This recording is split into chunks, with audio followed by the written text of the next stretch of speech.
Welcome back. The Challenger playoffs continue on the RSC-EU stream. I'm Spotty FC, joining me is Sir Winalot, and we are here in the lower bracket. The lower quarterfinals begins, and we got a little bit of our predictions already showing up here, but before we go into our next matchup with Veldora and Yakubo, let's take a little recap of our first match of the evening. Mischief taking down Neptunium, our number 1 seed in this final bracket, already starting off with a good run. Only 17-1 to the regular season, now 18-1 in all matches as Mischief taking down Neptunium 3-1. If we take a look at our final bracket here, we got a lot more matches to go. Obviously, this stream will not end until we go through the grand finals, but again, our next match, the lower quarterfinals after this, probably one of the biggest matches of the evening. Eclipse versus Mischief will be after this one. That's going to be a huge best-of-5 matchup. The top 2 teams playing against each other for a spot in the grand finals. But Sir Winalot, it's been a pretty crazy bracket so far. We still have a long way to go before we can crown a champion. I've been looking and recapping myself over this bracket, and there's some very strong teams that I've seen and recognized, and it's cool to see some new faces and some old ones. And I know you and I are new faces together today, but we are looking for some old-time excitement as we move forward in this bracket. Yeah, I love what you mentioned as well. It's the classic age-old of Rocket League being one of the most exciting esports out there, but yeah, you mentioned it as well. Some pretty fun matches here, but speaking of new, we got a new matchup as well. Veldora versus Yakubo. Yakubo, the number 1 team from the Glacies Conference, who just lost in a 3-0 sweep to Eclipse. Their final bracket, as many first seeds has, started off not very well. It's not uncommon for a first seed to really struggle in this final bracket, especially in their first matchup, but against Veldora, they're going to turn this around quickly. Veldora has won their last 3 matches in this bracket. In fact, they've won their last 8 matches in the RSC Challenger division, so they have not lost in, I think, over a month at this point, so this team has been amazing. Sorry, not over a month, almost a month's time, so this Veldora team looking to keep that momentum running for Yakubo. Their early loss, they better hope, will not be a sign of things to come, because one more loss and their run is over. That is exciting times for us viewers, but nerve-wracking times for the players, and that's exactly what we watch this esport for, isn't it? It is the greatest entertainment esports can offer, and I'm excited to be here in the booth with you today, Sporty. It absolutely is here as Alpha Surge Veldora versus Team Serene Yakubo, and we're not going to waste too much time here. Both these teams already joining on in, so before we go into the matchup, we got to get our predictions down here. They're already listed here as well. You've got Veldora winning 3-2, continuing that lower bracket run, while I've got Yakubo, who will snap the win streak of Alpha Surge. Before we go, I want to hear from you. Why do you have Veldora winning this matchup? You know what? I was feeling like the Rocket League gods today are going to reward consistency. They're going to reward hard work. I'm not saying that the other squad hasn't had it, but today I think there's going to be no surprises, but it's going to be tight. I stand where I stand. What about you? Why the upset? Why do you not consider it an upset, maybe? But where is this prediction coming from on your end? Well, I think for Yakubo, you can't doubt number 1 seeds, and it's oftentimes you see number 1 seeds crash out of tournaments, but for Yakubo, they've had such a good regular season as well. 14-4 their record, a game differential of plus 19, a goal differential of plus 44. Those kind of stats are tough to ignore on the side of Team Serene Yakubo, and even if their final bracket has started off very weakly, you would expect a team of their caliber to be able to rebound, but we'll have to see about that, because it's about ready to get our match underway. Reminder, best of 5s tonight. This is elimination. Alpha Surge Veldora taking on Team Serene Yakubo. Top teams in the lower quarterfinals as the number 1 seed from the Glacies Conference in Yakubo find their run ends to the hands of the up-and-coming Veldora. Or does that 8-series win streak snap tonight? Yakubo on the white, Veldora on the gold. And a best-of-5 matchup to see if whose team's run will continue and whose team which will be eliminated early on, as Panic and Alvex trying to get the start going. Shin will jump in. Early offense already as it's to the back post. Stopped already by Rolinator. Another chance. Panic off the bar and in. And an early strike, an early goal for Yakubo.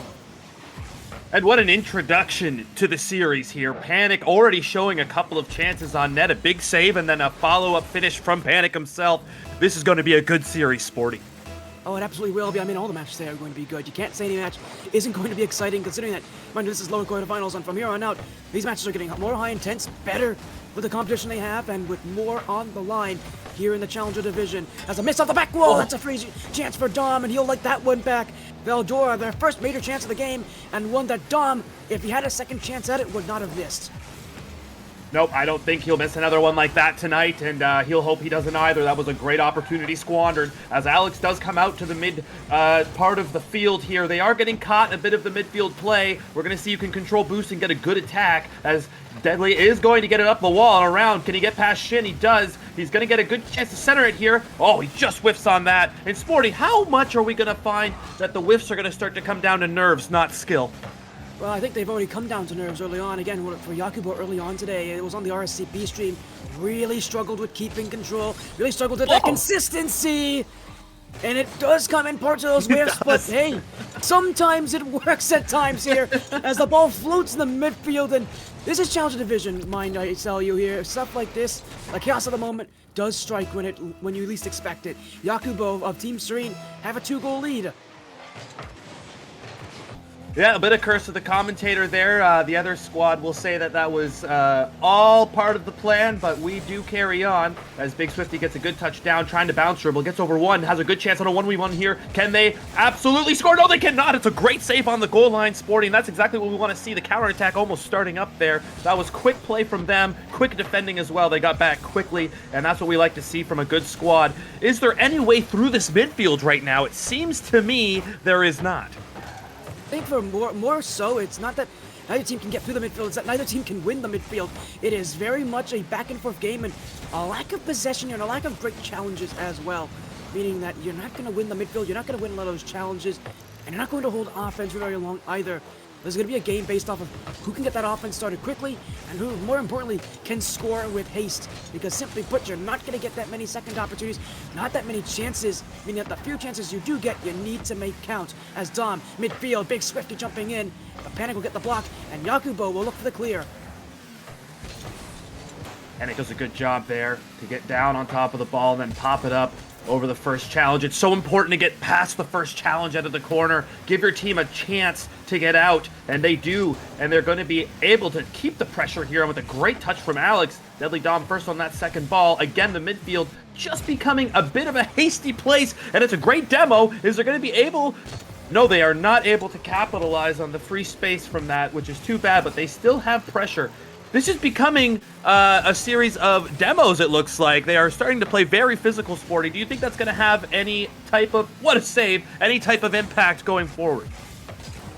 Its impact, whether it be a good one or a bad one, I think it's more so going to be about the timing on those demos. Can they get there fast enough? Oh. As that could have been a third goal for Team Serene. It's hit off the back post as Shin will jump in, keep the offense going. We haven't seen too many demos after those first couple barrage, I think, from both these teams. Trying to keep control, not trying to overcommit. There's a chance the back wall goes just wide. Multiple chances for Veldora and Yakubo to add more to their lead or try to keep this game close. Many chances have gone near the net, but many have also missed. And simply put, with it being a 2-goal lead for Yakubo, it really should be 3-1, 3-2. Instead, Yakubo still holds the same number of goals they had earlier in this game. As an infield pass, Alvarez will clear, and Yakubo back upfield again as a heavy touch straight to Dom. Shin off the back corner will try to keep control as it is Panic again. Trying to find a way to sneak through the midfield, but you're not wrong about how tough these defenses have been. And it really does feel like if demos are going to have an impact, now would be the time to do it if you're on Yakubo. Oh, and they have a chance to almost score there again, and they want to further their lead, but at the same time, they don't want to give up too much at the other end. I think you're right. Demos might have to start becoming a part of the action because they are getting nowhere after the midfield play, and it is going to be tight going to the end. 30 seconds left, and there are still chances at both ends. It could be anyone's game. How interesting would a goal make this game now? It's in, and it might be over. It might be over. Game one, I think you could say, is dusted, but I don't like to speak too early on these things. I don't, but I think I would agree with that. As you see in front, Alex just getting in the way of that last defender, and Yakubo not giving up. It's really the first major, holding of the midfield from either of these teams. We haven't really seen that much midfield control until then. That was about 30 to 45 seconds straight of Yakubo possession. And well, number one team from the Glaciers Conference showing up, but hey, Veldora's going to get a consolation goal at the end of game one, so they won't leave empty-handed here. Unfortunately, it's a bit too late, but I'm sure for Veldora, they're not really considering any goals in this game, but more so thinking about, well, what can we do for game two? Amazing to build some confidence going into the next game. A bit of momentum being, hey, we can score, boys. Lock in and let's see what we can do. But yep, it might be a little too late, and officially too late now as we go 3-1 down in the first game. And it's going to be quite the series going forward, I think. That was some fast-paced play. I'm actually very impressed with the players and the organization on the defensive side of the ball.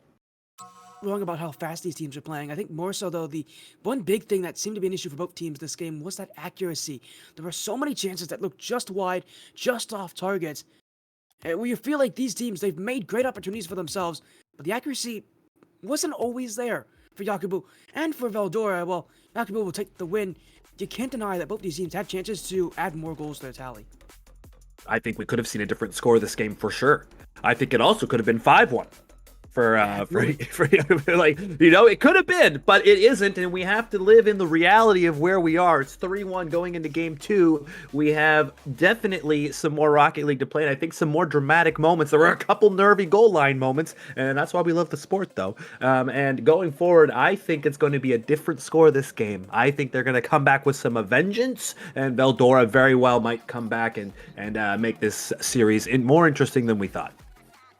We both have Veldora winning at least one game this series, so we do. At some points, you know, we do expect Veldora to be able to keep up with this Yakubo team, but Yakubo, you know, maybe taking that loss in the upper bracket to heart here, because my goodness, they've come into this one, they've looked a lot better than they did their last series. That is for sure, but of course, they still need to perform well here as maybe a potential play for them to keep things going. As for Yakubo, game one went their way, but yeah, you said it, accuracy wasn't there, the consistency was there, but I'm sure we could see a lot more goals to go in and maybe a return for Veldora. Big Swifty trying to get things started. Valvrix will save, and early into this game, it's going to be Veldora who have the questions in front of them. How do they respond to a Yakubo team who has proven so far that with time, they will win the midfield?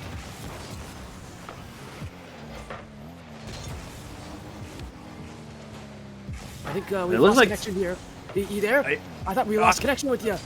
I thought I lost connection as well. I have some players looking like they're not even on the field there, but that's okay. I see it now. It's all loaded in. We're good to go. I hope the players aren't being affected. Doesn't look like they are. Shouldn't be a problem.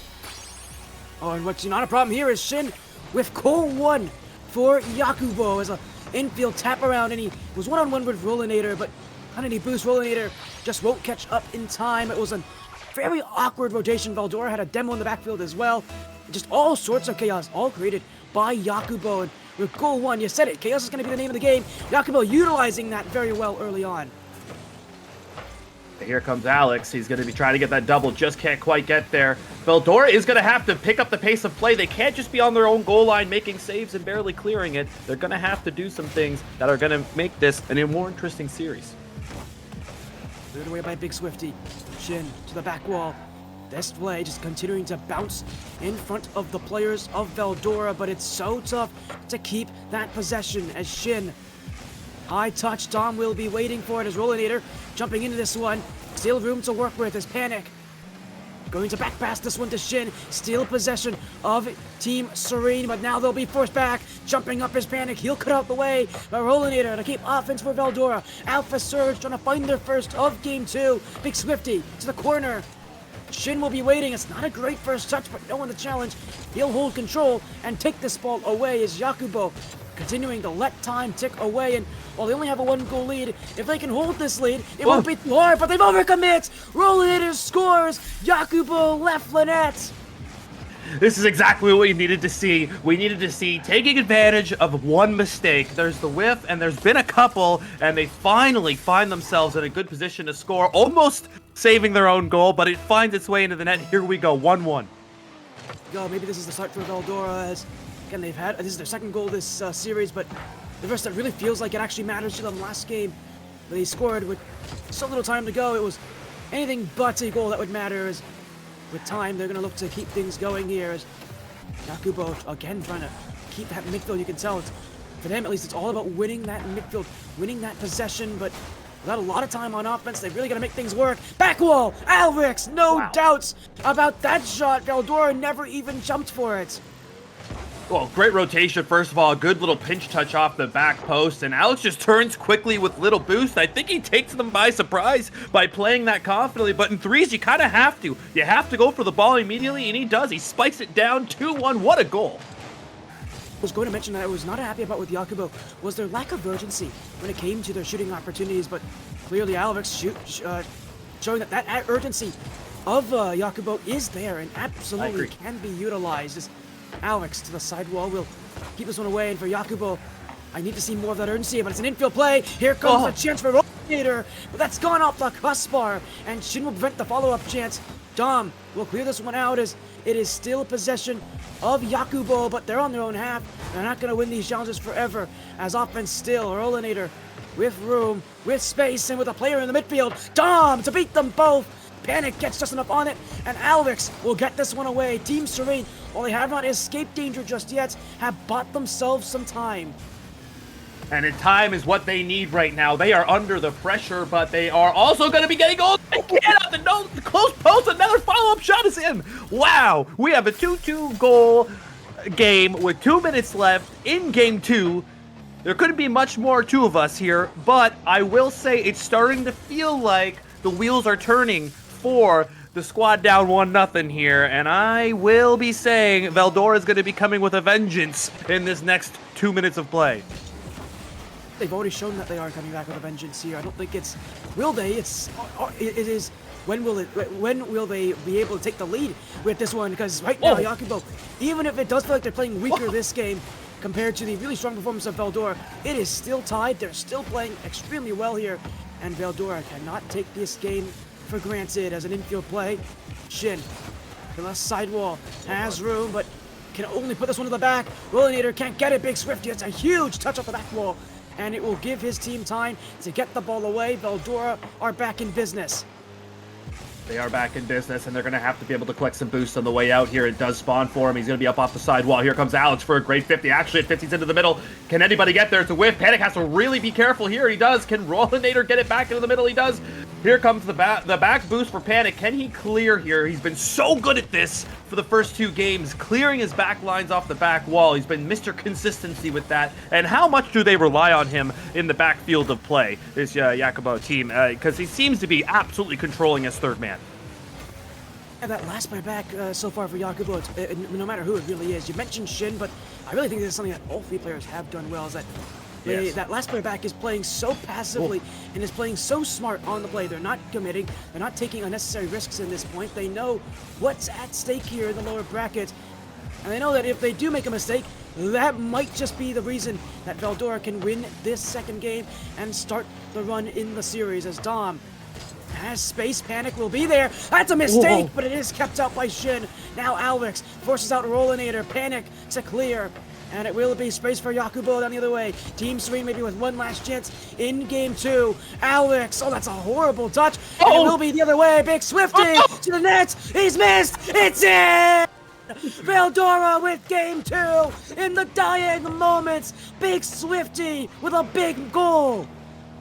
Oh my goodness, I could hardly contain myself through that, Sporty. The longest long goal you've ever seen, all the way down the field, just doesn't hit the post and come down, goes back out into the middle, and they refinish on the rebound. You love to see it. This is why it's the most exciting sport. I just can't help. I'm too competitive not to get excited. I don't care what jersey you wear. You're not a fan of competitive sports if you're not a fan of that moment, Sporty. We love to see it. For Veldora, and well, you said they were going to come back with a vengeance. They showed it, but it was still rather close here, as we expected. And with a game back, now it's Yakubo who realizes just the, just how mortal they are in this matchup. I mean, reminder, for both these teams, whoever loses the series, their run's over. They don't get to play anymore today. So both teams are mortal. Both teams that now have a chance to be eliminated from this final bracket. And with how close things is, it's really going to come down to not making mistakes and, more importantly, playing consistent, as you mentioned. Yes, the consistency is going to be huge throughout a series. You're allowed to have a couple of errors It's just the timing of those errors and the timing of amazing moments as well. 0-second goals can just be heartbreaking for a team. Imagine going up 2-0 in the series, you're feeling pretty down about being down 2-0, but being up 2-0 is so much different than being tied 1-1. So we get to go towards the next match with a tight one, and it's going to be very fun to see how this one plays out, because it's mano a mano now. Yeah, it really is. It's going to be close. It's going to be tough. It's going to be even. And reminder, the winner of this will be playing against the winner of Ember and Neptunium at the other side of the bracket here, as Veldora trying to keep the offense going from the last game here for both these teams. We've seen that both of them have the capabilities of winning this matchup. It's not a question of can these teams do it, it's who will do it and who will step up. Right now, Yakubo with some early offense, and as expected for this team, a lot of offense, a lot of shooting. But Veldora, that defense has held up well. And for Yakubo, one thing that we've not seen has been that sort of aggressive demo play. Without it, their offense has been a lot weaker. And with time, Veldora is going to score. I have to agree. I think you hit the nail right on the head with that. I think there's a little bit of a loss of intensity during the rotation. Anytime the ball is stolen, we don't see bumps through the physical play anymore. But we have to see if they can bounce back from the mentals. Rocket League has so many mentals involved in the sport. You have to stay positive. You have to keep scheming and planning and still play good Rocket League. And they starting to find each other on the way out of their back end, I think, will be a very good increase in goals chances on the offensive end. But that's going to be an awkward 50. It's just in Sporty. Is that a little bit unlucky, or do you feel like maybe they were a bit overcommitted? Absolutely, we're overcommitted. No matter what. I mean, look at how high up Panic is on this play. He's at the midfield line. You can't be there. No matter what challenge happens, that's a mistake. Just one where you have too much faith in the play that's happening in front of you. And when you're that last player back, and it's one thing I said that we did so well this series, was that they didn't take unnecessary risks. But that is truly an unnecessary risk from Panic, and one that will be countered. 2 goals early for Veldora, and for Yakubo, that upper bracket loss that they had is starting to come back to haunt them here. After 1 game loss, it feels like things are falling apart for them. And it is, and this is starting to become a bit of a shooting gallery at one end of the field, and it's okay. You got to be able to calm down and play these matches, but they are going to have to start finding each other on the way out. Here comes Panic. He's going to get off the back wall. Can anybody get a touch from the other side there? They do. Good backboard defense. You would argue double backboard defense, but they were there nonetheless, and they have to clear their lines. Panic is going to be first up here. He does not win the ball, even with more boost there, and that's okay, but it might be coming back towards them. Oh, it's going to be in. Oh, it's not. It's clear off the goal line. A bit of a softer hit there. Should be saved, and it was. They are picking up the pace of play here. It's good to see that they are not going to bend and just take this game, because they do need this one. 2-1 is an important series lead. And do you see anything changing in their pace of play, or does it still feel like they're a bit nervous on the back end? Whoa. With him, Veldora, Yakubo? Yeah, Yakubo, yes. Do they feel like they're starting to change a little bit? They absolutely look nervous. As I said, they're less aggressive. They're willing to take less chances right now. And you can tell it's making a difference. They look nervous. They look like the weaker team. And Veldora with a 3rd straight goal at this point. Alex got removed, but to be fair, no. So Panic got removed. Alex, again, sitting so far back. So much space given to Veldora. Yakubo, after having such a great performance in Game 1, it feels like they've forgotten about everything that allowed them to play so well early in this series. Yep, and it is beginning to be one of those matches for them. But, I mean, it's one game. They have to find themselves back into this somehow. The next goal will be a big one. They just misconnecting there again. They're trying. They're seeing the plays. They are just missing by a whisker of a hair, and that's Rocket League, isn't it? But here they come back against the grain here, and Big Swifty's going to get this back on net. It's awkward. Deadly Doom actually popped it down for him back on the back wall. Can anyone else one be there? No. Shin is going to take it to that mid boost, and he's going to get stuffed again. Can Shin be the first one in there to the next touch? He does. He gets to the little corner, gets it off the back wall. It's going to be back in the middle. Big Swifty reads that really well, and we are back into a bit of midfield of play. A whip will open this up. Will it be a goal? No. Rollinator does make a save. It becomes a game of speed, and they are starting to play faster. The faster they play, the more whiffs will happen, though. Honestly, Yakubo's been a team that's much more whiff heavy. We said it. Whiffs are one of the bigger issues they had in their upper bracket matchup, and it has not exactly changed in the short amount of time they had between that match and this one, as that net is open, but Panic will be back first to it as Big Swifty.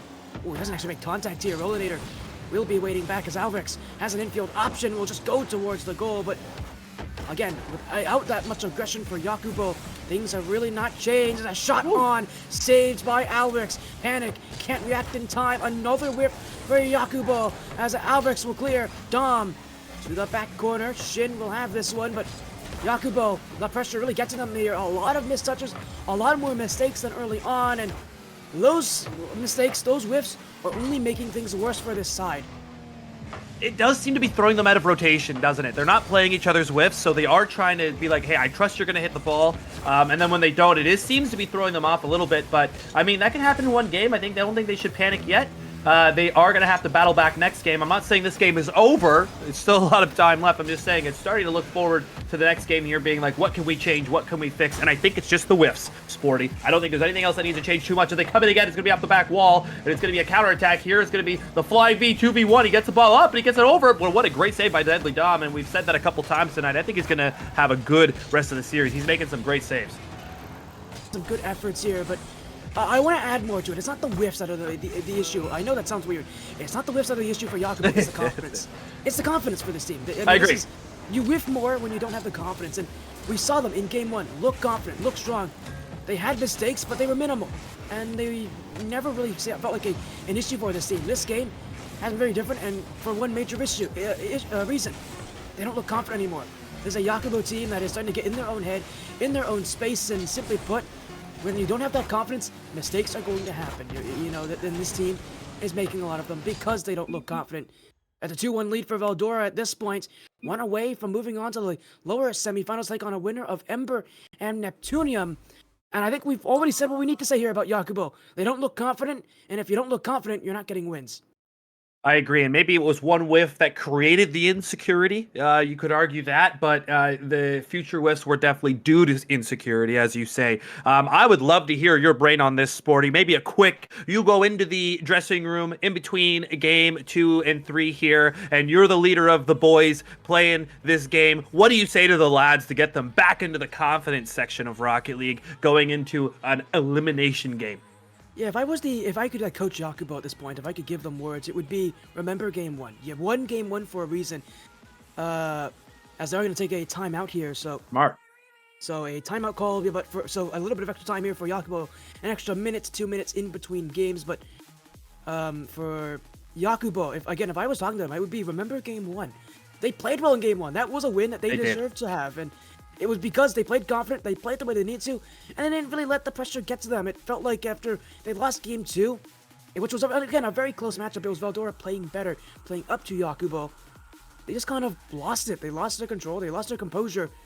It really is for Yakubo to go back to game 1, go back to what worked well, keep the aggression, keep the bumps more specifically, and don't get in your own head. Don't make those whiffs that because you are not confident. Just play the way you know you can, because with what we've seen from Yakubo, we know they're good enough to win this matchup against Veldora. It's a very tough Veldora, but a team that they absolutely can beat.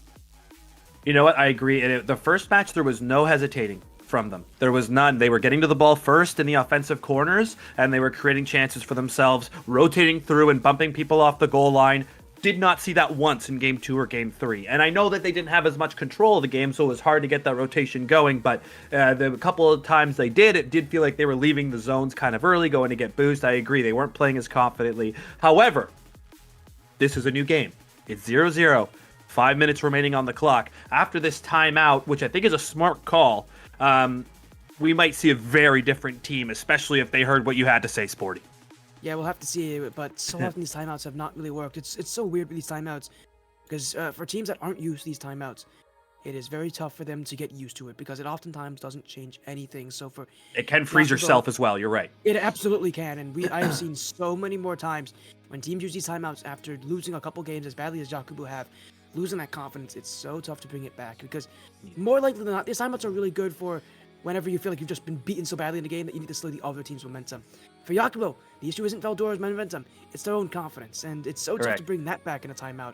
So they're going to need to recover. They're going to need to kind of keep playing the way they're going to need to find that themselves back here, as that timeout is over. So for Yakubo, let's hope those extra minute to 2 minutes in between this game have helped them out well, because it's over. They don't get any more timeouts this series, and that means now here against Veldora, if they can't come back here, they won't come back ever. Reminder, elimination on the line. Whoever loses this series, Veldora and Yakubo play. Veldora's on match point. Yakubo now must win to keep the season going. It's a must win and it's a must watch, and we love to be part of this, but we'll see who can come to play during all of the pressure they've had in these multiple games before. It feels like this game just upped the pressure by a whole 100 degrees here, Sporty, and I hope we get to see some good Rocket League, but it already seems that they're more organized, and here comes Alex. He's going to be up to the roof, back down. It's causing awkward moments. Here comes Panic, the follow-up attack. Can they get one on the board? It could be. Oh, the double tap. That's brilliantly done, Sporty. We have to agree. Dude, that's what they needed here, but it all came off a mistake. Rollinator and Dom in the exact same spot, and neither communicated to the other. But yeah, that's just great capitalization from Panic. Recognizing that he's got that room to make something happen, and he just makes it happen. It's not a place that you're going to score every single time, but he does it. And for Team Serene, Yakubo, man, that is an important goal for them. They needed that just to reassure themselves that they are here to play, that they are not giving up just yet. As Dom, shot saved by Alex once more. And it's good speed going backwards there towards his own net. I have to say, Rollinator's been a bit quiet, but he's always been there in the moment of need.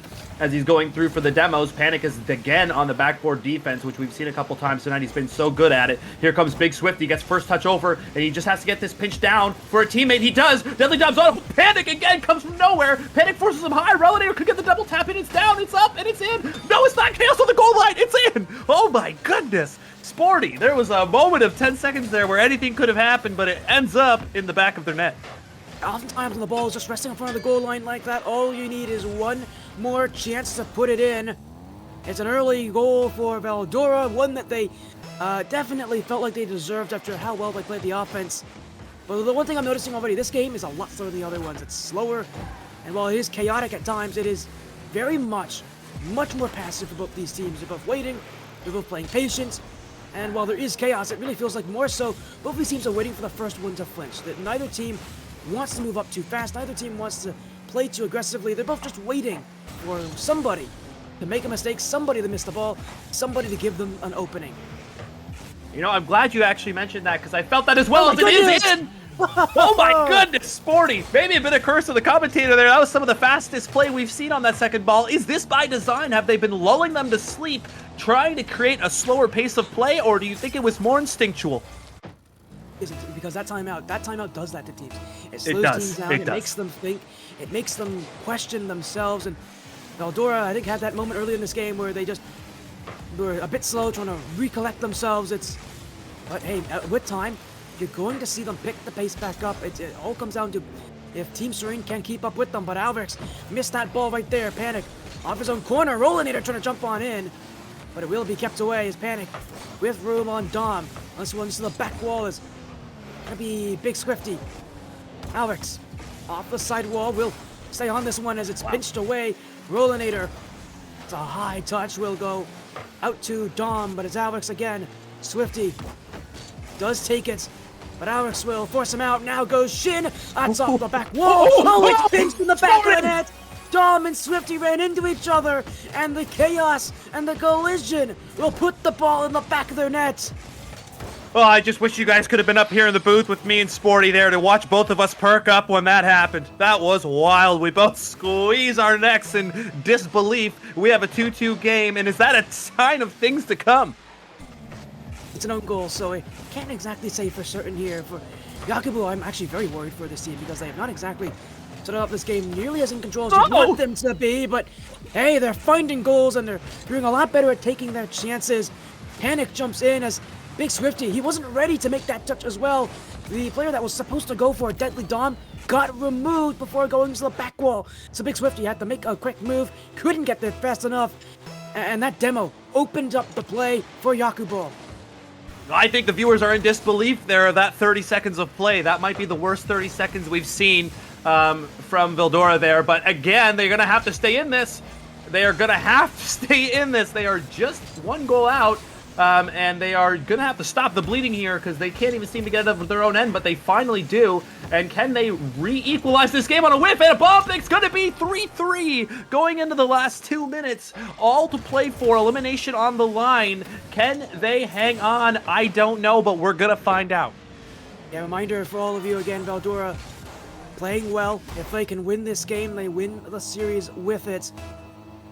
But for Yakubo, again, one of the top teams this season, many people thought that this team would have no problem making it far. Oh my God. They're having their issues. They're definitely getting tested. But Alvix has been in a surprising entry to being a clutch player to here because he's been quiet for most of this series. He hasn't really had that much goal scoring. He's been more defensive, but in game 4, Alvix trying to lead Yakubo to victory. He is absolutely doing that. It was spiked in at 120 kilometers an hour. That is absolutely insane. Really well timed from him. But it feels like there's more goals to be had in this series, doesn't it? And they do come down. It's going to be pinched back up in the middle. Here comes Deadly Dom. Third man going in, all in now. They do have to be chaotic a little bit, but they do have to not give up easy chances on the other side. Panic has to try to get a touch here. He can't. Deadly Dom back off the black wall. Here comes Relinator. It is 50'd all the way out. I wouldn't say 50, maybe won that 50 more, but it's going to be 50 now. No, again, they just miss another 50. And here comes Alex off to the sidewall, getting the redirect. Surely, no, he does not. Here comes Relinator with full possession. He gets around one, around the second. It's going to be in. Oh, it's a save. Oh my goodness. Sporty tacked me through the emotions of that one. Shin should not have been able to make that block, but it's open again! Where's the defense? A double commit will give Rolinator an open net. Alex whiffed, Shin whiffed, Panic couldn't get the ball out, and waiting was Rolinator. Veldora, a gift to them, and the game stays close. The shots are 10-5. Veldora has doubled the output of Yakubo, and yet still we are tied. It is tied, but it does not feel it. You're right. I love how you said that. I definitely agree with you. Is there going to be a final follow-up here? Oh my goodness, he misses. Potentially, I mean, I would argue an easier chance for him. He definitely has the ability to score that. The counterattack's on. It's going to be on the net. It's going to be off the side post. It's going to be over. Oh, it's up and over. And here comes Panic. That's his first whiff from that back wall I think I've seen from him. He's been so consistent at that. I'll give him a break. But here they come anyway. It's going to be off the back wall again. Can anybody be on that besides the defensive team? It's going to be Panic back up. And here they go. 20 seconds left. All to play for. How do you handle the nerves at this moment of the game? Well, not exactly handled the nerves well this series. They've been nervous a lot so far. I mean, they have to be nervous. They're the team that people are expecting to play well. But off the back wall again. Panic to clear, trying to send this one to game 5. Shin. It is straight to Dom. He'll win the play. Maybe one chance more for Veldora. Alvix cleared. Rolinator keeps things alive. Now it's off the sidewall. Big Swifty. He scored at 0 seconds in game 2. He'll keep the ball up. Infield pass. Rolinator. This one. It's in front. Panic will get rid of this one as Big Swifty keeps it alive. Shin can't go. Panic trying to keep things away. Dom in front. Rolinator. It's over, folks. Yakubo's eliminated. Oh my goodness, I can't handle the emotion of that. It was down so close to being down so many times, and it's just heartbreak for Yakubo. I cannot believe they go out in that fashion, but they do go out. It's so heartbreaking, but so much ecstasy on the other end of the field. Amazing, Sporty. Absolutely amazing Rocket League. Eldora's win streak continues. Yakubo won't be able to snap it, and it really feels like if Yakubo can't end the run of Eldora, many other teams will fall to them before we see anyone who may. 3-1. One of the top contenders this season already eliminated in the lower quarterfinals. So for Veldora, their season and their bracket run continues, playing against the winner of Ember and Neptunium. An update on that match, Neptunium is leading 2-1. So while we wait on that match to conclude, Veldora, many people did not, I think people are not doubting them anymore here. People didn't doubt them coming into this match, and people continue to show us why this team really is better than their record shows.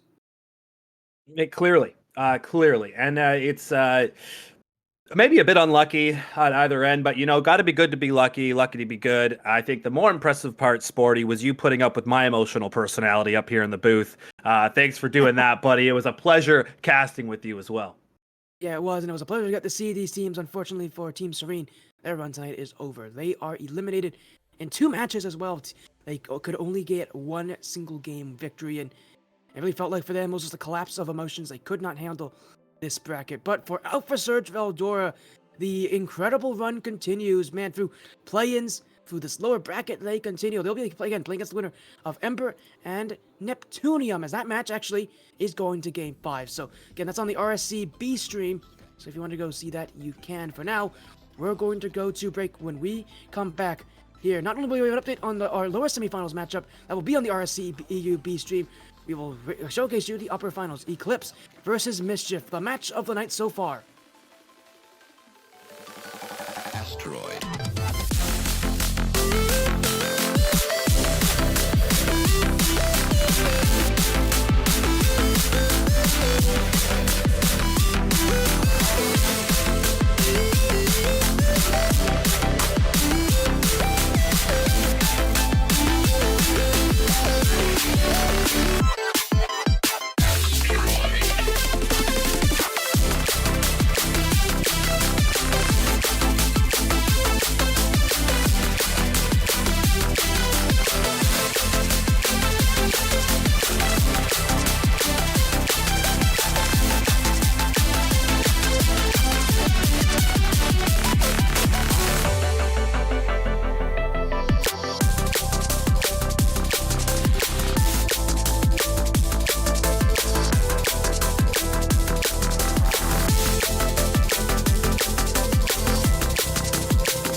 That even the smallest rock can have a hand at sculpting worlds.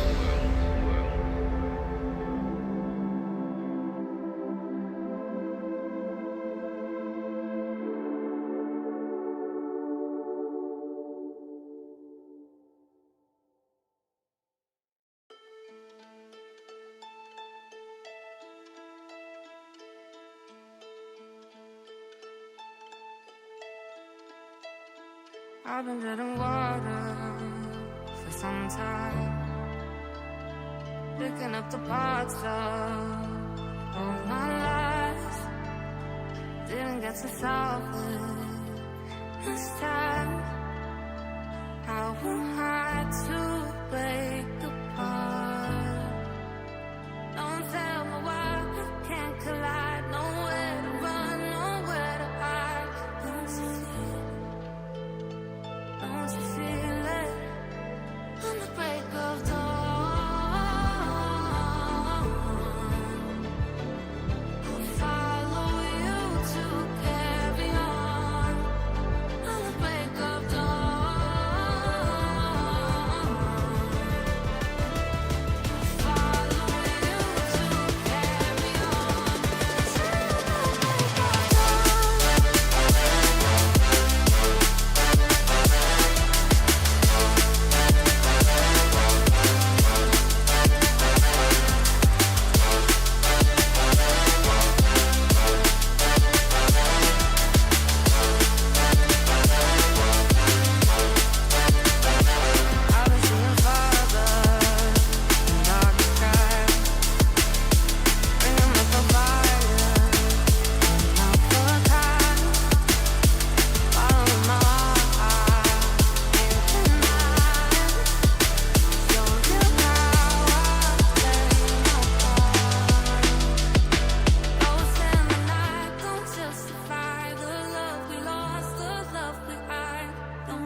break of dawn. I'll follow you to carry on until the break of dawn. I feel the gravity pull and it keeps me away. I would rather be here, lonely in space. I've made up my mind, I just wanna be free. I live my own life in a new galaxy. I wanna be weightless in the silence of the night sky. I wanna free fall into nothing at all. I'm taking the moment, starting all over. I wanna be free and live my own life in a new galaxy.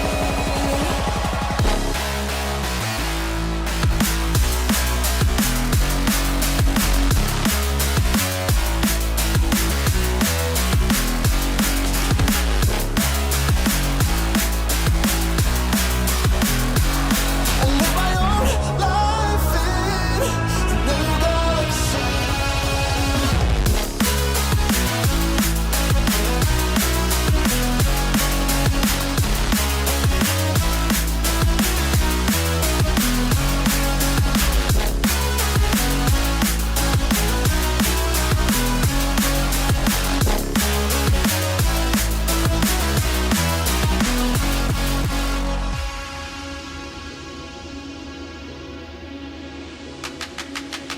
I can feel the memories fade, it's easing my mind.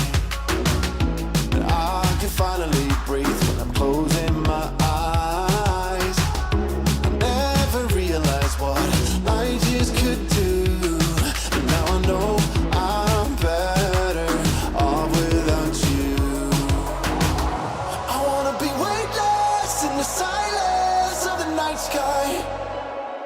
I wanna free fall into nothing at all. I'm taking the moment, starting all over.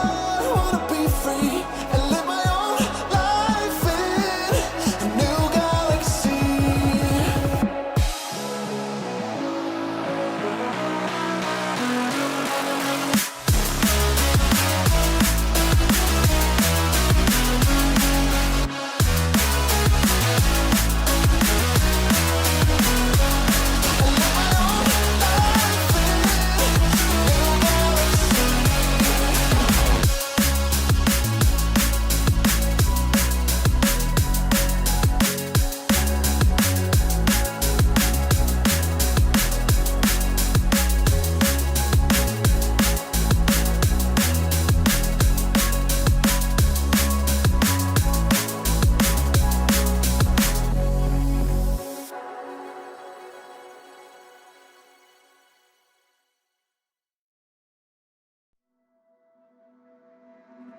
Oh, did you cry when I found you in the night? Staying up till 5 a.m. Told me you and him were friends. Woke up in a burning home. Blame myself, I should have known. The staying up late, sealed our fate, buried in the catacombs. Setting fire to the life we made. Such a fucking waste of time. Said you love me till my heart decays. Guess my darling changed her mind. Talks my heart online.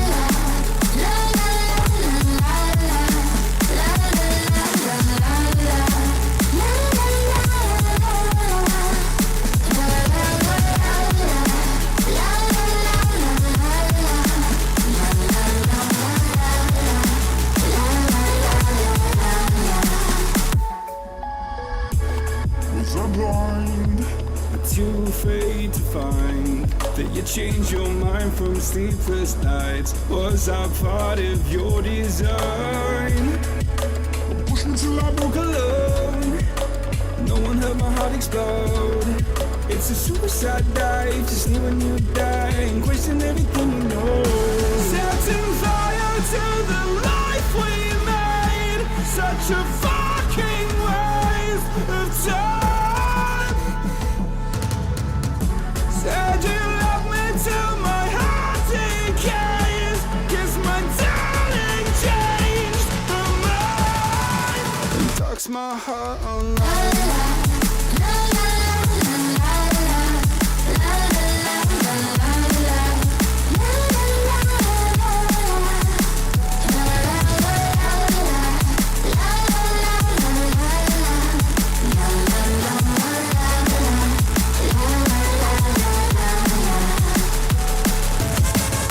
Setting fire to the life we made.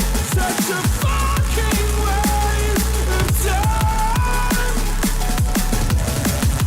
Said you love me till my heart decays. Guess my darling changed her mind. And talks my heart all night.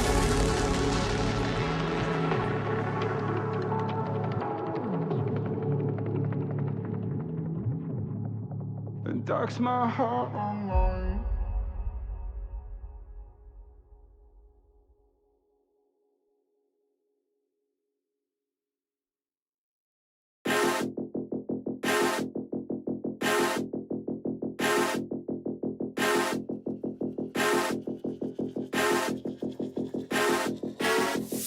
New phone, who this? I'ma pull up in a brand new whip. You gon' try me, that's real stupid. Go all out, it's all I do, babe. Hey, new phone, who this? I'ma pull up in a brand new whip. You gon' try me, that's real stupid. Go all out, it's all I do, babe. Hey, hey, hey, hey, hey, pull up in a brand new whip. You gon' get hey, hey, hey, hey, all out, it's all I do, babe. Hey, hey, hey, hey, hey, hey, hey, hey. New phone, who this?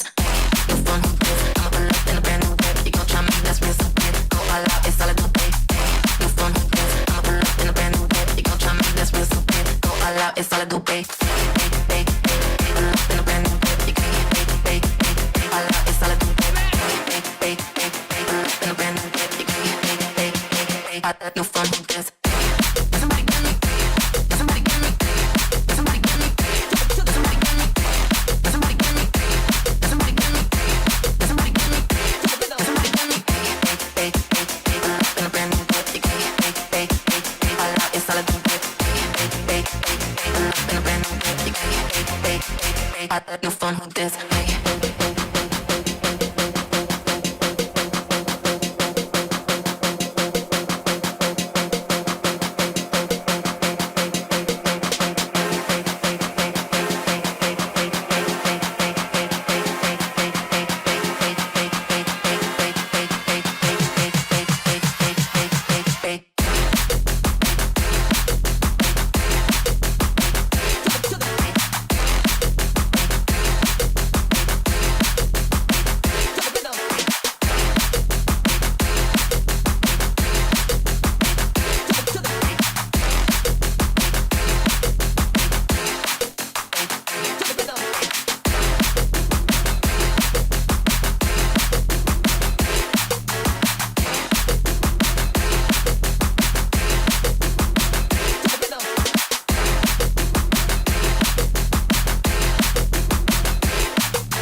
Was it all in vain? My world revolved around you now. It's trapped inside the pain.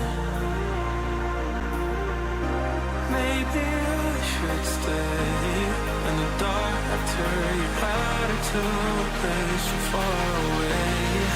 Now all those crazy thoughts are going through my mind.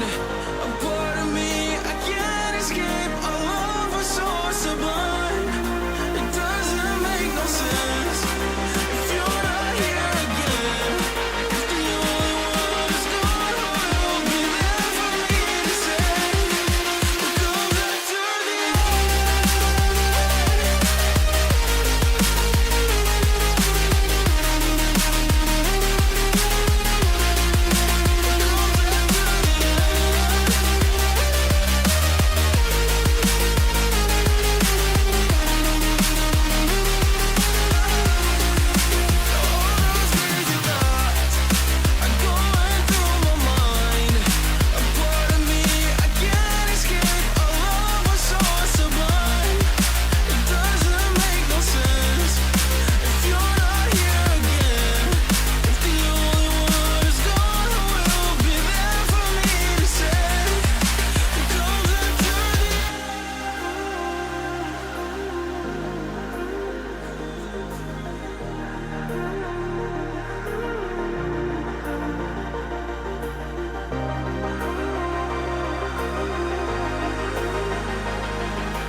of the night. I raise my hand to the fire, but it's no use, 'cause you can't stop it from shining through. It's true, baby, let the light shine through. Defeats the moon. I'm the sun that will not move. Do you think you are? Who do you think you are?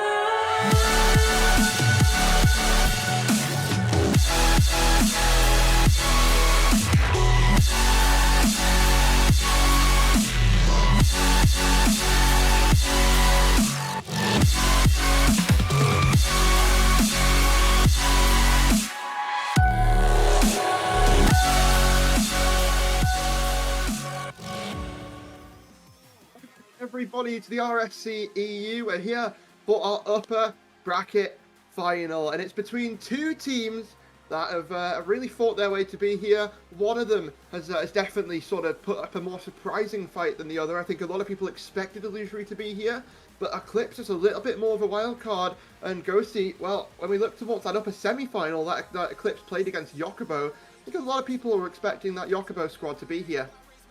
Yeah, absolutely. I had Yokobo going all the way through to the finals. However, they have just been knocked out as well. They have gone out in the lower finals. As you can see here, Yokobo going out to Veldora Alpha Surge, which may surprise a lot of people, but Shadow really came into their own in that game against Yokobo. 3-0 sweep. It was so impressive by them. They definitely stood out. Yeah, they really did. They absolutely stood out. And when you talk about games today that have really been cooking, we've also, I'm just going to take a moment to divert some attention to the B stream and the match that was just on there. Not necessarily anything that affects this match, but Neptunium on the B stream have just been reverse swept by Brave Ember to knock them out of a top 4 contention. So Brave Ember going to be moving on to play against Alpha Surge Veldora very later on. Just a quick recap on the bracket overall. But yeah, just to maybe move on a little bit further as we gear towards our match. I'm not sure if we've quite got the graphic, but I hope we do. Is there a chance we can pull up our caster predictions from across the day? Yes, there is. And just get a look at how things have unfolded so far today. And Ghosty, I mean, you look pretty good at this. I have to say, you've got 3 out of 4 correct, and I'm doing better than I was yesterday, but the bar wasn't exactly very high. Yeah, I'm surprised, to be honest, with how far I've gotten my predictions. I even got the first 2 to go out correct. I got 7 and 8 correct, which I'm very happy with. And now the top 4 is just what I'm hoping to fix out a little bit. And I'm hoping to see a good little run from Alpha Surge and Brave here. Yeah, well, we'll see if they're going to be able to do it. That is our talent predictions, and I believe we've got some sort of team stats to go over as well. So we're going to talk a little bit about our team stats for this match and sort of bring up what we're working with here today. We have 2 teams, Ghosty, one of them who is sort of very, very dominant when it comes to just the overall scope of their games that they've played. I mean, pretty much perfect across the season, bar some Scarab interesting things that happen there. We'll not mention those just yet. And then the other, who's maybe been a little bit more of a surprise, right? So, absolutely nowhere. I'm going robotic apparently. Hang on a second. I don't know what's happened. It's still like that, I think. Ghosty's gone a little bit robotic, guys. So while we wait for Ghosty to get back into the action, I think we better try and attempt to make some predictions here on the casting desk. So when it comes to this match, I think there's multiple different ways you can look at it, and I've seen this Shadow roster play multiple times across the season. They've looked pretty good every single time, I have to say. But I do think that when this Illusory team locks in and is in form, there is very few teams who can take them down. And Shadow, to me, are going to have to prove that they are going to be able to do that here in this series. So I'm going to go for a 3-1 prediction to Illusory here. I think they're going to get this locked down, and I think they're going to be the first team guaranteeing themselves a spot in that grand final. And yeah, I think Shadow will be going down to that lower bracket, but it's their job to prove otherwise. And Ghosty, if you're back and a little bit less mechanical, please, can you enlighten us with your prediction? I'm hoping I'm not Yes, as there we robotic go. anymore. We're back. We're back. I did absolutely nothing. I just waited. With my prediction, I am hoping to go with. Well, I've got to stick with my boys, Illusory. I have full faith in them to go all the way to the finals. So I think this is going to go to a game 5, but I'm going to go with Mischief Illusory 3-2. You see, I've got to a point where I'm just making the safest prediction possible. I don't care what teams think of me because I need confident predictions. Because I had the absolutely destructive performance of a prediction yesterday in the prospect playoffs. But it's time to get things underway. It's time to get things started, and let's get our very first match of this series underway. The upper bracket finals begins now. Yeah, we're looking for a very good game here. This upper finals is going to be very intense. Mischief looking to carry on their perfect season, bar that iffy little last game Scarab shenanigans. And Shadow still trying to show that they are the underdogs in this story. Very much a David versus Goliath story here. Yeah, definitely. And I have to see if David is going to come out victorious today. They've got to prove it to us, and already a little bit of pressure bearing down on Eclipse, on Mischief's side of the field here, but it is just going to be swept away, and for the moment, just a little bit of back and forth as both teams try and sort of set the pace of this series, and whiffing the ball on both sides is not the way to do it, but let's see who's going to be able to get things under control and, warmed up first as that ball sent over to the side wall, beat back by Local, and here comes Eclipse on the attack. One's he going to throw it on that back wall, but no one there quite to follow up, so Pez is going to get a touch over to that side wall, and that's going to give Mischief a chance to breathe. Yeah, it's pretty much a lot of pressure on the Mischief side here. Eclipse really coming into their worth. They've shown how dominant they can be on the attack, and they've not slowed down, even with the hours break that they've had. They've not shown any signs of stopping, as Mr. Efficiency, a little bit of a whiff there. It gets all the way to the backboard. Local gets a good clear away. Payers takes that off of the backboard and away from everyone. Mr. Efficiency just getting the 50. But it's looking like a lot of dominance for the Shadow side. I'm hoping to see some change there. But never mind, as Local is able to get that in. Little awkwardness by Tank there on the goal line. And Local just able to finish up and sweep up after that. And Local's been such a star player in the Shadow matches I've been able to sort of tune into and get a view of this Eclipse roster. Been all over the pitch, but most notably, such a great sort of goal scorer for this team, helping them lead the way on the offense. But you talk about Mischief, and talk about the team play that they produce. All three of them are usually sort of dialed in, ready to go. They've showed that today against Neptunium, and a bit of a 3-1 takedown that happened earlier on the mainstream, but they've got to do it once again, and this time against a team who has known no fear so far this bracket. 3-0 sweep against Clean, 3-0 sweep against Yokobo, and already looking like they're becoming a bit of a danger here in this series. Yeah, David is really stepping up here. It's very intense on the side of Shadow. They are keeping them pinned in. They're keeping their boost maintained. Lots of boost stealing as well, if you've not noticed there, by the Shadow side, which is keeping them pinned in, keeping their opponents on their own back line, which is very tough to defend against there. Good play there by Illusory just to get that out. It's brilliant clear by Mr. Efficiency there. Brilliant clear, sent away, but they won't be cleared away for long. This Local fires right back, and now we start to see once again Eclipse just starting to cook. They've got 4 shots, and the pressure's just continuing to cook up. Local gets a touch, but not quite the launch that he maybe would have wanted, although it's not challenged, so we get to free Sap on the backboard. Mr. Efficiency there for support, but that's met with a 50, and Local going to continue to try and keep this Mischief roster in a bit of a vice grip, but looks like they're just trying to break through. That's their step number 1 here, just to get out of this sort of hellhole they've been put in by Eclipse, and they've been finally able to do that, but now they've got to go down the other end. Now they've got to start finding success, and Ronan is exactly the player to do just that. Yeah, Ronan, definitely a lot of people's MVP for Mischief, showing up when it matters, getting that tying goal there. Brilliant finish, and a lot of awkwardness in the defense for Eclipse there. Not what we're used to seeing, so it's definitely a big start.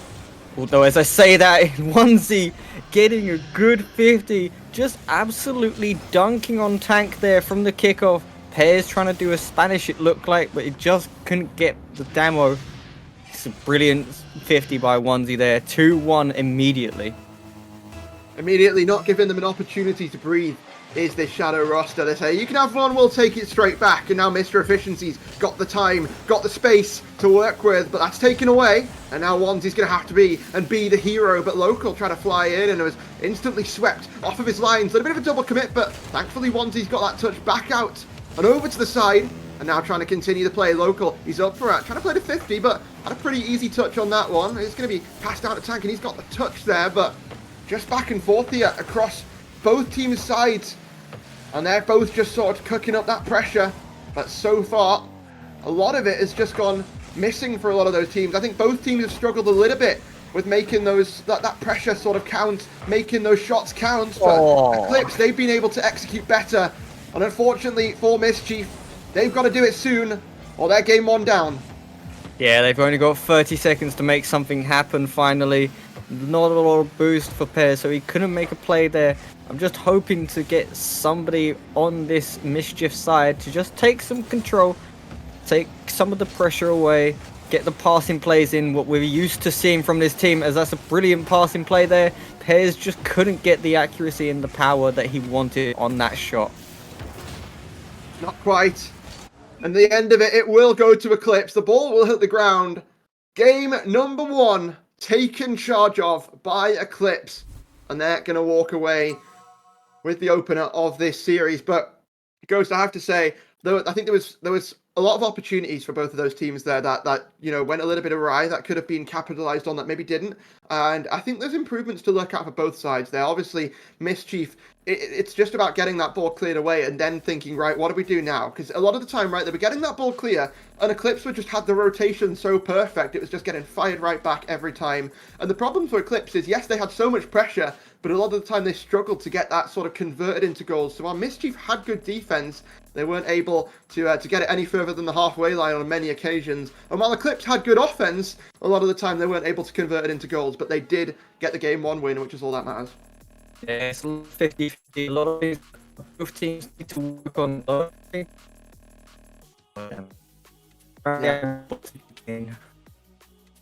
on. I think you got a little bit robotic again. So we'll wait for you to get that back and sorted and ready to go. But yeah, I think when you look at both of these teams, right, they've got improvements to make. Let's see if they can do it. Game number 2 getting underway. Very crucial match here for Mischief. And see what happens, as they're now the ones put under the pressure here, put under the big lights of Forbidden Temple. And the skies darken around us here. But only one team will walk away with a grand final spot after this match. The other will be sent to the Shadow Realm. And, well, Shadow, maybe hoping it's not them. Very good pun there for the Shadow Realm. I'm hoping to see that Mischief come back, give them a little bit of a fight this time, as they didn't have really much of a performance there on the attack, and a lot of it was missing on the defense. As I say that, again, lots of defensive misses, and Ronan able to make the brilliant save on the line there. Again, 0 boost across the boards, and Onesie is there to finish it up. Again, lots of pressure just being taken away, lots of double commits, and Onesie just able to clean up. Pears awkward clear. Able to get it done. First goal going to the side of Eclipse, and Mischief, well, things are starting to get a little bit unfortunate for them. Let's see if they can find something here off of this possession that's been gained. Hurled onto the back wall. Who's there? Swept away, and Local's there for the clear. Ronan trying to continue the pressure here. Tank up this wall. That's cleared away. Onesie so good, so composed to get that sent back down to Locals. He got the second. No, it's cleared away, but Eclipse, they just look like the more dialed-in team here. They look like the better opponent. And I don't know about you, Ghosty, but it always feels like Shadow find a way in these playoffs to get to that top 2, to get to those grand finals, no matter where they place in league play. Absolutely. Shadow had a chance to be with the rest of the season. So let's hope and see what happens there. Right.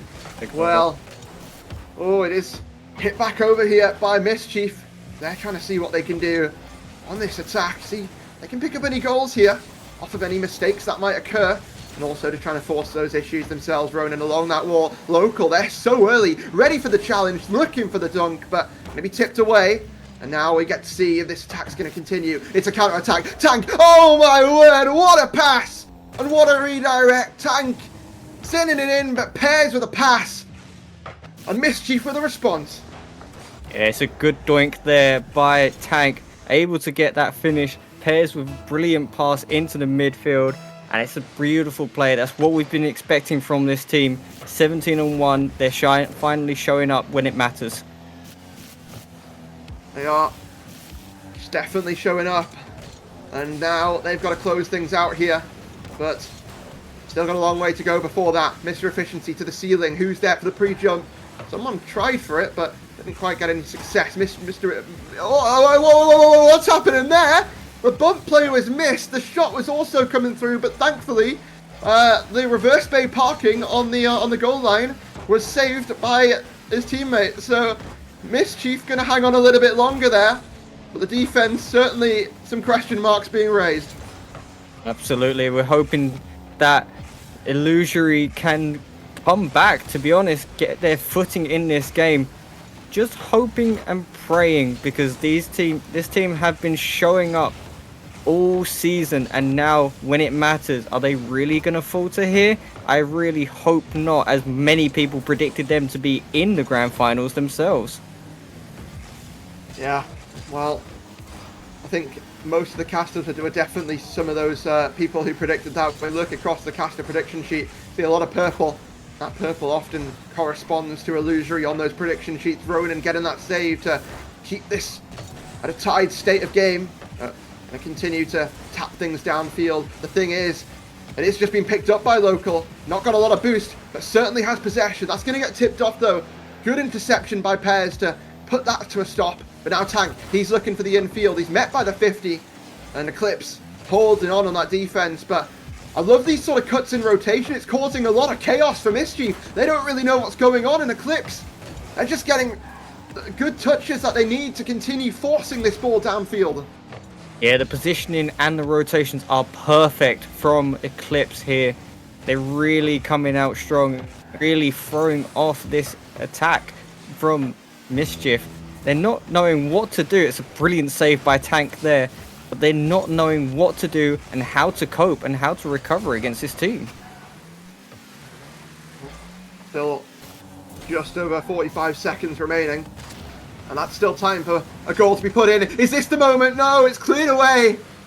A little bit of a teamwork for that one. But Pairs, has he got that touch? No, Mr. Efficiency taking it, passing it over to Wanzi, who's got the pressure, looking to cook it up, looking for that extra touch, but it's going to find it. Although Tank was prepared, ready. Local trying to find that boost. Ronan hurl it on the back wall. Pairs up for it, looking to slam it down. Try to set up the double on the backboard potentially, but no, it is just being cleared away, and Tank maybe looking to try and continue the pressure. So far, it has just been a little bit of back and forth once again between these two squads, both of them testing the waters, but Mischief, they need to sink this Shadow before it comes back to haunt them. An overtime will call. We will need some extra time to decide if this is going to be a 2-0 affair, or this Eclipse roster, or if things are only just getting started. Yeah, this is where it's serious. Just the ones he's there. Well, Bonzi finds it. Able to slot it away. And you almost think that this is such... The way it's dialed in here by this roster of Eclipse, you think it is robotic. You think it is just, show up and they're just coded to play like this with the way that they are performing. And the team who was one game away from an unbeaten season to this point might find themselves a lower bracket sort of affair. And a little bit of a match later on after this with either Brave or Alpha Surge. But we have had a call for a 5-minute tech timeout coming through from Pez. So apparently someone's internet has disconnected. So Mischief will take a little bit of time here. I think I need it as well. Yeah, I was going to say. Yeah, going to take a little bit of time to get that, get those internet issues fixed. Not sure if that's the case or not, but yeah, Ghosty, welcome back. A little bit less robotic now, and I think I have hope to say, I'm back. Yeah, what a series that we're being treated to today. We're being treated to a very good series, honestly. Yeah, it has been a bit of a surprise. I think we'll sort of just stick around here and talk about on the desk for a little bit of minutes while we get this tech timeout sort of sorted. We'll just talk about we'll sort of yap about the season overall. What we've had between these two teams in the series so far, and how things can really adapt and change through the rest of this match off of the back of that timeout. So when we look at this timeout, Ghosty, is there something that really sticks out to you for this Mischief roster, which maybe they've been, I know you said you're pretty good friends with them, is there maybe something that they've been so good at for the entire season and is maybe not just quite clicking today? I think a lot of the issues that they're facing right now is the fact that they're not able to just keep that pressure that they had constantly during play, like league play. A lot of the time they used to hold opponents in, him in, but they're not getting that chance. Eclipse is just taking over and almost putting them on the back foot, which is brilliant to see. But I think if Mischief just tighten up a little bit, be that second man to get to the ball, I think it might see a big difference in Mischief's play. So who knows, maybe we'll see the Mischief that we've seen throughout league play, or maybe we may see a little bit of a different Mischief that we've not seen. Well, let's see, it is going to be a bit of an interesting one here. See what these teams are able to cook up on the other side of this tech timeout. But a little bit of just an insight into this Eclipse roster. That they're no strangers to success, right? When we look at this Eclipse roster, you look at some of the players on this roster, and you see success across the board. I mean, you look towards Wanty, and he was champion of Prospect last season on that Shadow roster, and I think it would be such a credit to move up a division and be able to sort of reproduce that success, right? And that's what they're one game away from having the chance to do. One game away from having the chance to go back to that grand final and get the chance to have another crack at a title. Was able to do it last season, looking to reproduce it, but they've still got to get one more game to get that grand final, and we are facing a Mischief who look like they're about to crumble, but will they do so under the pressure? We're back in, and it was actually in internet disconnect, and it will now be down to Mischief to try and save their season, or save their upper bracket season. Yeah, we're hoping to see if we can sort anything out. Might robotic again. Yeah. Well,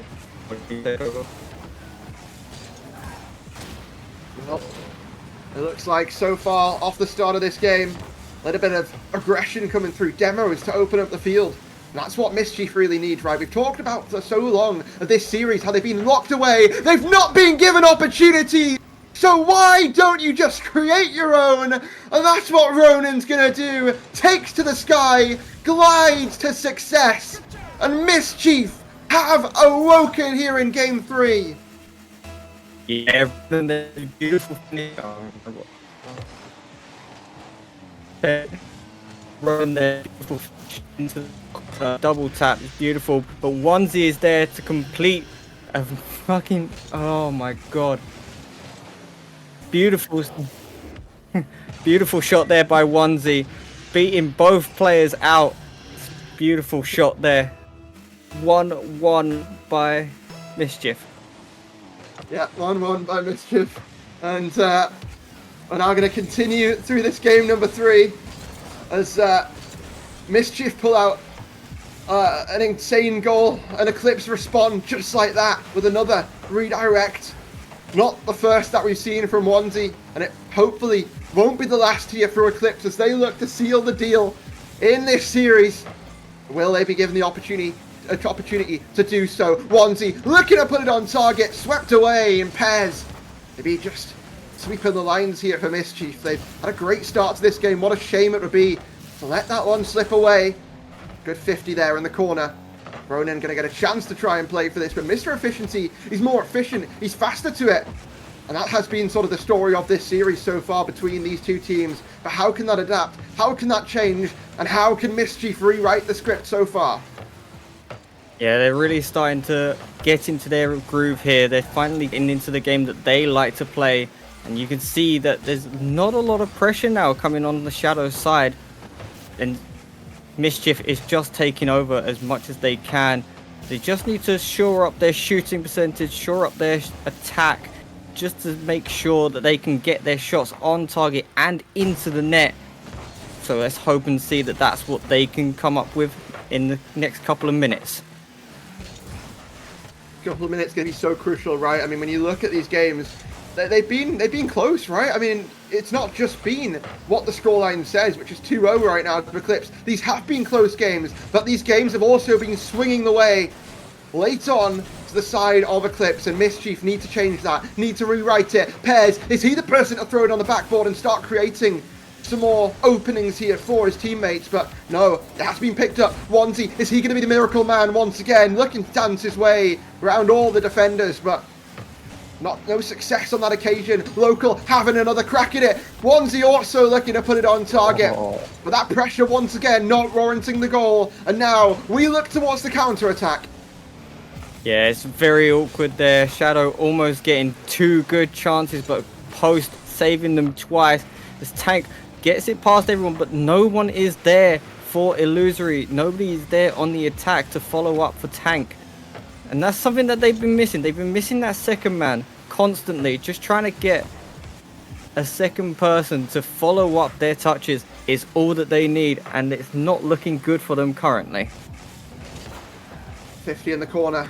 Never goes well usually for the defenders. And on this occasion it hasn't. But they've been able to make a good sort of cover of it and get things just swept away. Local trying to pinch that, but a great pre-jump there from Pears to just keep the pressure on. Ronan back over. Tank already looking to cut rotation, but he is able to pop that up.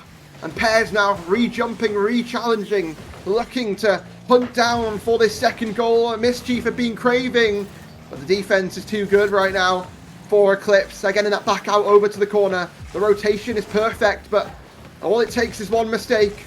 All it takes is one moment, and things can flip on a knife edge. And now we're starting to see crucial time, potentially golden goal territory in this game. The one that could send one of these teams out of the upper bracket. Will they be able to, as the pressure is not on their side right now? Yeah, this is what I meant when Mischief like to pin them into their own half. Keep them closed, keep them cornered, get the demos in, make it dirty in the front. But it's unfortunate that it's just not working out for them. They can't get that final touch. It's awkward for them every single time they try and shoot, as Shadow's defense is just too good against this Mischief attack. Well, this could end very badly here. They're not careful, and has been able to touch it up. Local just getting that one swept away, sent downfield. Once again, overtime is needed to decide the fates of these two teams. And will it be a 3-0 sweep? Or will it be the start of what proves to be an electric series between these two teams? It already has. It's been so close each and every game. Who's going to get the last laugh? Mischief. They've had so much pressure this game. It's gone unwarranted, but how are they going to change that? How are they going to rewrite that? Tank up into that corner, looking to try and rotate back, and just be the sort of survival that they might need. See, a little bit of an awkward takeoff from the ground. Has to go towards plan B there, and Eclipse, they're looking to just put a bullet point on the end of this game. Not able to on this attack, and it's going to go back to square one here, and they're looking to step up in defense once again as Mischief let it put the pressure on. Yeah, again, it's beautiful plays there by the Mischief side, trying to keep the pressure back, trying to get back to where they were before, but the double commits are not helping them. There's the 2 in a row as Ronan just carries it all the way across. But yeah, this is just getting a little bit back and forth now. Nobody's trying to take control of the game as a triple commit comes out by Shadow. And see, they're getting nervous now. They're figuring out that this is their chance to just sweep one of the biggest teams in the league. But now they just need to figure out how to get it done. Yeah, they've got 3 opportunities. This is the first one, and it's only 1 goal away from coming a reality here. Wanzi getting a great touch to clear it back downfield, force this Eclipse squad back down to, force this Mischief squad back down to square one, start draining away those resources. Tank in that corner, going to leave it over to Pez, who has a little bit more boost, but now he's taken off the pitch. Now Mr. Efficiency has a chance to start causing some chaos along with Wanzi, who's been able to pick up that touch. You have to think this should be a free touch over to Mischief, due to the boost levels being low on the other side, and they've been able to make it count. It's been able to be popped up in front of the net, but still nothing just yet. We've already had a 6-minute overtime today, but now, are we going to be going there again? I mean, this is looking pretty close, but no one looking like they've been able to get anywhere near end just yet. Yeah, nobody's able to break this deadlock, but here may be the chance as Wanzi gets past 1, gets past 2. Is it all the way? Tank with a brilliant save. Mr. Efficiency, can he finish it off? No. Pez gets that cleared. That was one of the biggest chances in this overtime for Shadow, as demo upon demo upon demo comes through. Tank gets that in to finish up this overtime. What a beautiful play. Pez and Ronan clearing out the defense, and Tank reading out off the backboard, getting that tap into the corner. What a finish. A lifeline there from Tank. Mischief still surviving. But will they be able to go the whole way? We've already seen 1 reverse sweep today, and the second would really just start to catalyze how great of a day this has been for Challenger, and how great of a playoffs this has been for RSC in general, with Prospect yesterday being one of the best Prospect days we've ever seen, and now Challenger looking like it's shaping up to be the same thing. But a much better performance there by Mischief, right? But still, I think there's still work to do. I think they've still got to be better at breaking down Eclipse's defense, because Eclipse, it seems like they are the kryptonite here for Mischief, to be completely honest with you. Mischief, they provide such great offense, but they've struggled to break down Eclipse's defense. And Eclipse, they've been so good at that defense, so good at keeping their rotation intact, and that's what you need against a team like Mischief. Absolutely, yeah. I think Mischief is really not able to play their game. They're not being able to play the game that they want to play, and Shadow is very much just keeping a hold of them, like keeping them by the scruff of the neck. They're not letting them get very far. They're not letting them do what they want to do, and it's really showing here. You can tell that Mischief is not playing how they want to play, and Eclipse, as you said, being their kryptonite. Absolutely. Well, let's see if Kryptonite can be crushed. Game number 4, Beckwith Park, and will it be the last stand in the upper bracket for Mischief, or have they got one more to get us to that fabled stadium that everyone loves to see on their screens? 5 minutes to decide it, and Ronan already kick-starting things here for this Mischief squad. It's going to drop down, the aggression already starting to cook up, but will warrant nothing as the double commit. Not able to find that first goal, but already, I mean, this is positive signs from Mischief, right?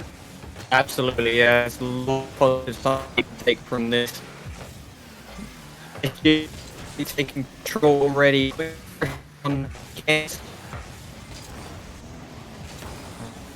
Take over. Wait, it'll be alright. You know, they're really doing. It's like so far. It's gone a little bit both ways. We've seen pressure on both sides, but it, like we say, just like it has so far, it does just come down to those opportunities that get given, and so many of them were saved away by Eclipse last time. The same on the side of Mischief, but they were so good at creating them. Mr. Efficiency, he's got an opportunity. Crossbar bound, though. And they'll have to do a little bit better than that to break things down here, because Mischief, they've now got a chance to go on the counter-attack. Pez looking to try and put it in the middle, but it is going to be Local who's faster to it. And it will be Mischief who have to go back over to their corner and look to go back on this counter-attack. Yeah, let's hope and pray that Mischief can take control again like they did in the first couple minutes. But here we go as the attack falls through. We're hoping to see what they can do as ball gets cleared to the opponent's side. Tank just stalling there, so can't follow up on his touch, and it goes to the midfield. Onesies there first. Tank 0 boost, just gets the 100 but can't get the touch. It's awkward. Mr. Efficiency takes over for Local there, and it just slows down. Everybody takes a little bit of a breather, just cuts calm to where they needed to be. Local going to try and take this from the skies, backboard bound, but cleared away. And it's just Eclipse now who are looking to continue the pressure that they've been so good at across this series. Both of these teams have, right? It has really been a game of defense for both of these squads, and it has just been down to those mistakes in defense. Who's going to make more of them? Who's going to make those star plays? Maybe Onesie found the gap. The bump also comes through to hassle the defense, pound them out of the way, and Eclipse break open the gates and now set the timer on Mischief's upper bracket run. 2 minutes 30 on the clock. That is all they need. Shadow, can they hold on and keep this to get into another grand finals, or will Mischief Illusory find a way to break down this Eclipse defense? Sorry, this is very tough for them, and we're seeing a big difference in skill when it comes to their defense. Lots of bumps and demos on the side of Eclipse, whereas Mischief is just not following up any of their touches. It's something that they need to work on, and hopefully they can do it in the 1 minute 50 they have left. But as I say that, Shadow Local, what a dunk. Onesie with the pass in, Pairs trying to get the good clear, and Shadow Local just got dunked on. As unfortunate as that is, I think you've just got to play the 50 there with your Pairs, trying to get the speed clear away, sweep the lines, but it was read perfectly by Eclipse. And now they find themselves 2-0 up. Mischief, they've not been brilliant at capitalising off of their chances, but that's got to change. 1.5 minute stands from them, and a lower bracket date in the next match. Ronan having to potentially make a upper bracket saver, I guess, to keep them in it for now. But they've got a little bit more to worry about than that. Tank up this side wall. Something needs to happen soon. And will he be the player to make it happen? Infield, Mr. Efficiency's there to keep it away before he gets tackled out of the goal line. And what a crucial player he's been in this series, as have all of the players on Eclipse. But we need to see some more demos coming through from Mischief, because they're just getting the clear every single time that happens. Absolutely, there's nobody there to follow up for Mischief whenever a demo comes through. And as you say, Mr. Efficiency has definitely been the key player for this defense. But Tank actually getting that shot all the way through. Onesie with the touch to the corner, Pairs with a whiff. But he fakes out Onesie, and Tank getting that finish in. 2-1, 45 seconds. This is make or break for Mischief. Gonna call that a slicing salvo from the shadows. Oh my goodness, let's just double down. Ronan off the kickoff here for Mischief. Pairs knocked it up. Ronan slapped it in the back of the net. And Local went for the boost, turned upfield. And Mischief, they take the freebie. But now, is it all going to be to waste? Is it all going to be for nothing? Or has this upper final got something left to give? Well, it's all hope and see. We may have another overtime on our hands. 30 seconds, the clock strikes as we see Mr. Efficiency on the defense. Tank trying to get a good pass in. Can't. Shadow clears away. Pairs gets a touch out. Ronan's there, but he misses. Onesie gets the touch. Tank now trying to get it into the corner. It's very tough, and now it's a good chance. It's a brilliant save. Onesie able to get the squishy save, and Shadow's just gonna let that drop. Wow, overtime. Wow, it really has been back and forth throughout this series. But how will things come to a close here? Will it be Eclipse solidifying their grand finals position, or have Mischief got a little bit of silliness left? On a game 5 for us to entertain us all here. So far, it has been all up in the air. But one more step so the reverse sweep is needed. And then let's see if they're able to take it. Tank is getting that back over out to the corner. All three players. Oh my word! That could have been disastrous there. But they get away with it. And I wouldn't even know what to say if that had gone in. Oh, it's gone to the point that even our caster even had a reaction there. Our streamer had a little bit of reaction, a little yelp. That was how close it was. This is such a close game now. And we're seeing Illusory fighting back. Yeah, I love to see these bumps coming through. Illusory playing a little bit more aggressive, a little bit more destructive. But now can Tank really find that finishing touch? Not quite. Ronan's going to have to clear this back over to the side wall. And Eclipse still holding strong in defense. Still withstanding Mischief's antics. But who going to come online next here? Who's going to get that next chapter of pressure? Tank to clear it away. Mr. Efficiency re-challenging, testing this Mischief defense once again. Well, the breakaway is coming through. Ronan, is he going to be able to find it? Not quite. Pez not going to put him in midfield. Oh my goodness, no. Tank is back though. And the rotations could not be more perfect there for Mischief. Yeah, they finally sorted out their rotations there. Tank was able to get back so quickly and make sure that there wasn't any awkward, missing third player. Tank taking it up to the skies. Pairs, can he get the read? No, he can't, but it's a fake to Tank. We go to game 5 in this upper finals. Plot armor might be in session here. Eclipse, they kicked us off, but Mischief, they give us one more game here. Champions Field on the horizon, and 5 minutes will now determine who takes that grand final spot. My word, just when you think things could not get any more just insane than the upper final yesterday, we get this. Mischief create their own destiny, but will they be able to finish it off before Eclipse are just able to stop what feels like the inevitable? And they've taken the time out to try and save this series, because things are starting to get a little bit out of their hands. They've been so good on the defense, but Mischief, after minutes of overtime, were able to find the breakthrough. Yeah, Tank really came in clutch there, trying to get that overtime finish. Pairs unfortunately getting that dunk, but I'm pretty sure that this timeout is just to try and calm their nerves, figure out where they're going wrong, what they need to finish up, what they need to clean up, and how they're gonna attack this Mischief side. It's gonna be a rough game. It's gonna be long. I think this may go to another overtime unless Eclipse can prove themselves worthy. And I'm pretty sure Mischief are going to be using this timeout as well to make sure they know what they're going to do for this reverse sweep.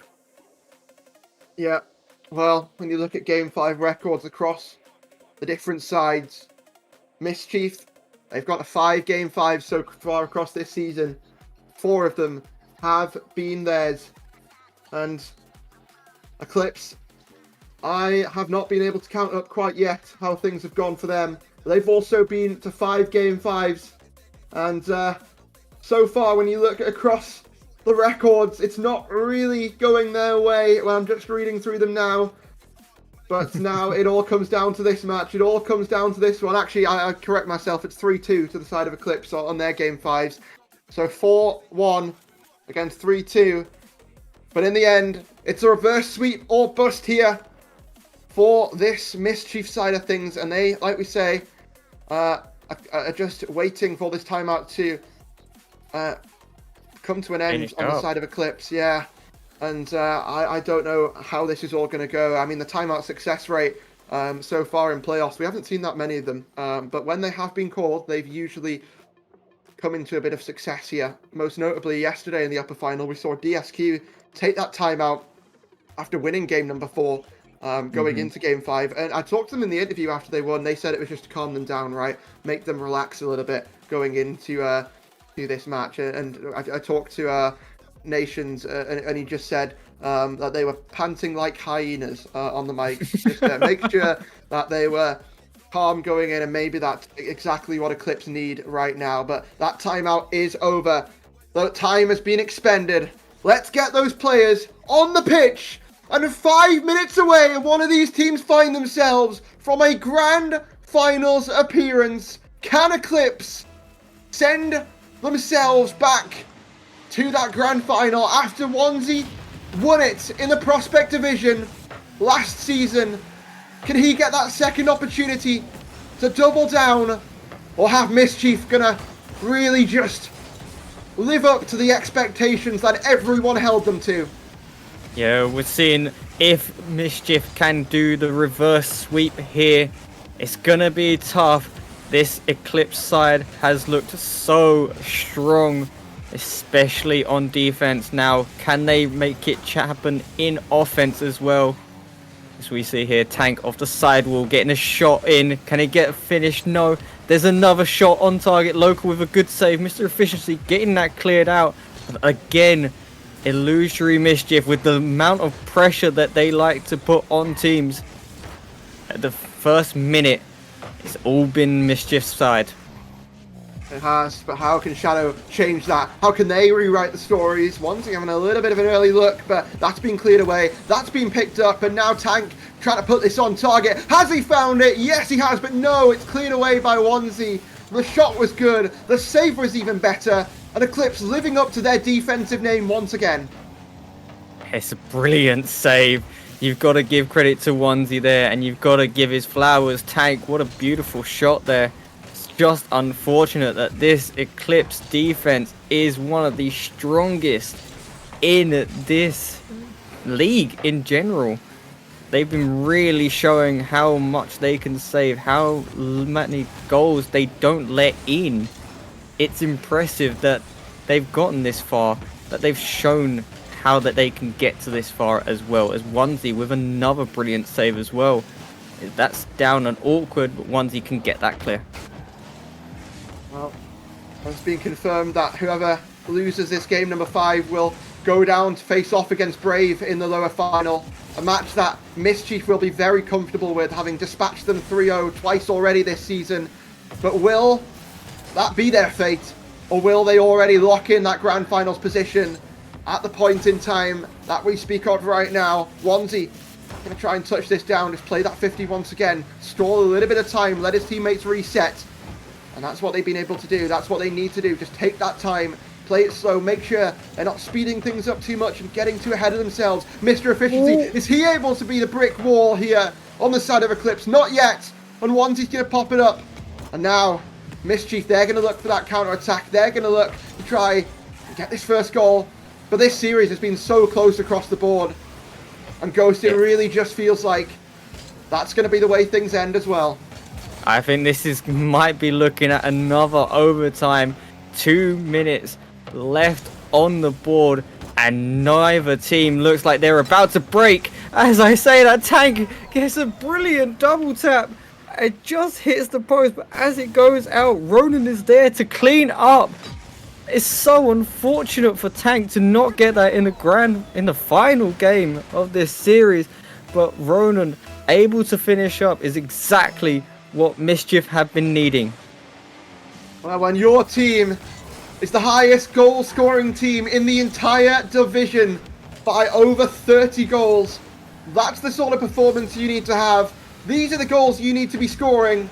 But are they going to be able to hold that lead? Because Eclipse, we've seen what they can do, but they've got to produce it. They need some clutch plays, and we know all three of these players are so good at bringing out those clutch plays. Players I'm going to be looking towards. Going to be local. Going to be onesie. Dynamic duo, just trying to cook those plays. And Mr. Efficiency doing great in that support role as well. But Mischief, let's see if they're going to be able to get things over the line as the pressure builds up once again. Wanzi trying to find that redirect, but he's going to leave it for his teammates who had the better clear. But Tank back over to square one as Mischief look to just keep the ball in their possession and run down this clock. Yes, this is really what Mischief are trying to be. They're trying to be in the driving foot, trying to make sure that nothing really gets too close for Eclipse.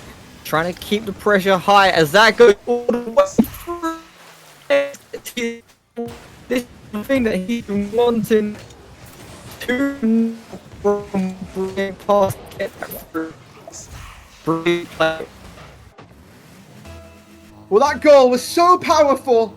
That shot, it wasn't even that powerful, but that goal was so meaningful in this game that it activated R2-D2 in the booth next to me. And well, I have to say, this Mischief team, they look so in form in this game number 5. They look exactly where they need to be, but will they be able to get things over the edge? We've seen the 2-goal comeback.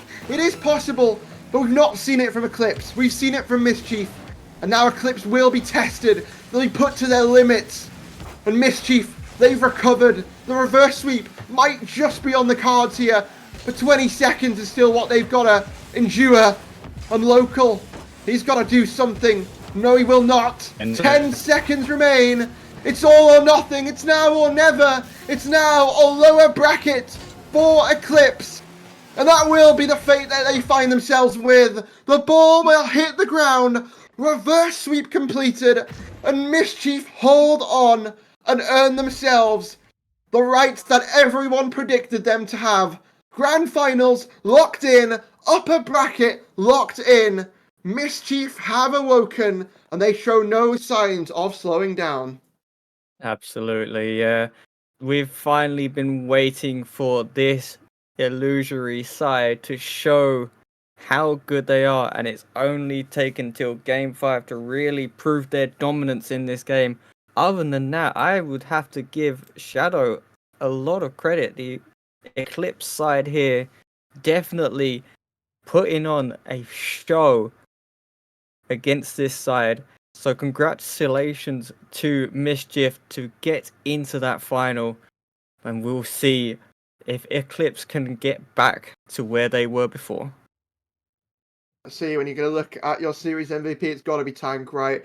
Yeah. When you look at this Mischief side of things, it felt like so many opportunities, Ghosty, came off the back of Tank, right? When you're driving it up the wall, going for these crazy ceiling shots, making these passing plays with his teammates. I mean, the stats say it all, right? You look at the screen, but incredible, absolute cinema, some may say.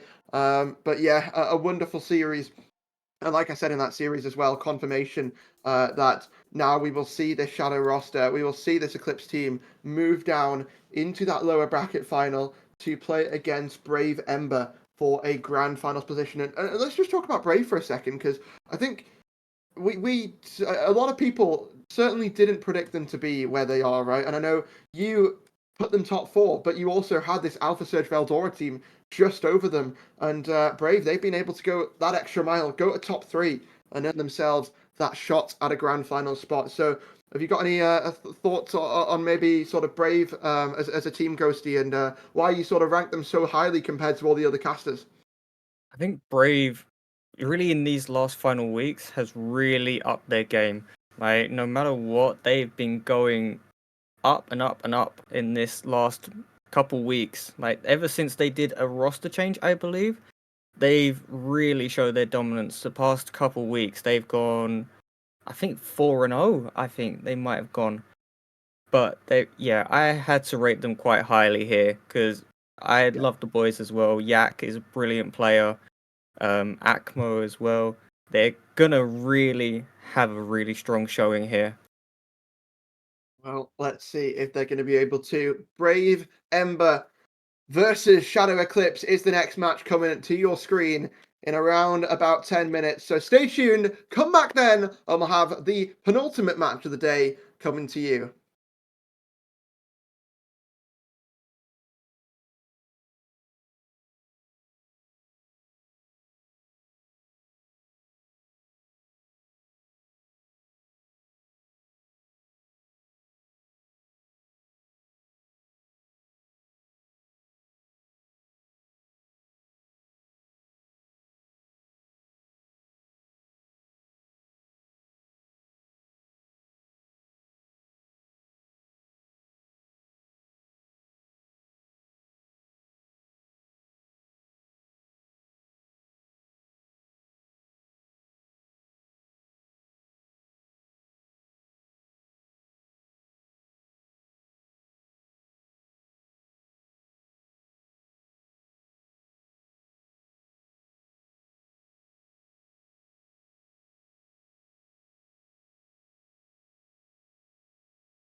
Why can't we ever bounce on the rhythm, yeah, yeah, yeah.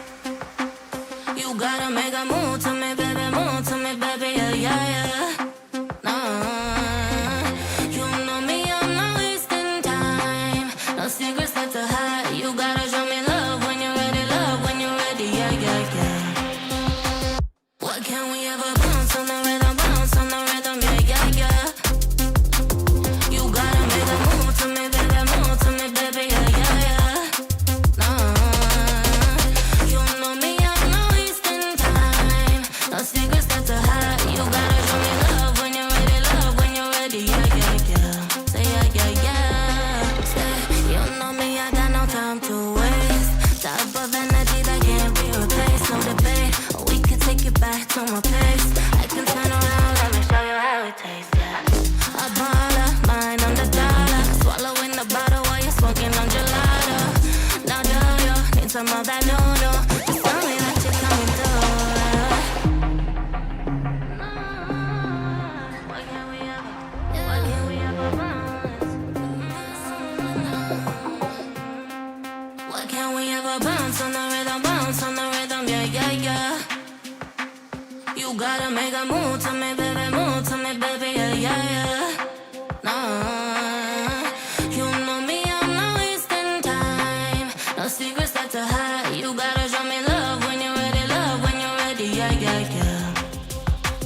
Why can't we ever bounce on the rhythm, yeah, yeah, yeah. You gotta make a move to me, baby, yeah, yeah, yeah.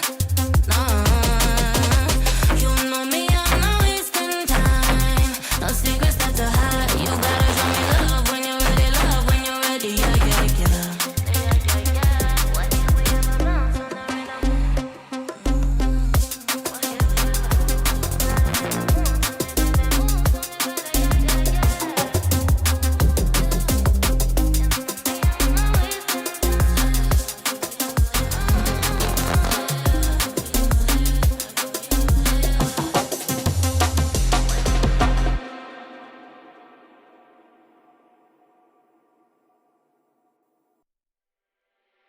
It's like a glitch I can't control. Someone's fucking with my dough. Kinda voodoo shit, you know. You won't find me tongue-tied. No witness on my side. Harmonies when I cry. This stuff makes me nauseous. Losing what they taught us. Gotta tread real cautious. But I go back to default. I go back to default. I go back to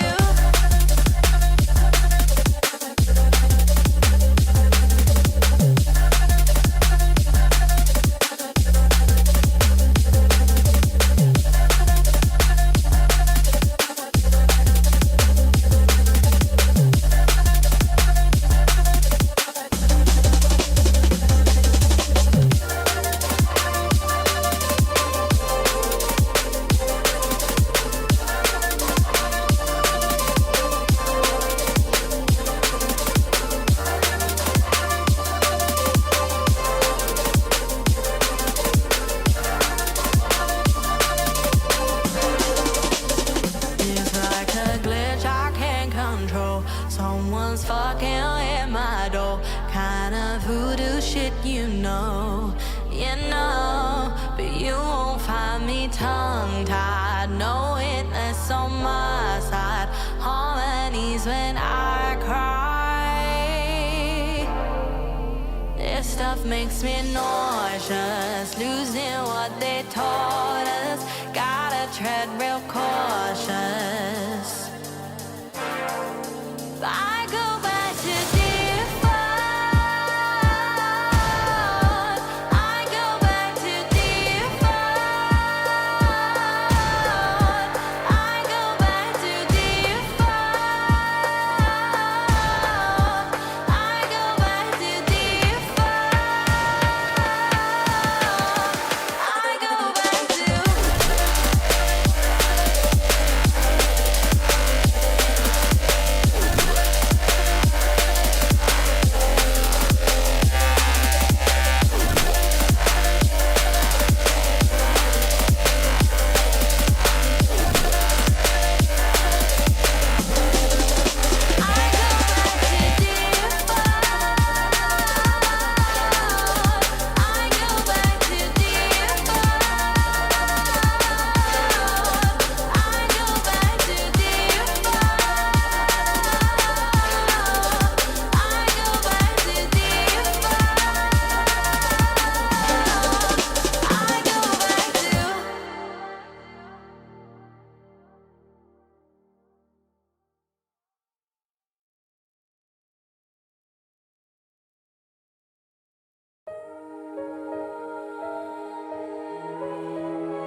You don't want me to breathe without you.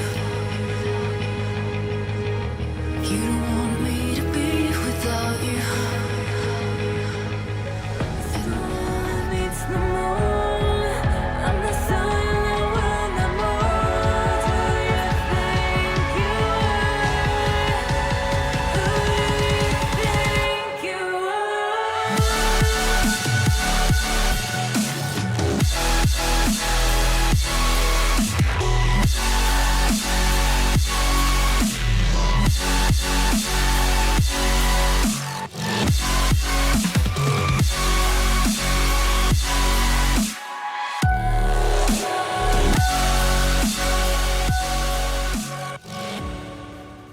And welcome back, everybody, to the RSC-EU. We saw an incredible brawl in the upper final and a reverse sweep from Mischief to claim a grand finals position over Eclipse.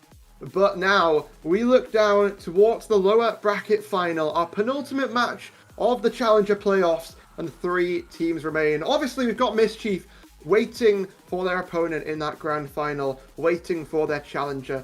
But we also have an Eclipse who's dropped down, and they've now got to square up against a team who has absolutely destroyed their way through that lower bracket so far today, and really put on a performance that I can only describe as what we saw from Shadow yesterday in the Prospect division. Yeah, I mean, I could agree with you there. It was looking like Veldora would be the team that's just going to make the whole run, because they've had to go from play-ins, and they've just been running through every single team thrown at them, even knocking out Yokubo. But Yokubo have been playing terribly the whole of today, kind of, so just not their day, not their form. And form does beat talent, so technically that's how we run it. But if we take a look at the brackets, they do kind of look interesting in terms of predictions for the talent predictions, because I'm sure no one expected these sort of top 3, because Yokubo was a favorite in the going season, and so was Neptunium. Yeah, I mean, when you look at the sort of the talent predictions that we've got on the screen right now, I don't really know what to say. It goes wrong every single time. It's going wrong today, but at least we've got, you know, a team in the top 2. Most people have a team in the top 2 who's doing pretty well, Kiki, and that was very, very different to yesterday, where it was a little bit all over the place. So it's gone a little bit better, and let's see if we can cap it off at the end of it with the final I guess nail in the talent predictions coffin. I don't know, but Brave, they've really exceeded all expectations. So have Shadow, to be honest with you, and Illusory has lived up to theirs. So we've looked at the talent predictions, right? But now we've got to make our own predictions for this series, and it's difficult because Shadow in that series for a good majority of it, they look like such an informed team and one that is really going to be able to challenge this Illusory roster, and they did. But now I look down to this lower bracket and I see a Brave who has ran their way through every single opponent that they've been challenged by, and they've got it done every single time. Reverse sweeps have been needed, but they've persevered, right? And they've been able to overcome these blocks in their way. So I'm gonna believe in the flame. I'm gonna have the fire behind this Brave roster, and I'm gonna go 3-2 to Brave. And see what happens is the way I'm going to go with this. But I'm interested to see what your thoughts on this are. I was very close to that one as well, but Eclipse kind of swayed me into their direction. I'm saying Eclipse gets the 5th game, and I'm definitely saying it goes to 5 games. So I'm saying Eclipse 3-2. Right? Reason being, even though Brave have made a lower bracket run, it's endurance. Just, Eclipse hasn't needed to play as many games as Brave have, and that could also work in both ends. You could be like, oh, you're warmed up for more Rocket League, but then you can get worn out and burned out in that Rocket League lower bracket. So that's why the upper bracket also has that sort of like momentum, because right now Mischief, they're just resting in the grand finals. They're just having a fun little chat, watching the game along probably together, and talking about what they're gonna do in the next game. But as for these two teams, they still have to battle it out to see who will reach that grand final. And for me, it has to be Eclipse. But here we are finally on Manfield. It's a beautiful night out here. It's a beautiful night on the pitch. And we will tell the players to go when ready, as we will finally get underway in one of the more fun finals, let's say. Let's say lower finals are a bit more fun as well. Oh, we've just had technical difficulty. Okay. So, we will be delaying for a second longer, as a player has crashed, unfortunately. I believe it's on the side of the Ember side, so we need to yap here, Hodge. We do, and thankfully, I think, the majority of the time, we're not too bad at that. So I think, as just a bit of a point, as just a bit of a thing to bring up, you talked about endurance, right? And endurance, I mentioned it in the grand final yesterday in the Prospect Division, it really came back to bite that Shadow team, and they just got stomped by DSQ in the end of it. They started out pretty competitive, and it just couldn't quite come into fruition at the end of it. And I think that's what we could see here between both of these rosters, but more so on the side of this Shadow roster, sorry, not the side of the Shadow roster, this Brave roster, right? You talked about them running the lower bracket, being able to get these reverse sweeps, and just being able to sort of power their way through every matchup. And I think that could also really just take a toll on them in the grand final if it gets to that point. So I have to say, I'm interested to see how it goes. I'm interested for your opinion as well as we get into the game, but we're going to kick this series off at the same time. Absolutely, as we will get underway. We have fixed all technical difficulties in chat, and we are underway on this beautiful night. It is only still a best of 5, so not many games to go, but sure, there's a lot to play for here, Hodge. As Akimo gets us underway. He scored a beautiful flip reset the previous series. Let's hope he can maybe turn it here again and maybe score another one, but all 3 players are on the ball here and will get the shove. It's Shadow, Eclipse, who will rain Nightfall on the opposing side, as they will take the lead with only 12 seconds off the game. Well, that Ember's certainly not burning bright just yet. Eclipse, iconic, getting the opener, unable to kick us off here in this first game. But how are we going to see a response from Ember? Akmo just trying to play that 50, but they maybe not quite worked out quite that well for them, and now it's touched down to the ground. Rubik's backing off from the challenge. Everyone in Ember all sort of circling the midfield, waiting to strike, and it will be Yak who pops this over to that side wall. It's going to be Mr. Efficiency who challenges, but not quite getting the touch needed. So now it's just a bit of a fake on the side of Ember as they try to continue what was a good sort of little bit of offense for them. But now we start to see the counter-attack brew, and that's what Eclipse is so good at. Yeah, absolutely. It's kind of iconic that we have Brave as Ember, you know, the burning light, and then we have Eclipse trying to shadow over them and then get that pure shutout as they're trying to get a lovely dunk there from Local, but bumps his own teammate in the process, will slow down the attack and will relieve Ember and give him some time for a counter-attack here as Acto is going for that bomb. He needs to look, Rubik's will slot it. That was all Akabo from my perspective, recognizing the danger and then just giving no chance to Local. Rubik's acknowledging it. Beautiful team play. I think the fact that Local was almost able to recover from that and get the save was actually like incredible, but still not quite able to find it. So Ember gonna pick up that first goal, like you say, wonderful team play to recognize, spot the opening and go in for the demo. But now we're right back on the side of Eclipse as they're chasing for that second goal, chasing to try and regain that lead. But are they going to be allowed it? Rubik's backflipping, realized he was going to get met in the skies and not get the beat on that 50, but now Rubik's having a second go at it. Akmo has to go into emergency save mode and is able to get that covered, but now the pressure continues to dial up, but the pressure cooker might have overheated here a little bit. Eclipse picking up that second, and it's slammed home there by Onesie. Local, crucial bump, sending Rubik's into outer space. And what are we watching here off of the start of game one? I mean, I think they're just showing them, we can do the same play you did, and we can do it even better, you know, and then they just did. Absolute brilliance there. Local, though, with a lovely chance denied by Rubik's, a lovely save to keep his team within one, but they do need to get that counter going. Yak is on it already, trying to get that backboard touch onto Rubik's. Rubik's, though, beat out by Lolo. Lolo now trying to get this one to Local. They're linking up here, but that one is a bit wayward there, and that one will be heading towards the corner as a chance for Yak emerges. Rubik's drops it down, leaves it for Akbo, but Akbo gets bumped by Efficiency.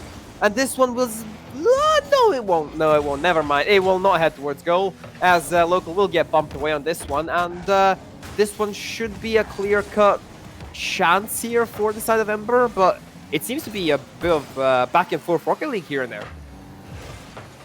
Yeah, it's a bit of a brawl here across the pitch. Everyone trying to find those bumps, everyone trying to find those openings, and maybe it is going to be slotted here. Oh my word! Wattensie's caught everyone off guard. He's got them snoring, he's got them sleeping. Silencing Ember here in the first match of this best of 5.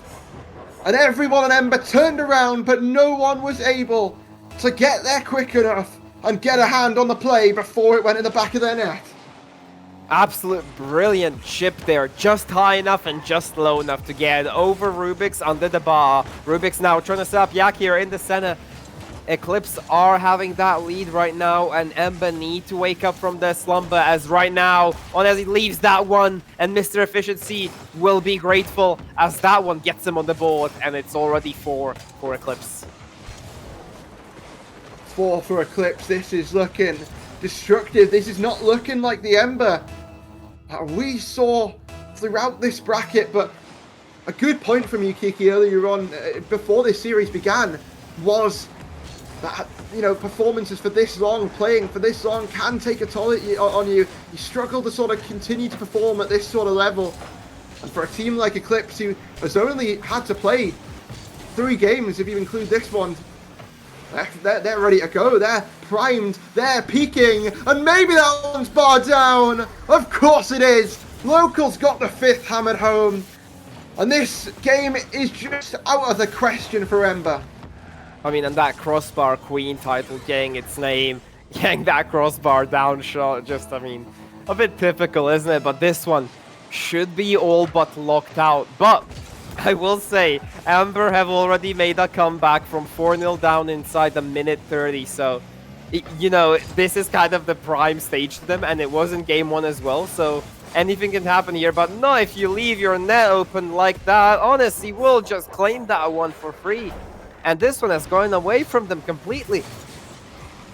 Well, from what looked like it was going to be a close match, from what looked like could have been, you know, really up in the air here. We didn't really know how this would go before the match began.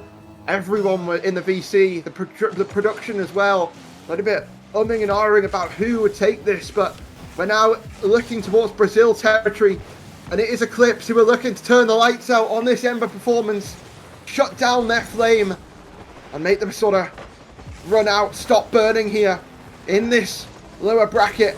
But will they be able to have the final say? 1 minute still left to go. Meanwhile, Wanzi's just looking for that 7th. And the local will find it. South America is on the horizon here in RSC-eu. And well, I don't even know what to say. I mean, Brazil. It's all you need to say, actually. Yeah, get the sunglasses on. Ooh, that's a good shout. You know, I should have gone the sunglasses out for this one, but Rubik's will look to deny the Brazil at least. Back post efficiency says no, we keep it at 7. And Yak is trying to get the deny here, but honestly, getting those beautiful 50s in the midfield. Something Brave, aka Ember, was quite good at keeping Veldora at bay. It was these mid-50s and mid-challenges, but so far, it's been all Eclipse, and there is no light to be seen as they will rain shadow all over Ember here. 30 seconds left, but this game just feels like it's over. I think if you're Ember, you've got to be using this as a bit of an extra timeout, right? Just make sure you're calming down, refreshing yourself. You've had to play so much today. Might as well take that extra 30 seconds to just calm down and not let the performance that Eclipse is putting up affect you at all, right? You've got to just take this extra time to rekindle your thoughts, chill, and sort of, I guess, I'm running out of words to say about this, to be honest with you, Kiki. I'm gonna be so for real.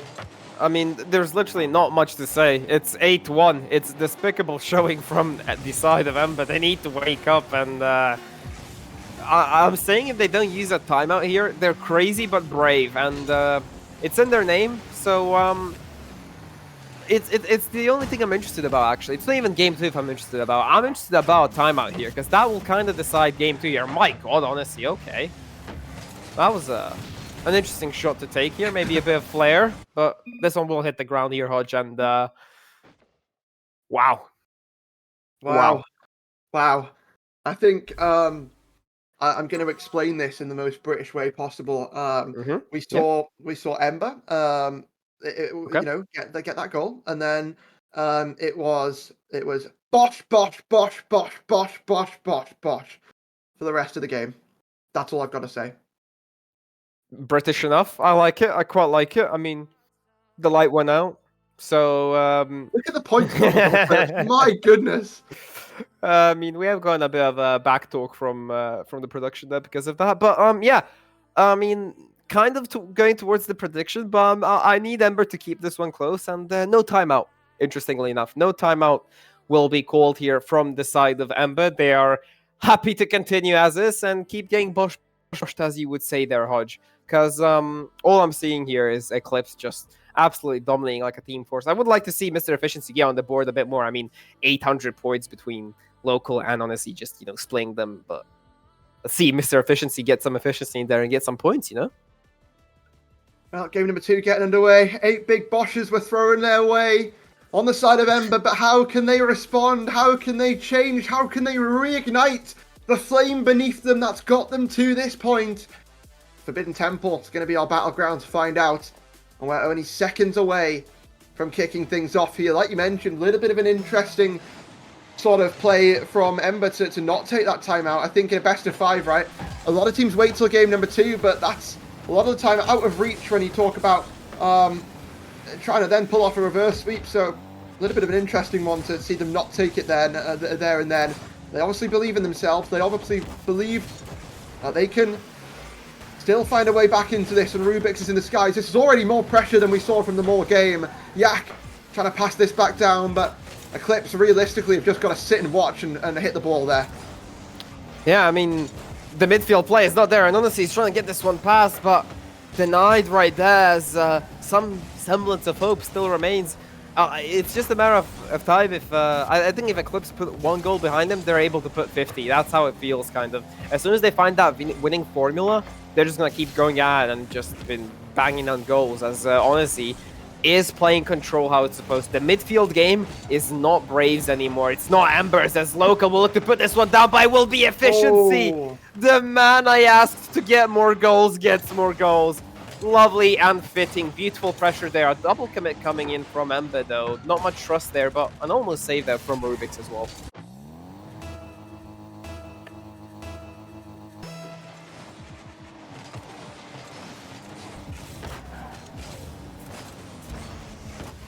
This one shall get back underway here. It's for the side of Honesty.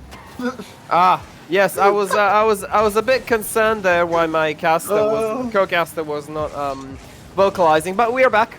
And so are Ember. Akuma will another demo. That backline merchant getting a goal and the demo. What a pre-flip. What a pre-flip. What a demo, and some may call that another big boom here, but this time on the side of Ember. Yeah, I mean, gonna have to concur with that one here. Honestly takes this guy. I almost called him Monacy. For those CS fans out there who are watching the last finals right now. We have a rule 1. We have a rule 1 right there, and Akbo is kind of flying across that.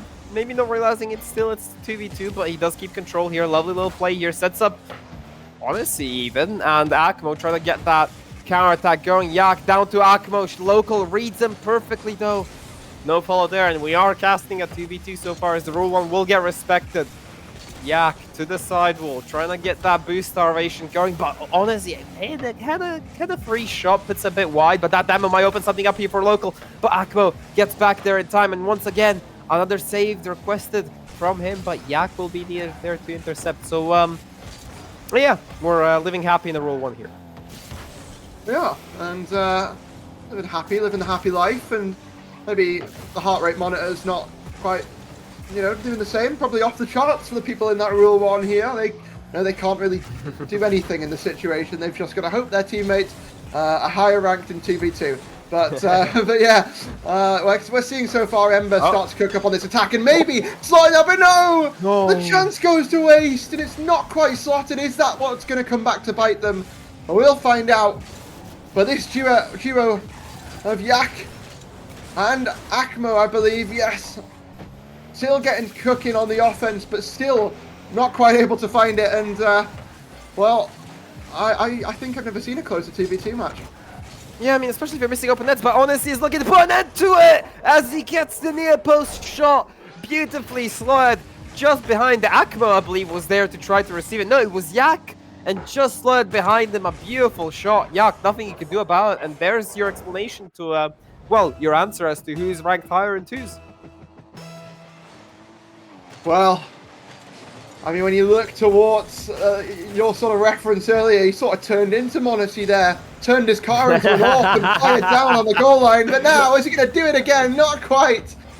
1.5 minutes, even more than that still to go.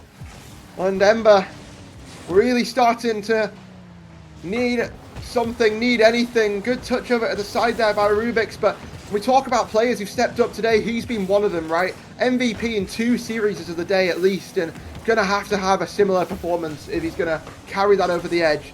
Gonna continue that sort of performance here and gonna get Brave to that grand final that has evaded them as a franchise for so long. But is this where they finally get it over the edge? They've got a long way to go, and it's just gonna continue to get even more deeper out of reality. Local coming alive here in this series. And actually, I do sympathise with Local ass in the chat, saying earlier, Kiki, why couldn't you have done this in the upper final? I mean, would have taken off a bit of stress. Yeah, I mean, definitely. I mean, but the pressure is kind of off now. You're 2-0 up. I just hope you don't relax too much as to give away like a reverse sweep potential here, as Local will keep just getting those 50s in the midfield, giving no time to breathe for Ember. And this is what Veldora have been missing. Kind of that midfield presence. No one was challenging the ball. Akmo and the squad had so much time to work around that. It's just been demos after goals after demos after goals. And that's how they've been washed out there from the lower bracket semi-final. But nonetheless, hope is still not out here for Ember. They still have a timeout at their disposal. Not sure how much it will change because they have been getting bashed pretty hard here. especially since efficiency decides to wake up. But a goal there would have done them wonders, at least to a confidence boost. But so far, it's been all Eclipse this game. Final couple of seconds remaining, and could be 5 more minutes left remaining of Ember's season, unless they maybe find some sort of hope. But no, Mr. Efficiency will kill any opportunity of some late second heroics and a potential kickoff goal opening up. But no, it's going to be slammed shut in their face. Eclipse taking game number 2 and really coming alive here. I think, to be fair, when we are going to look at who would likely go forward and challenge that illusory roster in the grand final more, due to the fact that Ember have been playing all day, I would have to give the edge to Eclipse. So showing the performance that they're showing us now, Kiki, is making me feel like we're going to get a bit more of a competitive grand final. But anything can still happen. Ember, we've seen them do a reverse sweep already today. And I tell you what, I better see Aquadome on our screens very, very shortly, or there will be a riot in chat. Well, I'm not sure as to what's been going on in chat. Oh, hold up, production, say that again. Okay. Found one Sovereign Heights lover in RSC, Kendo. Okay. Well, we will be going, everyone, to everyone's least favourite map in RSC apart from Kendo. Sovereign Heights, game number 3, and it could be the final map that Ember see this season unless they buck up their ideas a little bit. And got the teams joining the pitch, players getting themselves loaded in. No timeout. And no timeout, good call.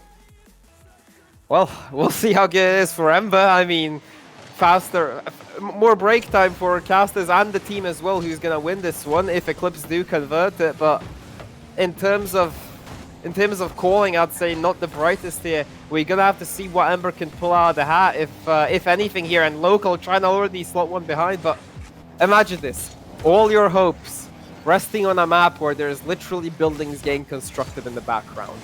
Crazy way to go out, in my opinion, Hodge. Feels like the UK.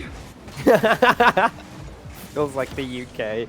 I quite like that one, Hodge. I quite like that one. But nonetheless, we are underway with some rockling. A double commit there from Ember. Maybe the pressure is showing with their backs against the wall. Finally laying in some air, showing some cracks, as this one will get past Rubik's. And that one was wide open. But honestly, Kaguya, solid shot. And Local, though, trying to make amends for that mistake. But Efficiency will be the most proficient there. And will put it behind the post finally, just to get that 1-goal lead started.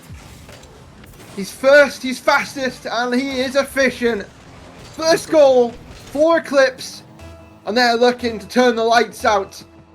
Just get rid of this flame that feels like it's just sort of been burning out and gradually losing its light throughout this series. They're going to be looking to really shut down this series and stop any chance of an Ember comeback.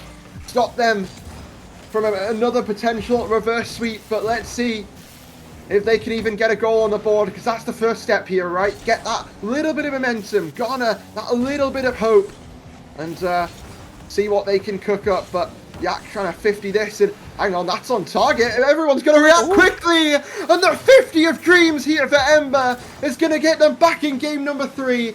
A little bit lucky, a little bit hope, but at the end of the day, the goal went in, and it's a goal. It counts. Yeah, I must say a bit poor there from Efficiency. I mean, he was there. He was just rooted to the ground for a solid 2 seconds before even attempting to jump for it. He had all the time in the world, just didn't decide to take it. And Rubik's will look to put this one in the danger zone here. This denied right there by the man who made the said mistake, as now Odyssey trying to get past Akmo. Local will make that job very easy, as this one is heading into Odyssey. Odyssey trying to find Efficiency there, but the pass is too much wayward, as this one will just be kind of resting in the midfield now. Both teams kind of a bit skittish, you know, a bit scared maybe. And I'm interested, like, if you're Ember right now, are you just forgetting about the timeout that was supposed to be taken, or are you actually going to use it on game number 4 here? It's a bold statement. It's a brave statement. Let's say it like that.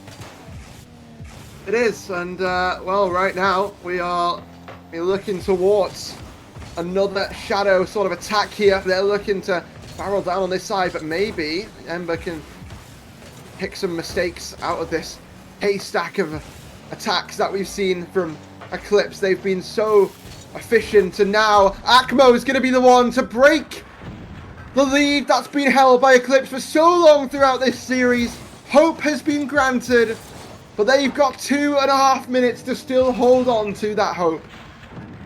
Yeah, and absolute brilliance there. Just, I mean, a bit of poor positioning there from Eclipse, but Akimo right there to dominate on that given chance by Yak. Finally, their presence has been shown in the midfield as well, as they have taken some semblance of control, but Local looking to take it all away, looking to rip it away from their hands, getting past one's boost, starving the backline. But Yak, with a very solid clear, will force a double commit there, which means Ember will have some time to play with here, as Yak will get another demo there, but the time they're getting, they're not using it quite well right now. They're wasting all the boost to just get to the ball, let alone make a 50, and honestly, snipes Local, and Local will find an open net. Ember a bit overzealous on these challenges, just going for something that's not theirs. And honestly, right to capitalize with a pass to Local, getting it past the final defender. Beautiful team play there on display. Yeah, lovely team play on display. Everything is lined up for Eclipse.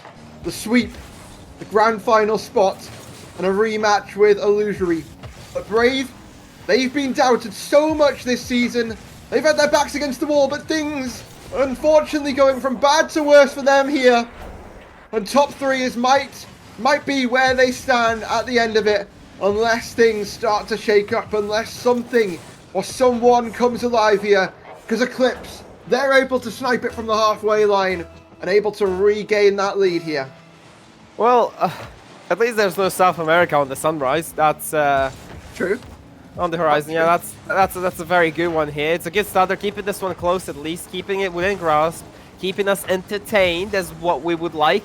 As honestly, we'll look to get this one past both. Local there, looking for bumps, will yield none. As this one is just past the backline now. Shadow needing to scramble back, just not being able to get that conversion. That one's rolling across. Rubik's was not ready for that one. That one was wide open, but a setup there for Yak might make things happen here. But Local looking to take things global, as he's kind of just, you know, playing that defensive power and swaying the opposition to kind of play it into him. Look at that, 50 again, just playing it for his team there. But that one rolls down to Akimo. Akimo maybe with a better shot could have shown something here, but the net is wide exposed here, and they just been playing a bit of back and forth here. 50 seconds left before Brave season could well come to an end. Akmo off of that side wall, looking at center. Everyone's getting bumped by themselves in the Eclipse side of the field. And now that blows open the gates here for Ember. That creates opportunities. Akmo's in the sky, but denied by Mr. Efficiency. Yeah, I mean, needed to capitalize there, but there's still some hope. 30 seconds remaining. They've done better. They've done 5 in a minute 30. Like, surely you can do maybe 1 in 20, as the time does tick down against their side this time. Efficiency looking to cut down everything that they've worked for, but it will be RSC. That will be the nail in the coffin to put him behind by 2 with only 12 seconds left on the clock. What have you got to show us here? Ember, 12 seconds left, 2 goals needed, kickoff goals needed. Let's see if they're going to be able to do it. Lovely kickoff strats, but Local read it perfectly. It's got the right ideas. Shadow, one of the oldest franchises in the RSC, knows nothing but victory when it comes to playoffs, and once again will find themselves back in a grand finals situation. They repeat their success from Prospect and now have the chance to go one step further. Absolutely. Complete teamwork on display. I mean, the whole team was working for it. It wasn't any sort of individual plays. It was just the whole team working as a unit and overpowering that Ember roster. And it was a sweep. It was not an expected sweep, but, you know, I guess Ember's luck just ran out and they didn't have enough juice to keep going. That must have been the case here, but no doubt that this Ember squad has exceeded everyone's expectations, right? And maybe not the franchise management, and maybe not the people who did predict Ember to go this far, but I think the majority of people didn't quite have Ember at this sort of stage of the tournament. I mean, look at the caster predictions, right? I mean, the casters know nothing, but still, when you look back at the predictions of everyone, Ember was not certainly who everyone thought, they could be getting to a grand final, but in the end, it was Shadow. And when you look at a series MVP, you've got to look towards Wanzi there. Was getting compared to the likes of Monacy in the terms of performance right there, but he's still got one more series Sniping to see the if goal. he can close things out and become the champion, the back-to-back champion of RSC. Did it in the Prospect division last season and is looking to do it once again, this time in the Challenger division with the same organisation. But Kiki, I know you've got a grand finals to cast. I know we've got a grand finals to watch. So we'll send you all to a quick break. But when we come back, Sir Pegasus alongside Kiki will be delivering your grand final of Shadow Esports taking on Illusory, the team who everyone expected to be there, versus a team who's a little bit of a wild card and has been performing well all day. Will we have a bracket reset? Will it be done in the first series? So many questions, but only one way to answer it. We'll see you in about 10 minutes.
Let's switch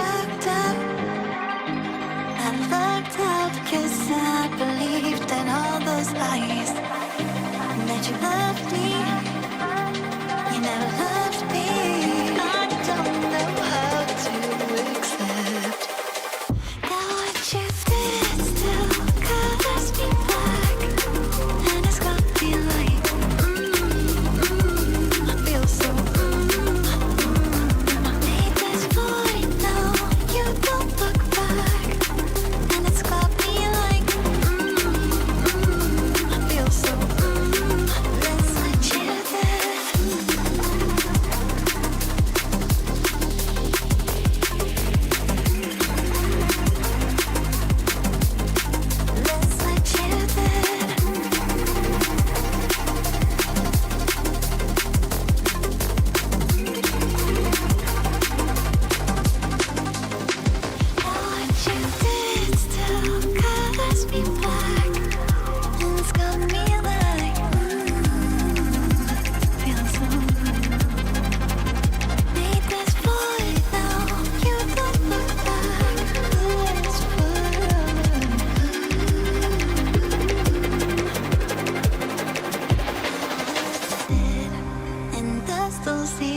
smiling when you said to me, don't be a crybaby. And I've been told that you're moving, even though I still feel the echoes. I'm fucked up and I can't love myself now. I live like I always lies, that I'm not enough, though you're not enough. I just want to shout it out. Now what you did still colors me black. And it's gonna be like that. I feel so I made this void now. You don't look back. It's gonna be like I feel so that's what you did.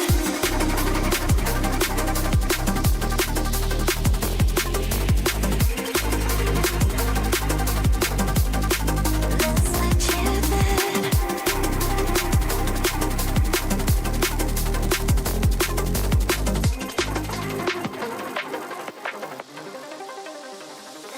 What you did.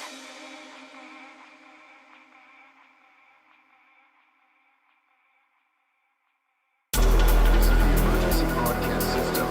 This is not a test. Repeat, this is not a test. Citizens are advised to take the following steps. Stay alert to receive transport or emergency alert notifications.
surprise that you're in my mind.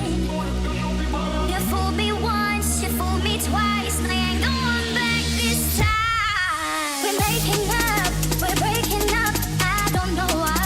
I know you've been fooling around. You better watch out, you better watch out. Why'd you gotta do me like that? Why'd you gotta do me like that? Why'd you gotta do me like that? Why'd you gotta do me like that?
What's on your mind?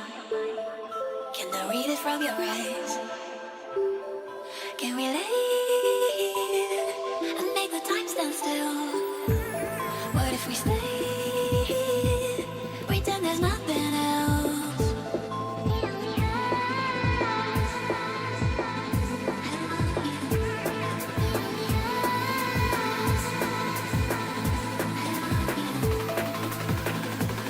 What if we stay?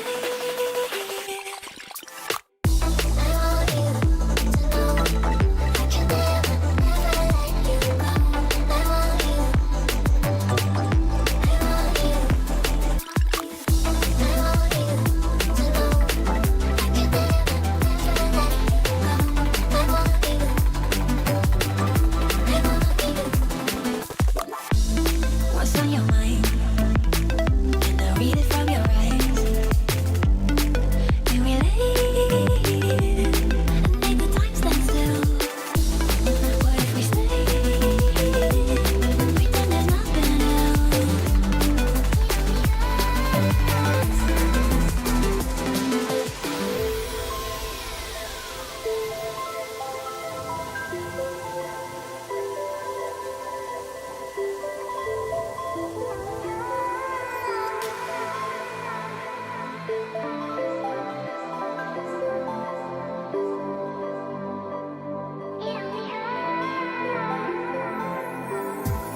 What's on your mind?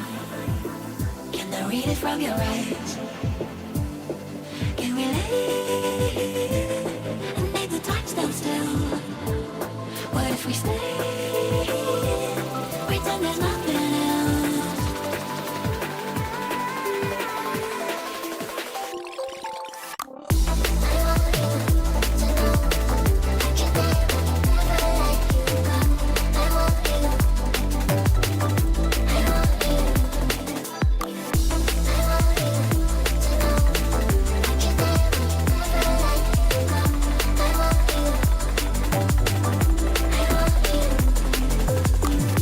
I want you. I want you. I want you.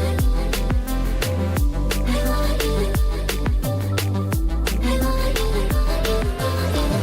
I want you.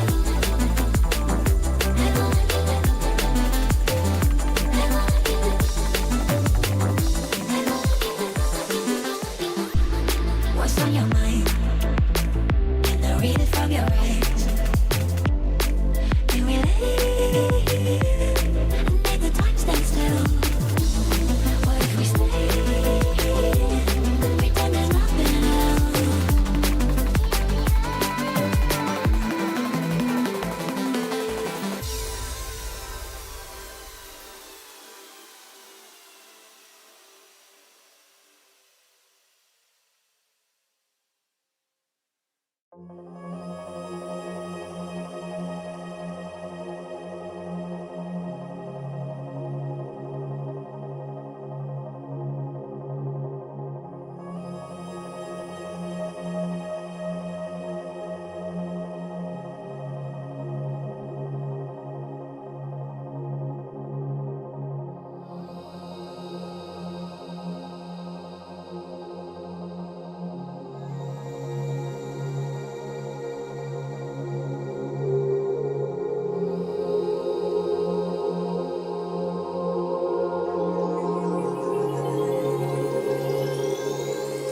Just break my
tears like rain run down the window. I repeat your name, losing no wisdom. My tears like rain run down the window. I repeat your name, losing no wisdom.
Ladies and gentlemen, it's that time. Welcome back for the once more and final time. And I'm joined by the most beautiful co-caster you could have ever wished for in this grand final, who only shows up for grand finals because you need a monumentous occasion to summon him. It is none other than Sir Pegasus himself. Welcome. Yeah, Pegasus. I'm afraid my voice isn't going to be as warm as yours. You've been here on stream for quite a few hours now, and they've been some wonderful broadcasts. It's been some wonderful games as well to match the occasion. Of course, it is the first Championship Sunday of RSC Legacy. Well, ever. This is technically a completely new named format, and even if it's the exact same style of play, we're going to pretend like it's something different. It's a title here for these two teams to chase. And speaking of these two teams, Kiki, what a deserved matchup this is after their performances today. Yeah, absolutely. Many people and their talent predictions were not actually up to par because no one expected this outcome. I mean, there was some Illusory and Eclipse fans in the chat, but Yokubo just completely knocked out of the water down, just completely made like a round 2 exit. So, yeah, but a deserved grand final, I'd say. Eclipse has been on a steamroll right now through the lower brackets. They've just swept away Ember. They were angry after that reverse sweep in the upper bracket final. And I don't know if that could kind of burn them out, you know, Pegasus. What are you thinking? Eclipse had an extra game to play while Illusory was resting. So what are you thinking right now? Well, people always debate whether fatigue is that higher factor or coming into that grand finals with momentum.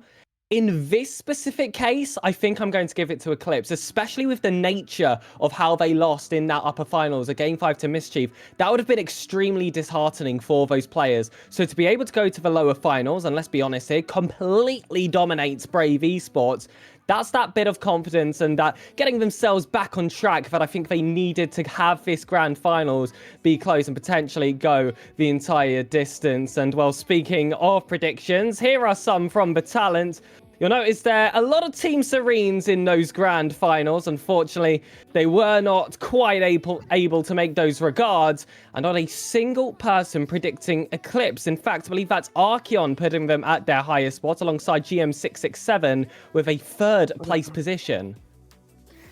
Okay, I apologize to the stream if I've called Archeon veiled because I'll be honest, from my angle of view, the production quality is... I'm joking. It's not the production quality. I'm just a bit blind, you see. But yeah, only single Eclipse. No one even predicted Eclipse second. They thought they would be out by a long time. As, yeah, the only team to make the top 3 appearance in every single prediction was Yokubo, who just out the water. But Yes. predictions for the current game. It is all about those 60 pounds and all about that Eclipse versus Illusory, aka Mischief. So, what is your prediction here, Pegasus? Well, first of all, I want to say that Vild did actually have them going first, and I just completely skipped past that. And I'm going to say that he's wrong, unfortunately. I feel like these games have gone the full distance. I have been impressed with what we have seen from Eclipse, but I love a Game 7. I feel like Challenger deserves a Game 7. This rematch has to go that full distance, in my opinion. But, you know, I still want to have a good night's sleep. So I'm going to give it to Mischief and Eclipse. You're on a fantastic run, but Illusory with their 17-1 league play record, they've got to get the trophy to go alongside that. Absolutely. I mean, Eclipse are on for the back-to-back in their, the Shadow franchise are on for the back-to-back, championship trophy. But I believe they can do it.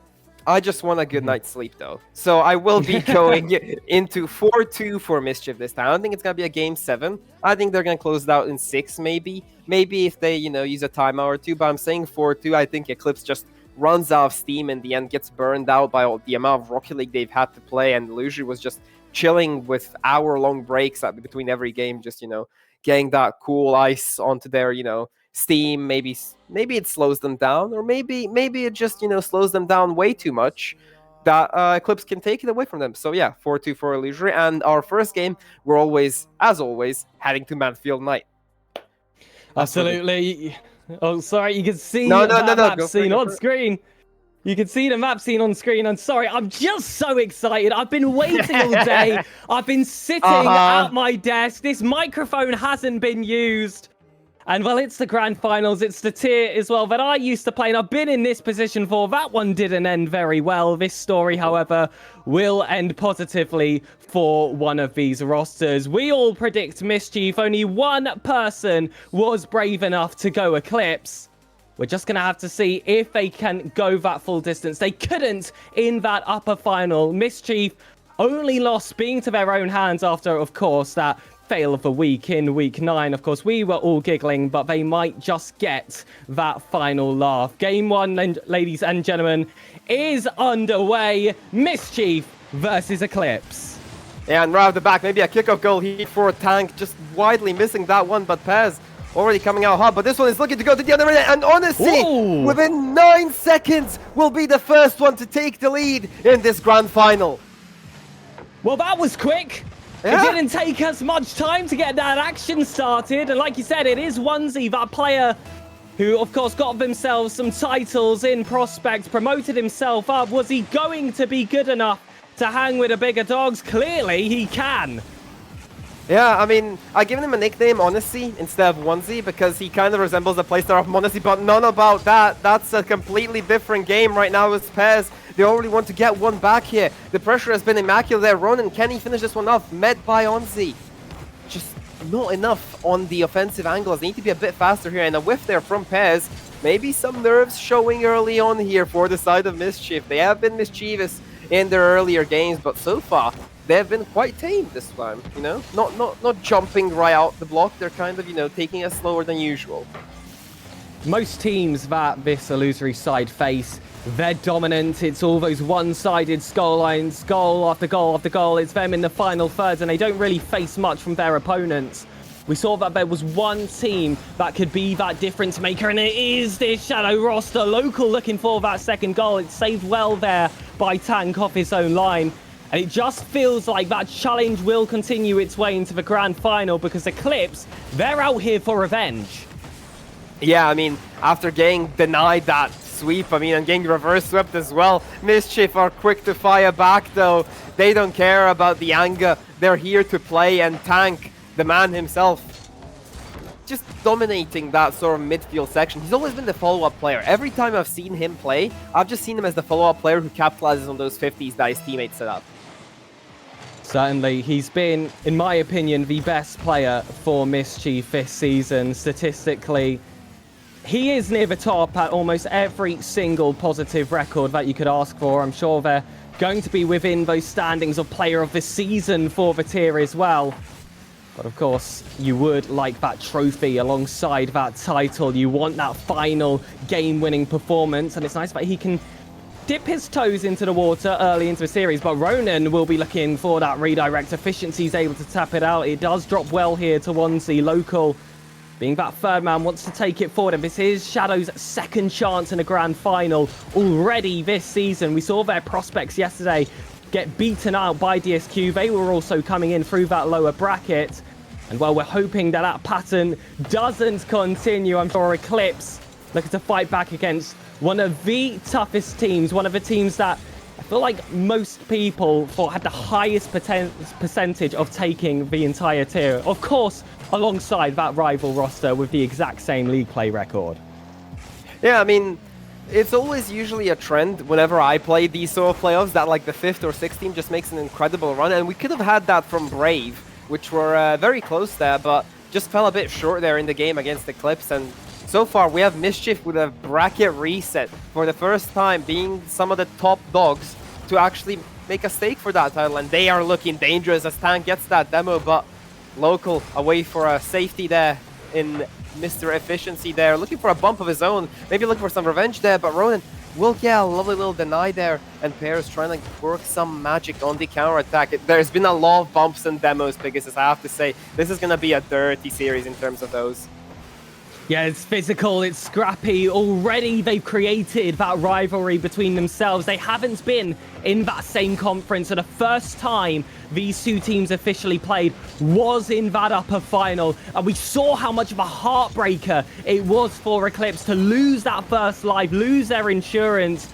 And now that path looks so much longer for them, having to now beat their opponent for the first time and then do it all over again. But Efficiency, he's ready to go on that long haul. I mean, if they keep this up, we might be here for a long night of Rocket League. But that bracket reset is such a looming threat, such a nice win to have in your back. Even if you lose, you have some time to, recollect yourself, get ready to go again if you're in terms of Mischief. If they do lose this series, but still, this series has been kind of on a wayward expectation, let's say. They haven't been totally dominated here by Eclipse in this game. It's been here and there, but so far, the offense has been all Eclipse. Even though we have seen more shots come out of Mischief, it's just been that more clinical from Eclipse. And it will be Eclipse looking to try and create some sort of an offense. That shot, while impressive, is going to challenge the defense of Tank. They've been a powerhouse both in offense and defense, and you're going to have to throw him out the net, just like Onesie tried there in Ronan, if you want to stand a chance. Open net for Tank. And I thought that was the banker. It was the player I was just giving their flowers to. I was ready to make that call, Kiki. I was ready to say that this game was back to equal. That is a shocking miss in the grand finals. No, my mouth is wide open. I apologize, ladies and gentlemen. Yeah, I mean, especially in the last 30 seconds, you'd hope to get that equalizer right there and then, but now time is not on your side, and you can't be affording mistakes like that if you're gonna be battling for that #1 spot in the entire conference. It's just not something you can afford here. And Tank gonna have to try and chase it back on 0 seconds. There's a chance, but they're flying wide. So good for 4.5 minutes of gameplay. But in those clutch final 30 seconds, Mischief couldn't get it over the line. They couldn't see that one to overtime. And I feel like we were robbed of an extra few minutes of Rocket League.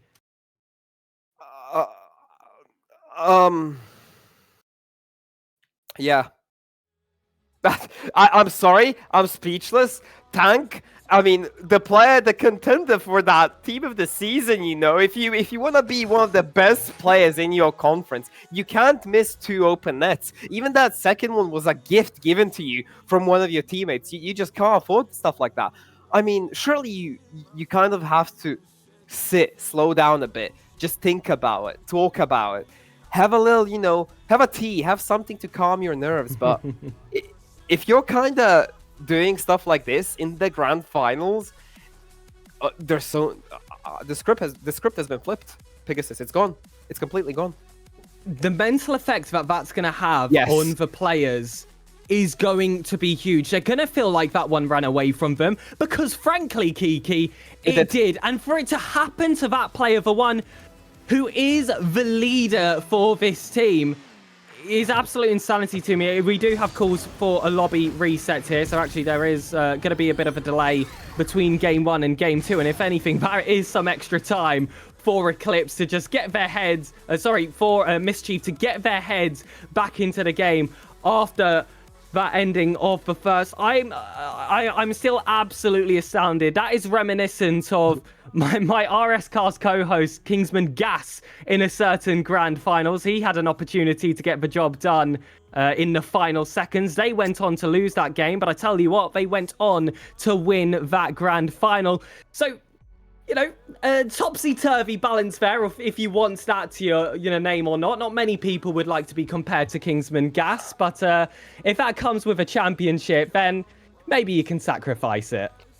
Do you think the Slobby Reset is like more of a tactical timeout that's not been used rather than a technical one? I'll be honest, like it seems a bit fishy to me. It's just a few extra minutes for them to take in, but yeah, they are slowing up a lot slower than the other team. But alas, they are here. Alas, they are here. But yeah, I'm just interested in the chat favorite here. I mean, everyone kind of thinks Mischief will go the way, but will they crumble under the pressure? It's kind of a game of endurance here. It's 10 p.m. Everyone's tired. Casters, I mean, producers, everyone is just on edge, especially the players. The mental resilience to keep up with these games, I mean, you gotta keep control of that mentalist, and as you said, that's gonna have a big impact there. It's a really long day, those playoff Sundays. It feels like it goes forever. You want to keep yourself warm, but most people probably do not play Rocket League for this many hours on end, especially with such high stakes with it. You lose a ranked game, that's okay. You move on to the next one. You lose in playoffs, you lose that first life. You lose again, you're out the tournament. That's something that Shadow have really had to balance today, and they will open up the scoring again. And Mischief, a lobby reset, seemingly hasn't ironed out those gaps. I mean, they completely fell short again, and within 4 seconds, I never knew Eclipse for scoring early, but, you know, they're kind of trying to beat themselves to it. You know, first game, 9 seconds, second game, 4 seconds, you know, so they're just trying to get those world records in order before they actually kind of win the actual series. But so far, it's been scrappy, as we've known it. A double commit there from the side of Illusory. They're just a bit anxious, I assume. Ooh, that's an interesting bit of information. Supposedly, Pear's not a fan of this map. It is part of the official rotation. He claims that he lags on it, so we'll see if that has an effect on his performance as this game continues. Of course, they do already start off a goal behind, and it was a bit of a disastrous kickoff that led to that point, but a chance now to maybe grab an equalizer. Tank is looming. Onesie has to pop it high, but it isn't out of danger. It still remains central, local. Looking to just throw this one away. Now it's going to be Ronan to take this over. Zero boost of a tank. Still should be able to hold that 50. Second touch doesn't quite land. And neither does the bump he went for thereafter. So again, we're back at that halfway point. But it feels like these attacks for Eclipse are dying rather quickly. Those counters aren't coming nearly quick enough. And Mischief are so good at recovering. But Onesie finally finds that breakaway. And Eclipse get themselves back on the double. And Mischief are going to be scrambling yet again. Yeah, I mean, they just took it slower than usual. I think even Mischief were kind of caught off guard after Efficiency just popped it out there for Onzi, and then just complete utilization of the opportunity. It's just about which team kind of makes less mistakes, and, you know, it's a challenge tier. You're just waiting for the other team to make a mistake so you can capitalize on it. But if you want to be that top tier team, if you want to be that champion, you got to minimize those mistakes. And that triple commit right there is not how you do it. I'm thinking someone's getting a bit nervous here, and could be Illusory right now. It really does seem the case, and that would be such a shame for them to falter on the final hurdle after what has been such an amazing season for them. Realistically, they should have gone undefeated during that league play, but they threw it away themselves. Maybe a sign of life here for Pears. He said he didn't like this map. Well, it might become his favorite if he's able to pull off this comeback. Yeah, I mean, a lovely little conversion there. Just crossbar down, baiting one of the defenders, thinking it was going to go in. Lovely little assistance there from the side of Ronan. But so far, even though the star player via CMVs and, you know, extra other stats has been kind of Ronan, Tank has been really proving as to, like, he's just a solid Rocket League player. There's just not much more detail about it. He's not flashy or anything, but he can get the job done when you need him to. But can he wake up here in the dying moments here as Pairs will look to drop this one to Ronan. Ronan putting it behind Efficiency. That one just wide. Oh, they're going to be kicking themselves for shots like that. They just need to be a bit more clinical. That is devastating, and we saw that a lack of clinicality is what prevented an overtime in that first game, is what saw them come behind heading into this second map. Tank able to get that save, able to keep this game within a short reach. Locals looking to stretch it, however. Pairs back on. He does have a teammate as an option inside. That 50 should land for them, but Ronan committed too early, so now it's all left to Tank yet again. Ronan wants it right back, but now Pairs on that back foot couldn't decide whether they wanted to challenge or not, and that has led to a lapse in communication between the players and possession back in the hands of Eclipse.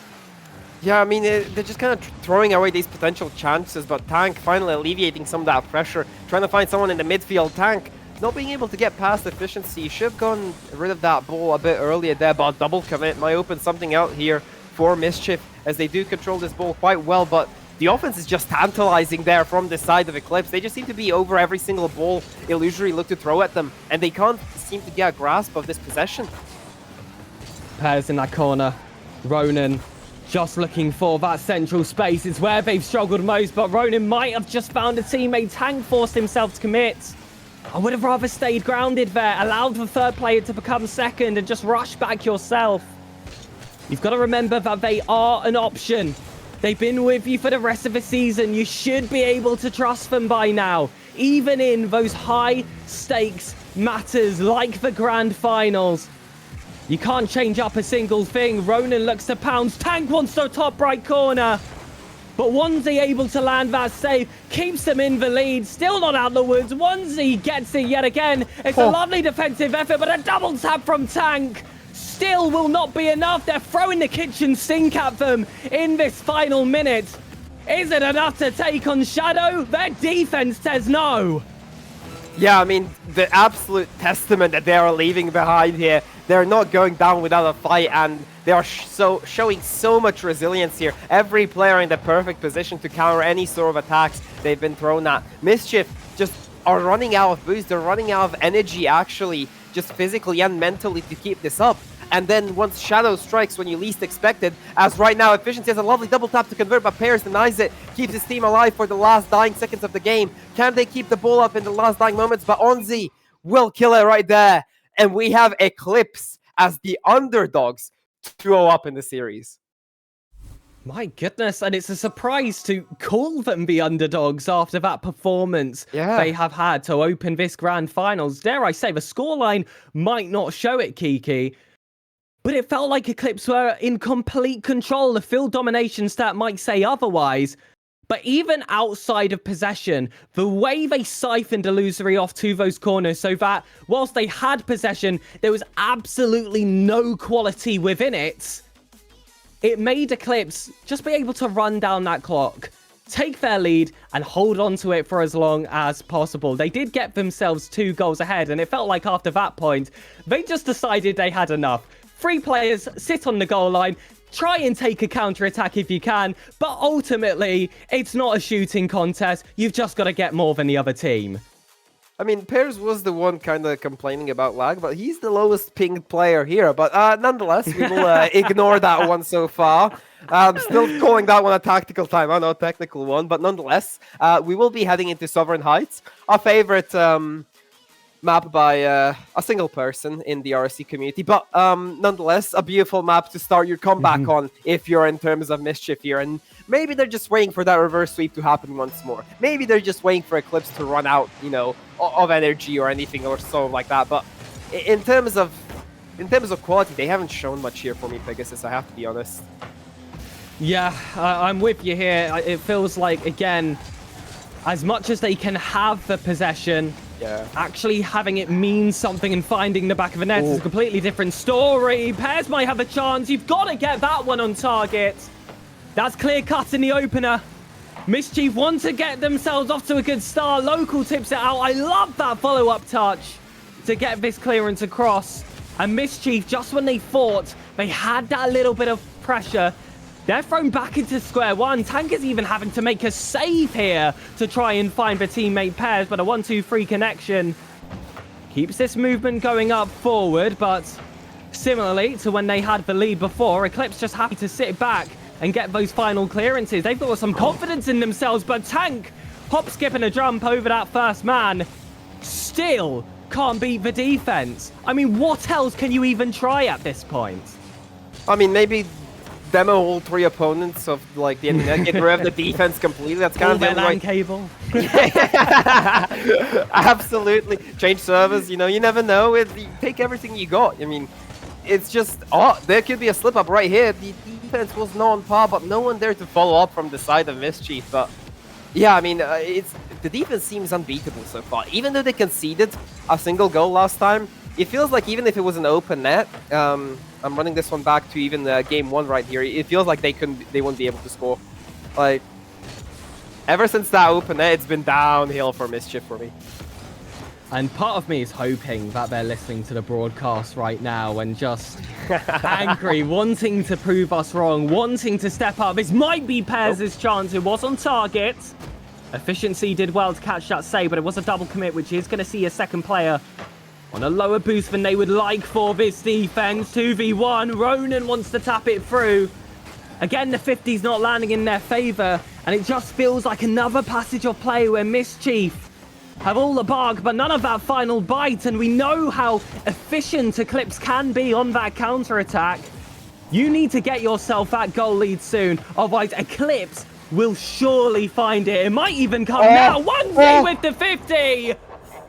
Off the crossbar, off the post, and one more tap home. Eclipse have done it again.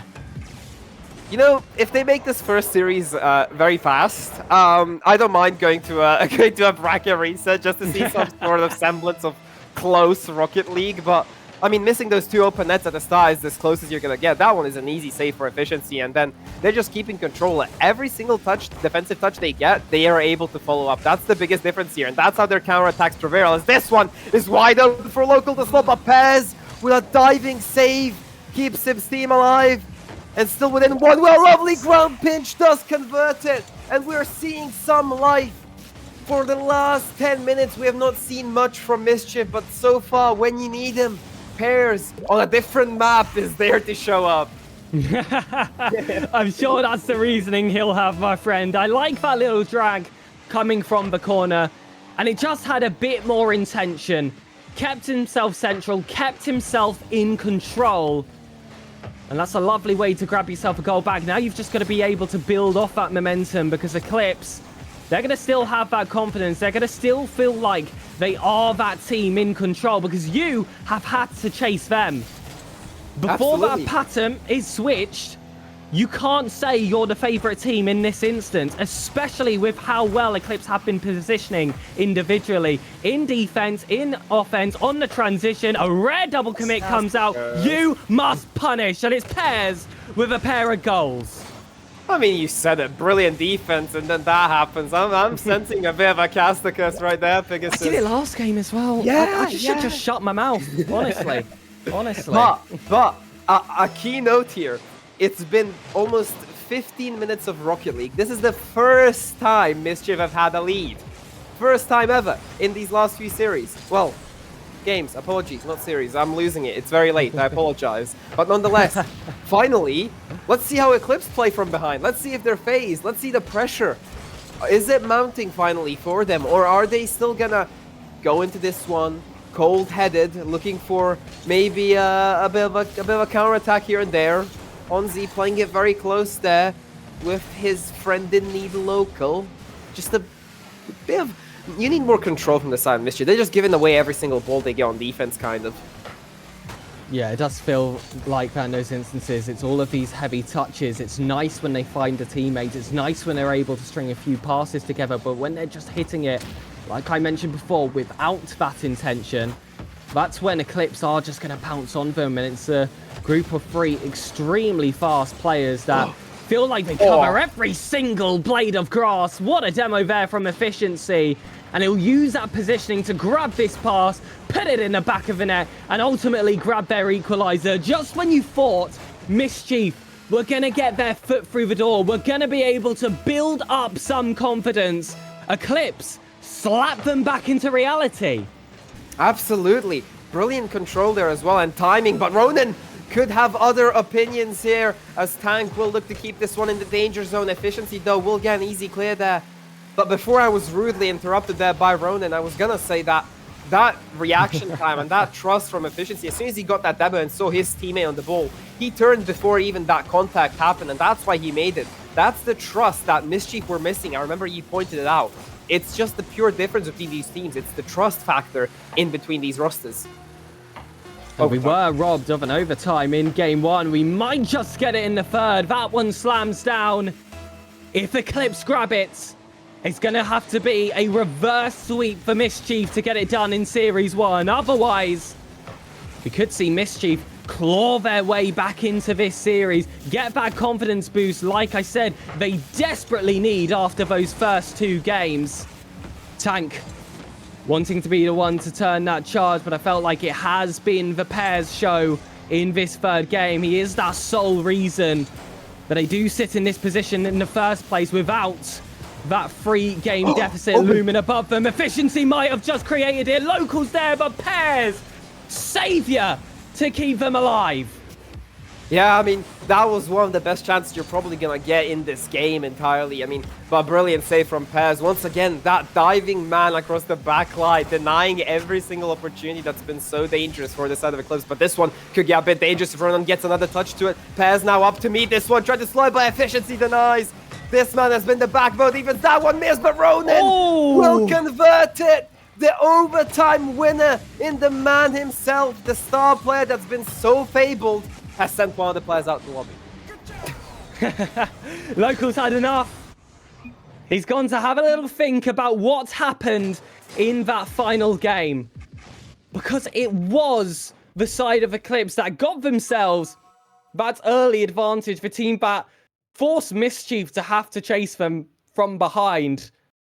But that was the turning point they were calling for, and it all started there with your game MVP pairs sitting on just over 600 points, 2 goals, 2 saves, all coming out of 5 shots.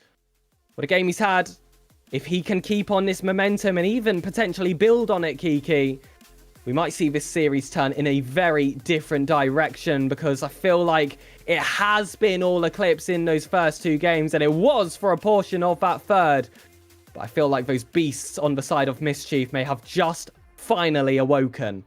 Yeah, they are causing a bit of mischief, you know. You're thinking they're called Mischief. They seem like a middle-end team that's gonna just upset some, you know, top dogs. But them just being a top dog with that name makes it even better, because you're kind of struggling against like a team that you're used to, like, already beating in an upper final. But still, I mean, it's a 3rd seeded team, and they're not even expected to, like, maybe even show up for the grand finals. But alas, they have done it, and fully rightly so. They are giving us a run for their money. They could have had Eclipse on a series point right here. They could have done it right back in Sovereign Heights, but that overtime goal, it still felt like it could have gone either way. But alas, we're under game 4 right now, and this one, a lot to play for. The mentality it's going to carry, huge. And Mischief have been those big titans of Challenger down in Glacies. All those teams could only hear tales about that illusory roster on the other side of the conference. You would not get your opportunity to meet them until playoffs, and now that Shadow have found themselves in that position, they're looking to slay that dragon, but Efficiency, his sword's a bit blunt at the beginning of the 4th.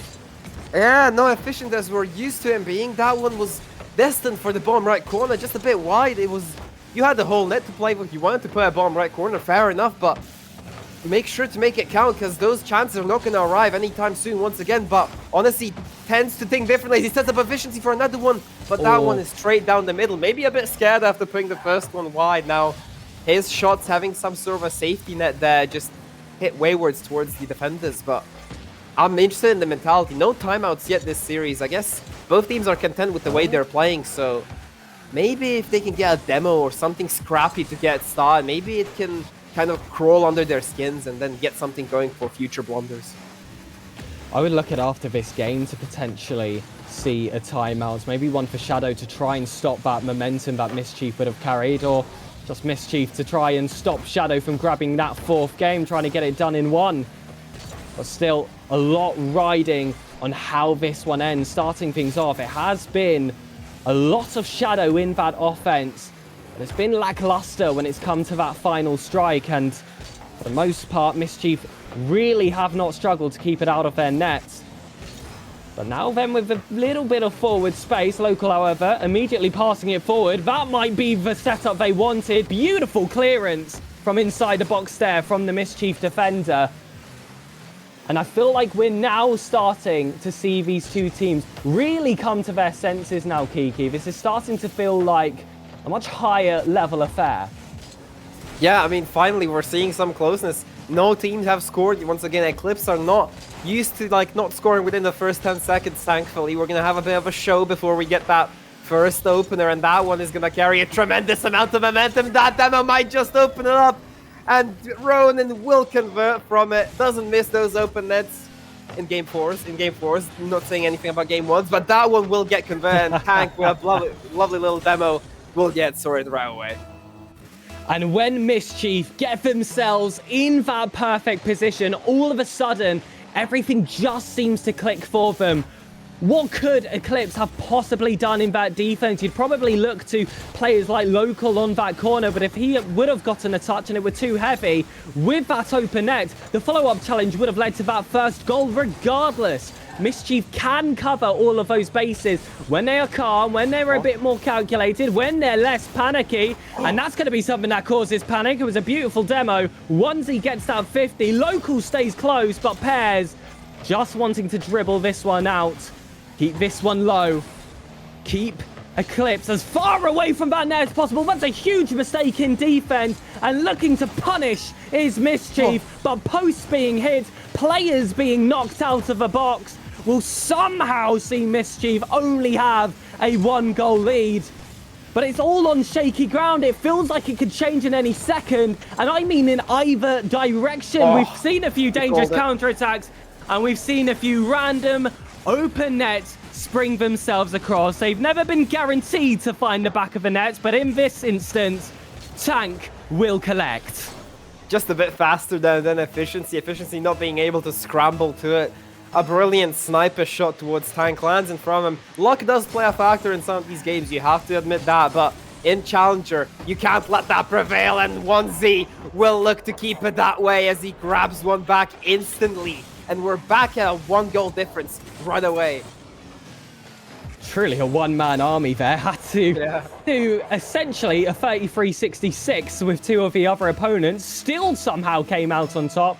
But it was that huge flick over that final player which saw that first goal. We've seen clutch performances by Pairs on that opposing side. Maybe it's Onesie's turn to try and do something here for Shadow Eclipse. He will look to try and find the ball. Instead, he goes flying wide, completely beaten by the Mischief offense. I love that dummy to go low. Pairs will try and send it off the corner. Local will give himself a little bit of breathing room, but that double commit is going to neutralize that advantage they had. No, it's Tank! Crossbar hit, and Pairs will clean up for them. And it was another moment of concern where you thought a clear-cut opportunity was going to run away, but that previous double commit there from Eclipse is what left that net completely open. And I'm loving the chat so far. A great pass coming in from Tank himself. Completely calculated, in my opinion. Open nets now. We take those passes. Absolutely team player and that. But a 2-goal deficit here looming on Eclipse. Finally, we might be looking at 2-2 series here. And are they going to take that timeout, Fabled? I'd assume so, but this game is not over yet. Onesie doesn't think so. He grabs one back, and the poaching from Local on the back line just being that harassment for Tank. Slowing him down with those bump attempts, just brilliant. 40 seconds, going to feel like 40 minutes for Mischief, who just have to hold on to get this series back to equal and to reduce this best of 7 to a best of 3. Eclipse are going to throw absolutely everything at them for now these final 30 seconds. That shot's wide. Pairs has been the one to make the difference in the late parts of the game. He starts off with bad clearance. Tank though took the initiative and looked to recycle it out. Now it's local uncontested. You've just got to commit. You've just got to be brave. Local wants that braver player. What a throw this could potentially be. We're going to reset the scorelines here. 17 seconds. Cards back in position. What was that defense from Mischief? I thought we were done. I thought they were going to hold it out very easily. I might even have it ended here. No way. Regulation 1Z sets up anyone there. Tank holds them up for a bit longer. Local tries to slow a shot. A bit wide though. And we will head into overtime. My God, if he closed that one off on a hat trick as well. Cinema. Absolute cinema. It would have been one of the moments of the seasons in these grand finals. I got to watch the one yesterday, but I've never seen a match completely capitulate like this one potentially could do against Mischief if Eclipse are able to grab that victory. Local might have just secured it. Ronan has to come diving in. Onesie is lurking. It's off the corner. Efficiency wants. Those 50s he'll have to settle for. Tank did well at chasing that loose ball. And Onesie might just create another for Tank to pounce onto this time. That's a lot of boost burned down. And that middle did not spawn for him. Instead, it's going to be Pears who grabs it. And it's a whiff there in the final third. And you've just got to ask, how's your bottle? It's overtime. You need to be a hero. No heroics there with that shot. Yeah, but they keep looming. They're still on the offense. I mean, after a solid domination on the last 30 seconds from the side of Eclipse, they seem to have died down a bit. And Tank looking to open something up with a demo. 2-on-1 here. Ronan we're just waiting in the midfield for that pass that never actually came. Pears tried to take it all by himself. Maybe a bit selfish there. Maybe just denied that backboard pass. We'll never know. But in terms of offense and defense, you need to be there when it counts. And Pears is looking to do just that. The late game player looking to end it here just wide once more. And 2 clean-cut chances taken away from him. But Mischief, if there's anything they're good at, it's kind of controlling the ball in this offense. They kind of keep that aggression going. They don't let up as often as Eclipse do. Eclipse is kind of like the counter-attack team that like to get given the opportunity and prance upon it.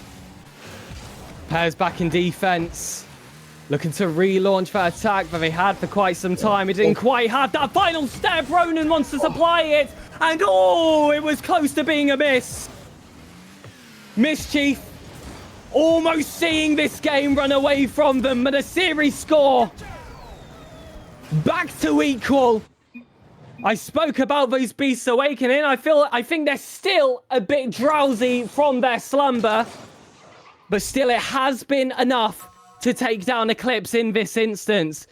And I must say, it has been one of the more unusual grand finals you are going to see this season, because it just feels like, Kiki, in certain instances, we are seeing the max potentials of these roster. Mischief will string together a 3-man passing play, a really nice rotation with a demo sprinkled in there as well to make the defense essentially non-existent. There's nothing they could do there. It might as well be free play. And there are some moments as well where you see Shadow complete brick walls, evil on the counter-attack. Just when you think you're the team in control, they'll throw it right back to you. And then there's the random double commits. And then there's the completely open net hitting the woodwork. And then there's the net just left completely open in the first place. You're just getting a taste of everything here. And I can't even say that we saw that yesterday in Prospect. And this is meant to be a whole tier higher. But I tell you what, I am all for it. Because you've used this word a lot tonight here, Kiki. It is cinema. It is absolute cinema, Pegasus. And no timeouts called. So Eclipse are happy to get going. I think they just think that that one just gone away from them barely. There was not much momentum carrying. It was all theirs for the taking with that insane comeback in the last few dying seconds. And then almost closing it out in regulation. Just going away with it. I just hope it didn't affect their mental too much there and that they can keep going regardless of that kind of, no timeout. Let's keep the momentum going. We had them. We just kind of let it up a bit. But so far, both teams not scoring off of kickoff once again. What we like to see. Those types of games end up being quite entertaining as we've seen the previous one. And it will be Onesie putting this one in a danger zone for his team. But efficiency is there to make up for it. Tank leaving it for Ronan, listening to that call. And that's the communication you want to see between these teams. Absolutely have to have that communication. I alluded to it in those earlier games. You've been with these players for a full season. You've had so much time to build this chemistry. Don't try and change the plan now. You've already proven in the upper finals that you can be a match of that other team. Same goes to Shadow to be able to force it to that 5th game. And there's the confidence I called for. A really well-worked offense efficiency, positioned perfectly, and Local taking full advantage of that space that they were given in that corner. Once again, they take the lead finally after giving it up twice before the 2 games. I mean, game 3 and it's just been a matter of who scores first, that person wins. It's been that trend so far. Let's see if Mischief can change that. Let's see if they can break that deadlock of coincidence, let's say. Let's say it's just coincidence, not scripted or anything, but that one we're looking to go waywards. A bit saved there by Pez. Shadow Local trying to get this one past, but double commit might open something up here, but not punished enough. Efficiency just not fast enough for that one. And I'll tell you what, he didn't show up for me last game. It's been kind of a bit onesie and like Local in the last game. This time I think he just needs to step up a bit, and he has so far, especially with that goal, but he needs to keep it going, especially with those demos and subs provided by Local. In a best of 7, you need to have that consistency. It's a really long road ahead, and the same can certainly be said for Eclipse. They're gonna have to do it twice! Oh, it's just another moment there, Kiki, where I'm just guessing. I shouldn't have to be guessing there. What is Youngzy doing? Oh my goodness. Goes up, goes down. Skipping a beat. Complete panic, but at the end of the day, it finds the back of the net, I guess. I mean, if you ever need a good elevator, I'm telling you, Onesie and Local can provide you one, especially for the heartbeat segment, because, my god, are they going up and down in those aerials. That one, you shouldn't have even jumped for it. You should have just driven up in the front flip. Why the hassle? And this one's looking already a bit dangerous, but Onesie there to cover it up, making it look simple. That's what we need to do. Make it look simple. No need for any drama, because this has been cinema up to, and that looks like an open air. If Tank can capitalize on it, take it away by pairs, trying to bait maybe a few players past it, maybe Sap Ronan there as the 3rd man, but it's just not much offense there from the side of Mischief this game. They've been lacking on the offensive end this game. I don't know, is it the mentality? Are they finally getting burned out after all those games and stuff? We'll never know, but what's for sure that we'll know is this scoreline after these 2 minutes. Tank has an option inside. Oh, no. There was a bump there from Local. And another one of those offensive players. Ronan has 0 in the tank. So Tank is going to have to be the player to take it on. Onesie will dunk Ronan. Brilliant. Just they picked up that 100 boost. That's got to be an open net. But Local isn't positioned where he needed to be to get that 3rd goal across. That would have surely been the dagger so late into this game. And this will be the one to put you on match point. And in that case, it would be a bracket reset for Shadow Eclipse. Mischief want to get it done as quick as possible. They've worked so hard to get the series back to equal in the first place. Pez hopping his way back up. I feel like there was a bit of a panic jump. He could have taken a bit more time, remained grounded, and he would have had a better angle there at the corner, because these corners, so hard to try and find it back inside, because it is the safe area for the defensive team. So you have to be perfect. Local, that's not going to be a touch of perfection. Ronan will pounce on. There's a player on that back wall, completely misses. And it was a tough angle for Tank to face. He had to focus on height instead of power. But as a result, Eclipse able to clear that one out. Is really well played there from Onesie to try and progress this play. And ultimately, they do have that 4th player in their favor. That clock going down. What a save by Local. And that's one of the moments you'll look back to if they go on to win this game. That's the moment Local goes global. After that save, son, you better be in the clip of the week. That was brilliant. Just pouncing on that ball, knowing the threat is there, and then already setting up a counter attack. 20 seconds left to go. Will we see Mischief, the defending champs of this upper bracket? And, well, I'd say champs of the upper bracket just because they went from the upper final, but a bracket reset looming on the horizon so far. Will they take a timeout, because this one is done and dusted? Those seconds, nothing you can do about it. Local will look to set down and we're on to series point for Eclipse. And I am just watching that chat. Timeout. There it is. Timeouts called by Illusory Mischief. And they left that rather late, didn't they, Kiki? Yeah. This is quite literally their final chance in this first series.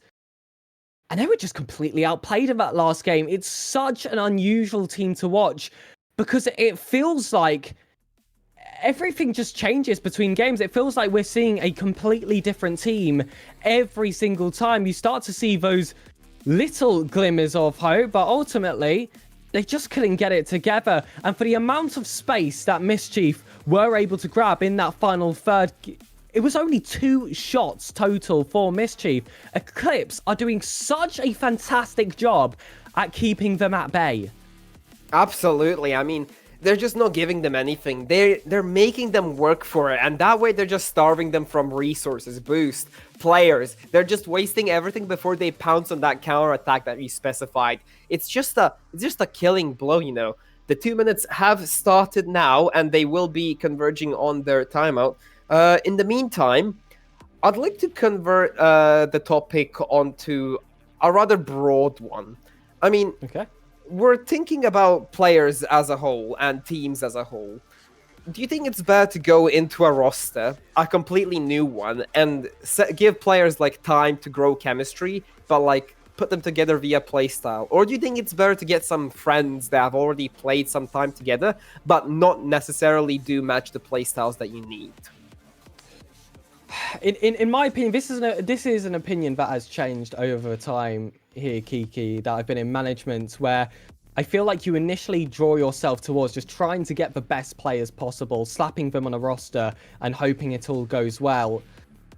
But as I've been here for longer and longer, I've realized that 9 weeks of league play is a bloomin' long time. And playoffs afterwards, there are going to be high and low points for those teams. So I like it when friends get together. I feel like it allows you to keep that mentality going. The vibes end up high for the entirety of that season.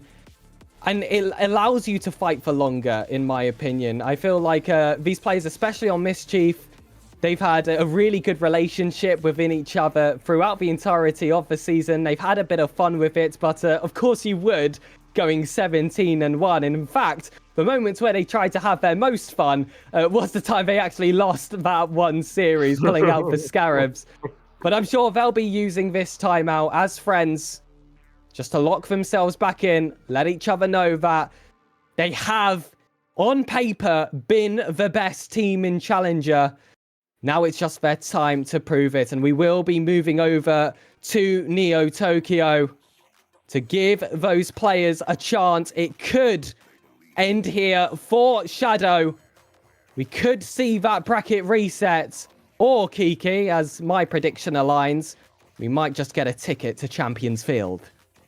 Yeah, I mean, I'm looking forward to it. I'm looking forward to like a Game 7 here, especially as we do get underway here finally. And we are on the way. And Neo Tokyo, an interesting map. Been hated in the hearts of most Rocket League players when it came out, before they had all the, like the ramps and stuff. But so far, it's been like a trending factor to get on this map in the best of 7, and especially for local and efficiency as they combine back to their scoring ways within the first few seconds. We're used to it, aren't we? Feels like we are at this point so quick at getting themselves in the action, and it's a very early mistake there from Mischief. And this was just perfection from Eclipse. You know that timeout has been called against you. Make whatever they said between themselves worthless. Throw it out the window, grab that first goal, put them back into that high-stress situation after they've spent that full 3 minutes coming together and calming themselves down. Pressure's back on for Mischief, and they have to live up to it. Yeah, I mean, and they are living up to it. Tank surely is. He doesn't score open net, but what he does score is blinding aerials behind 2 players. Pure brilliance to go low here. And he's been a bit of a slow starter to this series, Tank. A player who is... That's true, that's true. But once they get into battle, Kiki, they are really powerful. They run the entire battlefield. And you've got to do whatever you can to stop them. They almost got an assist there, Pairs, though. As this shot stopped there by Onesie, Efficiency goes for that big boom. But I feel like that was only helpful to the defense. Pairs took that pass from the opposing player. Sends that shot on. Onesie does well to make the save. And look at that beat from Ronan. This is the confidence I think we were waiting for in early games. And tanking that crossbar. Just a match made in heaven here in this grand final. And I'm not sure the management are going to be very happy to watch that. Ronan, though, looking to find a teammate. Those skimmers are so hard to get together. Luckily, the second and third man were already chasing themselves behind. Tank picks up that 100 boost. Will look to put good use to it. Instead, fakes that first touch. Allows Efficiency to bang it to Pairs. They'll get a drop down to Tank. Second touch doesn't quite come in, but a double commit from Eclipse does spell danger. Onesie so good on the hard turn, no. And that's one thing you've got to give credit to Eclipse. When the mistakes do happen, it feels so short-lived. They get themselves back into the rhythm of their rotations so fast. There isn't a team that I think recovers as quickly and as efficiently as Eclipse. But Tank didn't want a mistake there. Just wanted to force its way through with a 50-50. Not strong enough on this instance. And now it's local, tough angle. Tank will block, and we're back to that kind of ping-pong nature of this series where it is some end-to-end action. And it feels like the defensive team are just happy to sit back as long as possible until that opening presents itself. It might have just done for Ronan, but it isn't an inspiring first touch to keep that going. Pairs, big beat, well communicated between the players of Mischief. But ultimately, the scoreline does relay, and Local won't be able to get that on target. Onesie's made it awkward for himself with that early jump. And we're seeing chances. We're just waiting for one to find the back of the net. Yeah, I mean, it's about that clinicality. It's just quality over quantity so far, but both teams have been knocking on the door.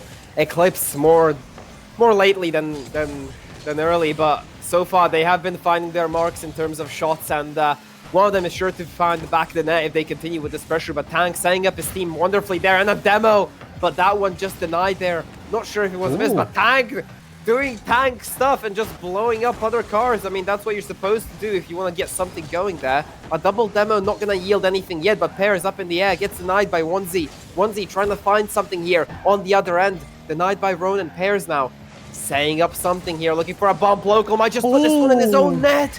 Pairs not being able to capitalize. Ronan trying to get back there, but that one was a bit scary for my liking. Oh my goodness, the composure of Local to take that one across net whilst there were offensive players looming is extremely brave, but I feel like it might have actually been the correct decision. You've just got to nail it. That's a mistake from Efficiency. And just as we're complimenting just a little bit of confidence on your own lines, there's a panic there from the skipper, from one of the managements of Shadow. And it all comes crashing down as Mischief take the lead. They started off this game behind within seconds. They broke the curse. And now Game 7 might just be on the cards.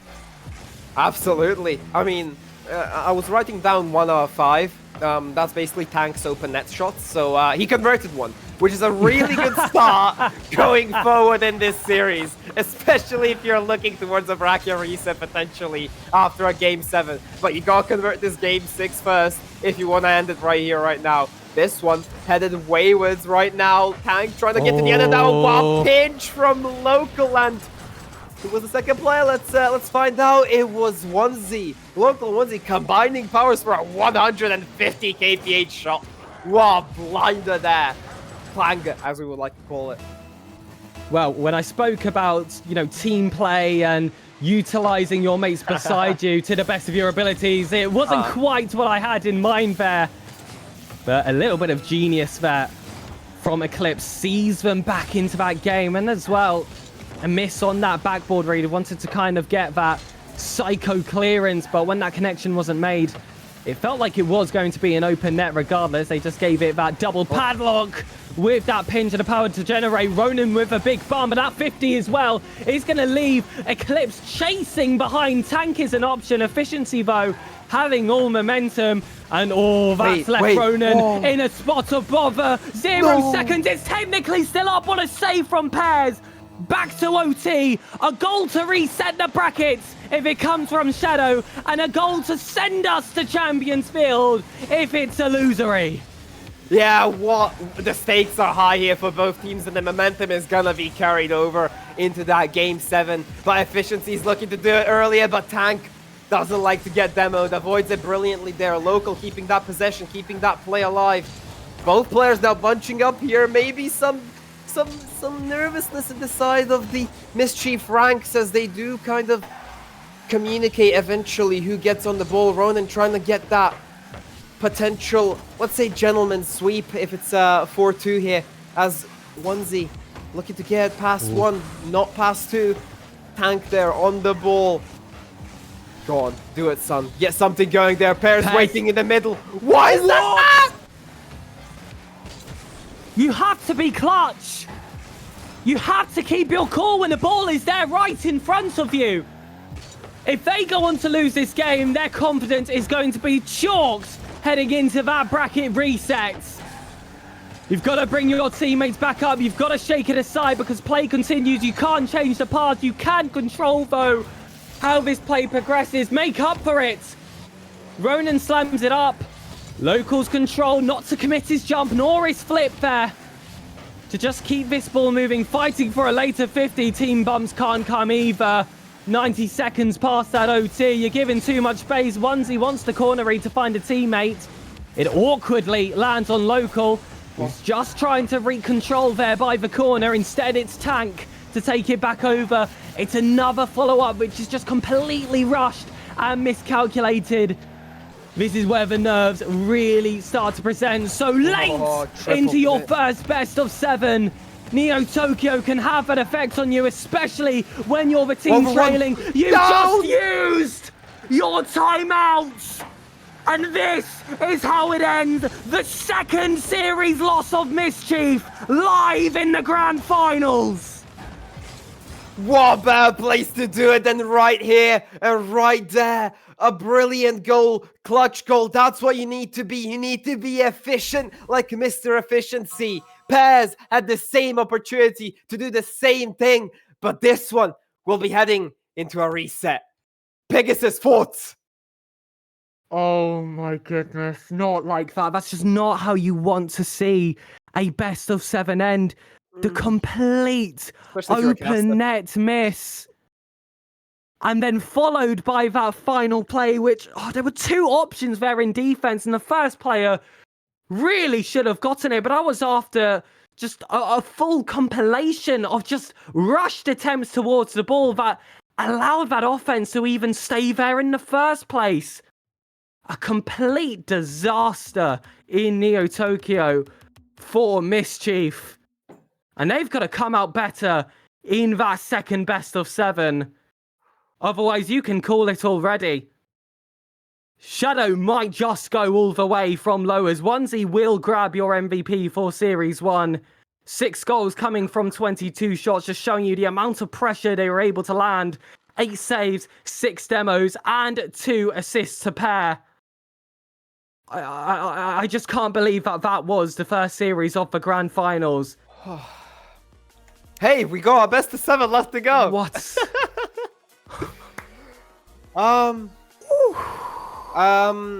We will be taking a 5-minute break here, just to relieve some nerves. And then Pegasus has already lost it. He's red like a tomato, so he does need it. He does need it, and this man's heart has been gone completely. So we will be taking a small break, maybe like a 5-minute one. But please stay tuned, because the winner will be decided in this series. I promise you. This one, I promise you. This is the final one. I promise you. There's no more. No more back to reset. And yeah, stay tuned, and we will be back with you very shortly. Goodbye.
Wanna be delivered to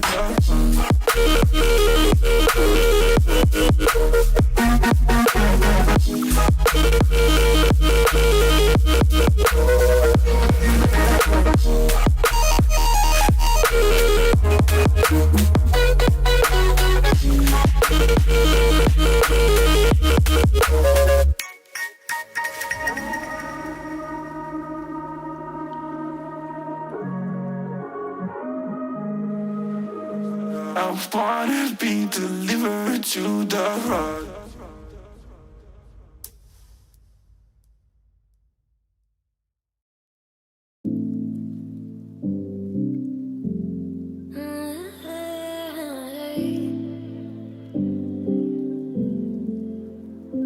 You're pulling on my walls down. I've never been exposed like this before. I'm good at shutting you out.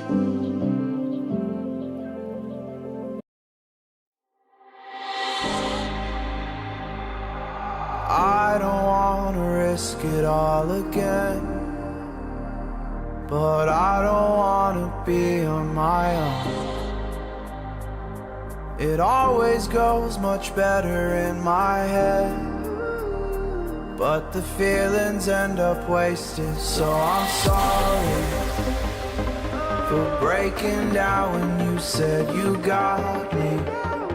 I'm used to being let down, but I'm hoping if I'm falling too fast, then you'll catch me. You'll catch me. So I'm sorry that you might have to see I'm not flawless. I promise that I'm facing my problems. If I'm falling too fast, will you catch me? Will you catch me before I crash?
Ladies and gentlemen, welcome back to the RSC stream and of course the Challenger Grand Finals. The bracket has been reset. It's gonna go the full distance.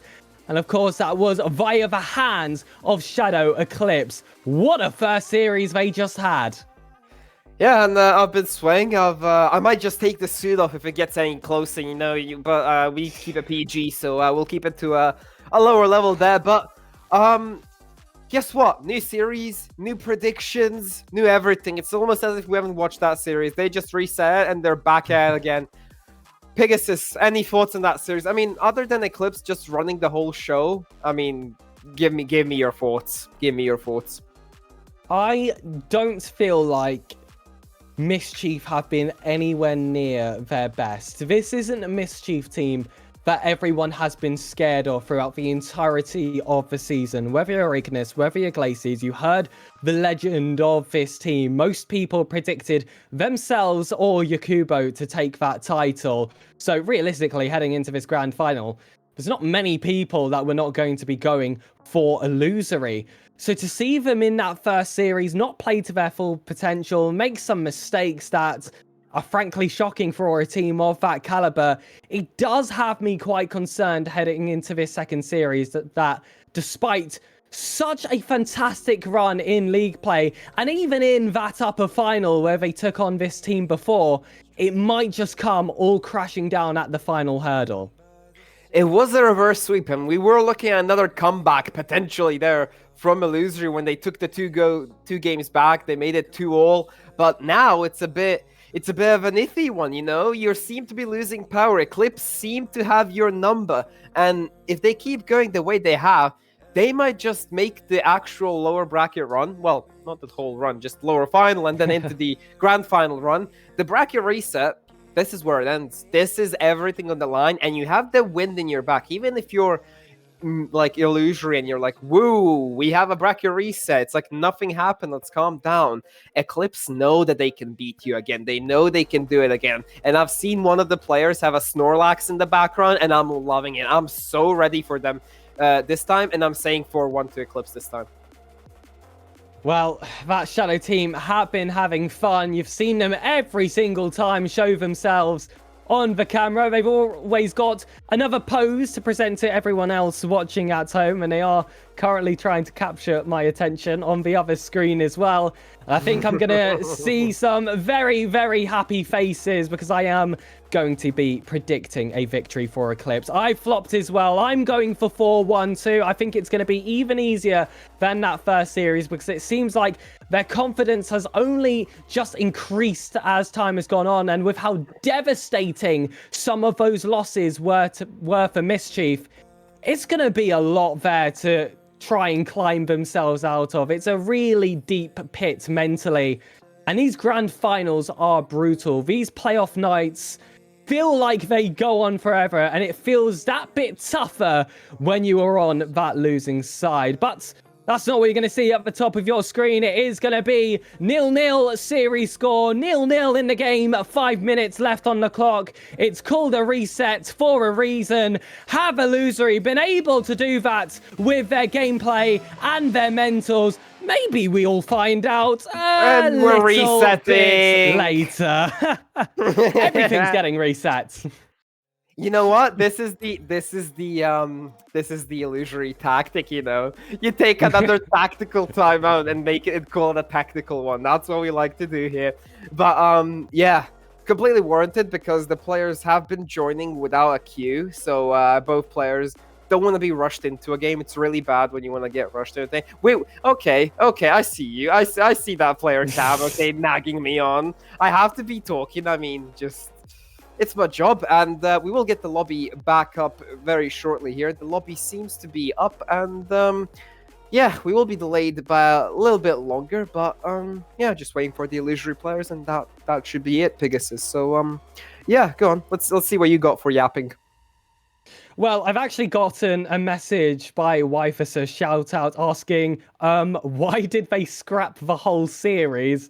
For those that do not know, in a double elimination bracket, if you're in uppers, you have 2 lives. Shadow entered through lowers with 1 life. Mischief receiving that first loss now put themselves on 1 life. So now we've got 1 more series to play. And they've also had a bit of a mini best of 3 going on at the moment with that match they played in that upper final, and now seeing them back here in the grand finals. I guess you could say that map record is now 1-1, and this will be the final best of 7 for all the marbles. I do see Illusory getting themselves back into the lobby. The players are joining the pitch, and well, there was a little bit of a delay there, Kiki, but we will be crowning a champion very, very soon. Can Mischief turn around their fortunes, or will Shadow complete the run from the lowers? 7 games to potentially decide. We have kickoff.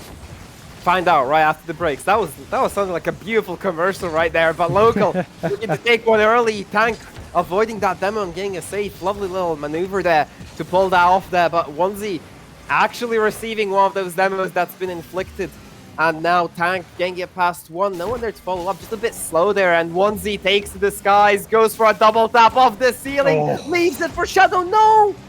They've gone in each other's way and ruined the moment. Efficiency had a clear-cut shot, but Local decides to get a touch on it, thinking he's the last man. A bit of miscommunication there might come to haunt him a bit later on as he leaves it for Efficiency this time onto the backboard. Anyone there to follow? Just a bit slow on the follow-ups here, Pegasus.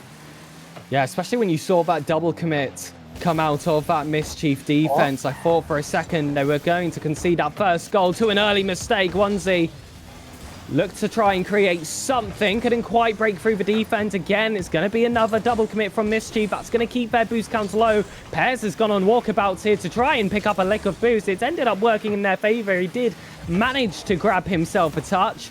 But ultimately, Eclipse really good at thinking on the fly here. Repositioned themselves nicely and somehow maintain with that ball in control of their cars. Yeah, I mean, just they're keeping up the pressure already. We're seeing Eclipse back to their standard ways, keeping that pressure. Local going for the demo, forcing a double commit there from Ronan and Pears, but they do combine quite well there. Tank now in a very awkward situation. No Ronan to back him up. Local kills him completely off the field, but Pears is there to redeem him. But Local still looming threat. Pears on 0 boost, has to get this touch, but Efficiency trying to put a shot on target. That one is way too wide for the liking of Eclipse, as they are boost stopping them quite well. I am seeing the tanks of Mischief completely empty, and that one will be capitalized on as Onesie will convert it for the lead in this grand final bracket reset. And it felt like it was a long time coming for them. So much time spent in that final third. Eventually, those rewards had to be reaped, and we did see a message there to the stream from Local telling the world he loves his wife. I'm sure we'll know who he'll dedicate this win to should he pull off this best of 7. Pears looking to hold back on in that corner. Efficiency taking it over. Local wants it on the follow. And quick after getting that first goal, Kiki, they're hungry for more. Absolutely. I mean, they're not lining up. You'd think you'd fall back a bit. You're a bit scared now. You know, you don't want to concede, but no, that's not Eclipse. They're looking to loom that Shadow over, yeah, completely. A double commit forced there by Ronan, and Pears will look to take it up, but Local off the ceiling will have none of it. And they're just dominating the field entirely. A fake there might show something up here for Mischief, but Local on the end of that one, Efficiency completely believing in him, giving that trust, not even jumping for it, trusting that he will get that touch. But that one is a bit dangerous there, as Onesie needs to climb to it. Ronan first to it. Tank trying to get something behind it, but just a bit wayward. He does get that boost, which might keep the aggression going here for the side of Illusory. They are looming, but they're leaving their backlines exposed as Onesie's past one, gets a demo on the second. Anyone there to follow up for the last shot? It's Local, but denied. Ronan makes it first and is able to capitalize on that save. And that... I'm not ready for that one. Tank, I'm not ready for that one, son. I was completely not ready for that one, especially from the pinch from Pears. The commitment was there. You weren't ready. Neither was Onesie. It was a big pinch to send that ball forward. And all of a sudden, defense turns to offense. A lead turns to nothing. And with 90 seconds back on, Eclipse are going to have to grab another goal. They thought they had it in their hands. They were by far the more offensive side, but those scales started to tip towards Mischief. You could start to see them grab a little bit more time and space.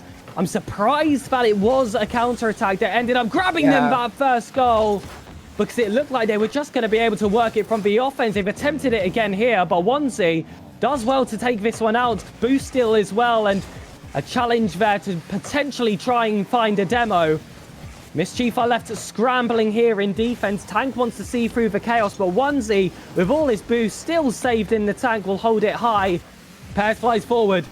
Ronan drops it down. Tank wants to pounce. It's going to be a 0 boost chase to that second ball. It's equal between Pears and Mr. Efficiency. So you had to rely on that follow-on. It was there, but as were the save, when an immovable object meets an unstoppable force. Ronan, however, is just that step above. Illusory get a lead, and what an improvement compared to that first minute. Absolutely, and we're used to Eclipse being that counter-attacking team, but this time it's just been Mischief capitalizing on that speed, and they've seemed to locked in after that bracket reset, not giving an inch finally, and Ronan on the defensive end. I will say Eclipse have been very dangerous on the offensive end, but it was Ronan that kept them alive, but not for long enough! Efficiency with the equalizer will yield after the 5 shots he's put on target. This one will finally find its mark. Did you think it was over? Did you really fall for that trap again, Chad? Kiki clearly didn't. Illusory may have 16 seconds of regulation, an opportunity for overtime in game 1. Onesie off the corner, a big double commit between Tank and Pears, but it's Ronan who's better positioned to bring this game back into their favor and slap Eclipse right back. Oh no, 3 seconds on the clock. I thought it was overtime destined. It's what we're used to, them climbing back, getting that overtime, and then the pressure. But this one will not hit the ground just yet. There is still hope here. Onesie gets a beautiful center there in the middle. Both players coming, but that one will hit the ground because they really want to win. Yeah, makes sense. Makes sense. Yeah, you would think so. All that work to get in the grand finals. You're not going to half do it, are you, Mischief? In this second series, start off with a bit of a bang. Eclipse definitely looked more favourable in that early half. But as Mischief started to gain that confidence back, you started to see the momentum and all that pressure go to their favour as well. They may have conceded that random second in those final 30 seconds of the game. But Mischief did so well to keep their heads screwed on, which, I mean, we've got to give them credit for. Because after such a devastating first series, and then the first game of that second series not quite going your way, it's a real test for the characters of these players. And, well, you can tell they've got that winner's mentality. There's a reason they've gotten this far in this season. And I think that first game was just a great showing of that. You know, they were just kind of giving us that one victory for the predictions, and now it's gonna be a gentleman's sweep. I hope you were. I didn't send you the script yet, but it was already pre-written and pre-recorded. So yeah, this is just a bit of a reminder. So yeah, we're hoping for a bit of a wake-up call here from Eclipse. They have been looking dangerous. It's just some of their shots have not been finding the mark, and the defense from Ronan in that game, I remember, he also got the Savior medal, so he's been on that defensive line constantly denying the opportunities from Eclipse. And I mean, if you can keep that sort of mentality up, you know, if we don't concede, we can obviously win, then yeah, sure. But if you got Onesie to work against and local kind of hunting sort of for that pass and leaving your net kind of exposed, you're bound to make some mistakes. You're kind of overcoming those players on the defensive end, but so far, that one was looking a bit dangerous there as Ronan will look to pick up the scraps here. Onesie doesn't think so. Takes it around one, trying to cut inside. Gets a lovely little flick over Pears, maybe. Pears denies any sort of potential convergence from that double tap, but Onesie is not done yet. The 50s they've been getting, it's always been in the Eclipse favor. I don't know if it's luck or just calculation, but you know, it can be a bit of both. It can be a bit of both, Pegasus. But the suit is off. I've been sweating so much. This series has had me on edge. I cannot wear it anymore. It is time to actually lock in and, you know, maybe not swear as much. And you can only imagine how stressful it is for the players if we're sitting here feeling the stress and the weight of this grand finals.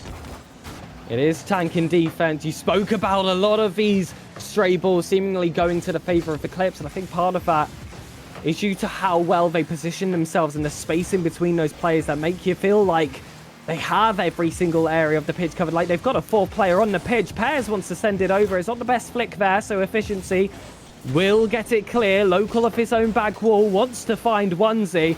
And I think he got a second touch. He's chasing it for the follower as well. It would have been a masterful way to get that first goal. It's truly worthy of a clip of the week. Instead, we are just going to have to settle with that 0-0 scoreline. 2 minutes have passed. It is goalless for the time being. Onesie might change that, but Tank will clear this out wide, and they'll have a moment to breathe. But those seconds continue to whittle down, and the pressure now on the side of Mischief. And on the side of Kiki, because Kiki has been sweating, waiting for a goal. I need something to happen quick, or otherwise I'm going to completely lose it. Shadow Local not being able to get to the end of that one. Is that rule 1 in the corner spot? No, not necessarily. It might have been broken, but this one, low on boost here. Ronan is converting this counter attack right now. He is chasing that one. Pears gets a demo on the other end as well. They're just, the boost management has been just a bit bad there for the side of Mischief, and that clear needs to get cleared. Onesie thankfully there to receive that one. Efficiency couldn't quite get that one on mark. Just not the kind of goal you want to receive or concede for that matter in this sort of stage. With 2 minutes left on the clock. I think this is the longest we've ever gone in a game without a goal being scored. I believe it is. And it's either going to be a moment of magic or misery to see that first goal come across. There is a real chance here that goal will be golden. Local there wants that bottom right corner, had the right idea. The execution though wasn't quite there. You saw the positioning of the Mischief defense. That was the only real gap to find. And it's going to be back to square one. Local looking to turn onto it. We saw a defender commit. There were a further 2, though, waiting back to bring this one across. And Mischief weren't able to straight away transition it to offense. It is defended well by the halfway line here from those shadow players. Pears will keep it low. And, well, we saw a pinch create a goal in the game before. That one's not as impressive. Sometimes you get a pinch, sometimes you get a pap. And I think that's what we saw there from Pears. Tank back on, trying to hunt that right wall, but with no boost of attack, he wouldn't be able to chase. Pears with the save yet again. Saviour medal collected. And we're still waiting for that decider. Yeah, I mean, the 45 seconds, I was just waiting for you to shoutcast a goal here and there. It might just be Onesie to be the one to convert it, but that one is denied once more. Tank with an epic save in the terms of Rocket League right there. Just denying it. It's been that stone cold defense, but Onesie taking possession there. Smart from him, but no follow-up, sadly. Efficiency once again up, trying to find Onesie. Onesie, first to the ball, gets a touch, but still Ronan high enough to deny it. Local now, trying to stop Efficiency, but a bit of miscommunication. Efficiency wasn't there or ready for it. Now they're scrambling on the other end. Will we have our first goalless overtime here? And those ones are the worst, because one of the teams will end up going into the next game knowing they didn't score a single goal on the enemy. And that team is going to feel invincible. The ball still hasn't hit the ground here as that one is looming towards the opposing net, but will hit the ground. And Pegasus have the honors. Overtime begins. Eclipse want to grab themselves back into this series. Mischief want to establish themselves. Onesie with a free back. Ronan has to get the read. Local! Onesie with a fantastic setup play. Sea Shadow back in contention. Instant impact in the overtime. What a highlight. What a moment. And you spoke about the confidence increase the winner would get before that third game. How confident must they be feeling now? Even Onesie on the player cam was blowing the steam off. He was just like, whoa, all right, we can calm down, we can slow down. I'm loving it. The passion, the speed, the dedication. What a clip that would be if they turn up to win this series. And what a game to pull back. Just a pure beauty. They've had the possession, they've had the pressure. 12 shots. One was bound to go in. And what a way to end it off here for a game number 2. My God, and I will take an overtime just because of the time of that overtime. I mean, I just slow it down, give me a timeout, and stuff like that. But Nonetheless, the players are already up. They're ready to go. They don't care. They apparently have some sort of drive I've never heard of, but Pegasus. I need to take the tie off as well. It's where I'm lost for words. My goodness, if a game continues like this, we're going to have to turn off your camera, Kiki. Oh my goodness. No. Hope it doesn't get to that stage. But my God, at this rate, I'm not promising anything. I mentioned that it had to be a moment of magic or misery to decide that first game. It was magic. It was a mythical from Onesie. But now it is a new game. Scores reset. We've seen how these teams can look very different game by game. You can have a high-scoring affair. You can have a low one right after. You can be dominant in one and completely rolled over in the next. That is that extra factor that the grand finals can bring to a series, and that best of 7 as well. Ronan sends a little tester there towards the defense. Tank gets the block, but efficiency, 0 boost, 0 problems as well to match there. He'll get a simple clearance. And now it will be Pears to progress. He's got 0 boost of defense. Does not know that. It's heavy to Ronan. Wants the bottom left. Tank just wanting to keep possession. That's a lovely little layup pass. Another back pass. Wants to find Pears. That bump, however, didn't quite land. So Onesie was able to interrupt. That's a huge miss. Locals available. Pears cuts the rotation. And now it's an open net for himself. That's rushed. He had so much time on the ball, so much space, and still he chooses not to take it. He panics. And that might just be the difference that's gonna, come back to bite them in a game like this. The game where you need to take momentum in a best of 5. It's no longer a best of 7. You've shot your chance at a 2-0 lead. You've got it no longer. Eclipse are gonna be happy about that one. And they're gonna be sure to look to punish that one as well. Local trying to not make the same mistake again, but Tank as the last line of defense holds strong. Ronan in that corner trying to get some boost, get some of that refreshing nitrous, but this one hang to the backboard, looming danger. Tank being denied there by Mr. Efficiency on 0 boost. Local now takes to the skies. It's his turn to shine, trying to get a dunk down onto Tank, set up one of his teammates, but Onesie just a bit slow there, trying to play for that boost. Efficiency, smart to take it back, smart to control it. No rush needed. It seems like composure is on the side of Eclipse here, Pegasus. It really does, and doesn't this all feel similar? Goalless might change if Tank can find the target. Got a good read off that back wall, but ultimately the power wasn't there to match. Fantastic accuracy he was able to get. And Tank just has his corner boost stolen right under his nose. What was funny? And that will give Eclipse that extra bit of oomph to keep this attack going. That's a double commit. That's on target. Ronan has to dive. Really good reaction time shown by the defense. Are we going to have another 1-goal game to make the difference? Or is this one that is bubbling, waiting to go to boil, waiting to blow up? Pears has set up Tank. It's got to be on target, off the post. 1 for 6. That is devastating. I mean, if it was anyone else, maybe. But the success rate on those open nets for Tank just not being the best. But surely Eclipse do punish one of these open nets they've been giving the entirety of this game. Local playing for that boost. Onesie relieving the pressure with the demo. Efficiency past the last man. Tank needs to spawn in time, otherwise this could spell disaster for the side of Illusion. That one over the line. Onesie not fast enough. Believing the defense, but Efficiency. A lovely pop there, but Local playing a bit behind there. Not being able to reach the ball in time.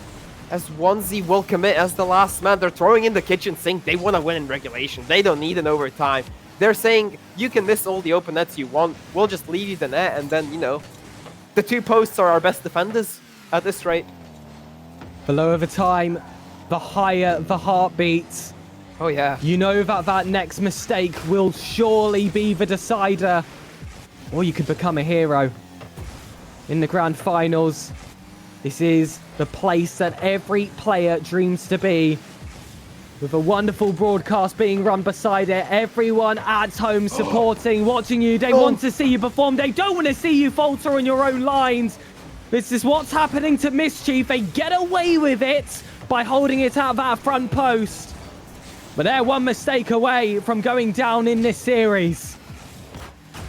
Absolutely. The pressure has not been on their side. It's been Eclipse lately, and even with the open nets Eclipse has given, it's been looking like them all day. Long as Local sets up efficiency, but a 50 met there by the side of Tank, who is now demoed. This one could spell disaster, but Pairs there to receive. No read on the second, could leave it exposed, but Tank able to collect that one. This one still not hitting the ground.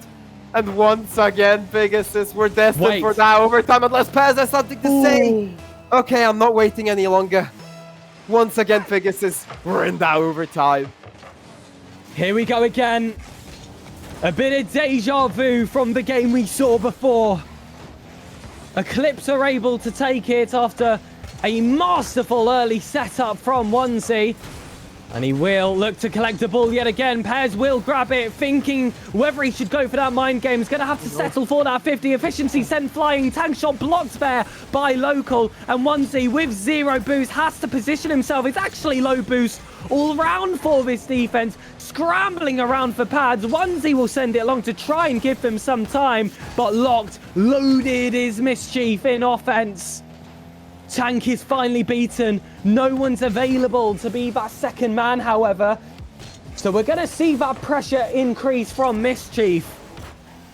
But it's a bit lackluster for a few seconds. So Eclipse have been given that time to breathe and that time to get their resources up. It might not matter if someone can find a central space. That's a wonderful fake from Ronan. He'll look to put it in the top corner. Pairs on the follow.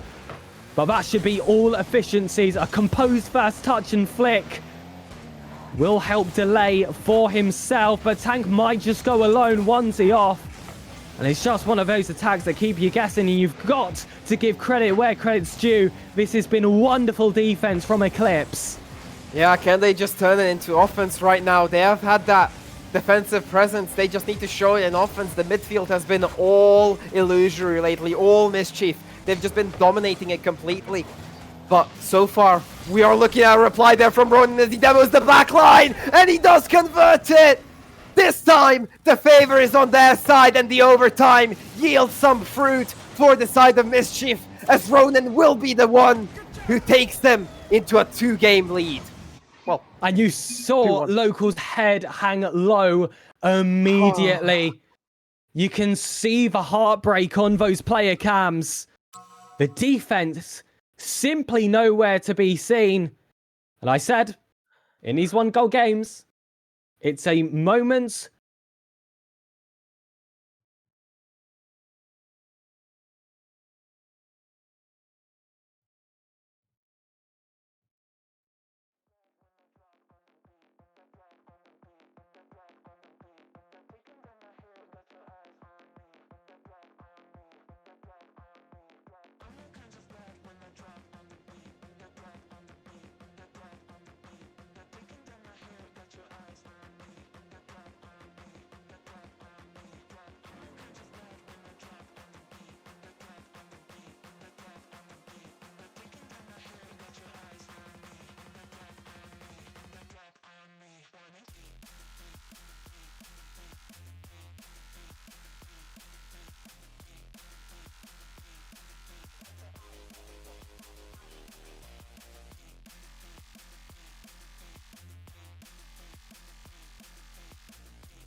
Oh. We're back. Wait.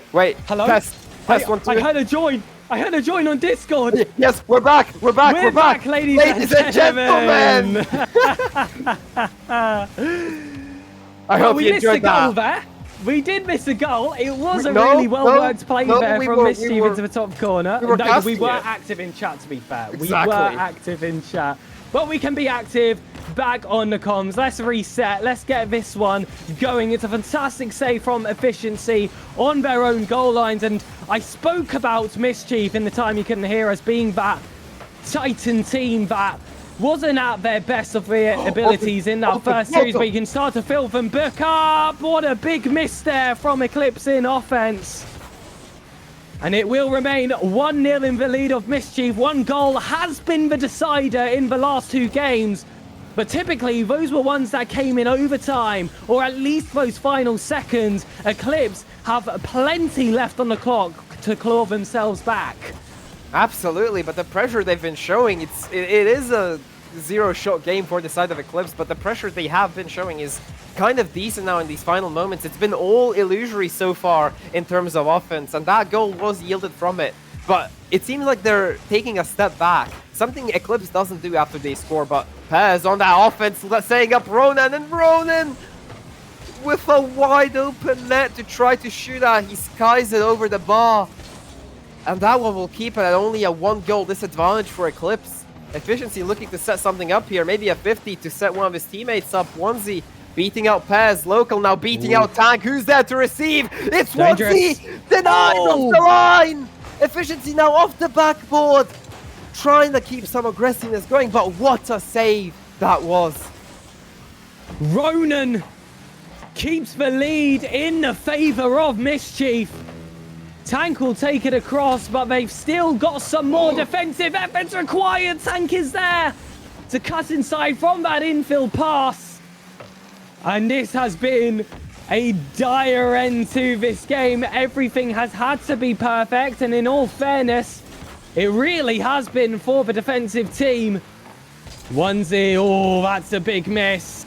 Local will pop it up. Onesie grabs that mid boost, but is very much out of this play. Efficiency allows some time for them to get back involved. That's somewhat open. Local is awkward, but there was no player high ready to take that shot across. They're happy with this 1 goal. They didn't want to take too many risks. They didn't want to play for these misses, because that could open up space for a counter which now we will see attempted by Shadow. It's high off that backboard. We've seen a few 0-second goals today. We've seen a few goals with a second left on the clock. Is this Eclipse's moment? Onesie would like to think so, but Mischief shut it down. And not only are they on match point, series point, it is, of course, championship points. Hey Pegasus, how's your heart? Hi. So yeah, in terms of production, yes, it is 3-1 to Mischief currently, as a timeout has been called for the side of Eclipse. There you go, production. Anyway, Arkan is wanting a piece of them. He wants to be subbed in to beat them. Yeah, we can leave that one for the proper scrap, as I have to commend these two teams just going the distance back and forth. This series, insanity completely. From text casting to absolute amazing production quality. I mean, just pure brilliance from both the teams and the viewers. Obviously, we wouldn't be here without the viewers, Pegasus. But what does Eclipse need to do to win? It's so hard to say with the direction those last few games went. The fact that we see a 3-1 lead here for Mischief, it just feels wrong with how many 1-goal games. It feels like that should be equally split down the middle. I feel like 3-1 suggests that this has been more of a one-sided affair, and that certainly hasn't been the case. Both of these teams have been forced to play at their full potential. They're leaving it all on the pitch. I think for Eclipse, it's just going to have to be to get those nerves down, get yourselves calm, forget about those last 3 games. You are good enough. Even those losses have proven to everyone that you are good enough. And when you have all of that in your favor, who's to say that this is not possible? Game 5, a while away, of course, due to that timeout Mid-30. call. But I feel like it's going to be an absolute classic. Yeah, I mean, in my eyes, Eclipse has got the people's champions, you know? They've got that sort of feeling, you know? They come up here, they've upset Illusory on our best of 7 series already. The player camps have been immaculate, and they still have like a minute left on the timeout to talk through and everything, but I think they already kind of won the people's hearts and everything just with the player cams and kind of goofing off and stuff like that. And that's sort of like something that's sometimes worth more than the £60, you know? It's just those moments that you can have fun with. And in terms of winning those £60, I mean, go for a coffee, get some, you know, maybe gear or a charger or anything. But still, nonetheless, I have to say it's been a pure, absolute cinema, as some would quote it. But yes, we are 30 seconds away from heading into this game, and I think Eclipse still have it in them. I think they still have that fire burning inside them, and that they can actually fight back. Right, so it's been 4-2 for Eclipse the first time. We've predicted 4-2 for Illusory. Right. So we predicted 4-1 for Eclipse this time, and there's a potential that it's gonna be Illusory 4-1. It is a bit of a weird one. So we will cue the players to go when ready. The timeout is up, and they will be heading onto the field. I'm looking for any card changes, maybe some sort of mentality shift in that sort of scenario, but looking quite solid so far. And Pegasus, potentially the last game. Series point for Mischief. We're underway. Game 5 was where it ended in that upper finals. Mischief took that victory against Eclipse with a reverse sweep, an opportunity to get the job done yet again in another Game 5. Very different circumstances, responding to a bracket reset. And what a start this is for them. Acres of space for tank. No one ready to commit on that backboard. And a shot across from Ronan already sends those alarm bells ringing for Eclipse. It's a whole siren playing within their ears. And, well, you don't see them smiling and waving at the camera anymore. It's time to lock in. Yeah, absolutely. And if there's anything they can do, it is to pull off a comeback. A demo there would have sufficed enough from local, but Pears good enough to avoid it and trying to find a redirect here. Finds a player in tank, and a lovely, beautiful team play there coming up from all 3 members. Ronan to Pears, Ronan to the net to demo the last player, and tank receiving that ball off of Pez to take the 2-goal lead in the potential final game for them. Liquid Rocket League, tiki-taka to tank. I don't think he would have been scoring that open net in Game 1. What an improvement he has had throughout this series.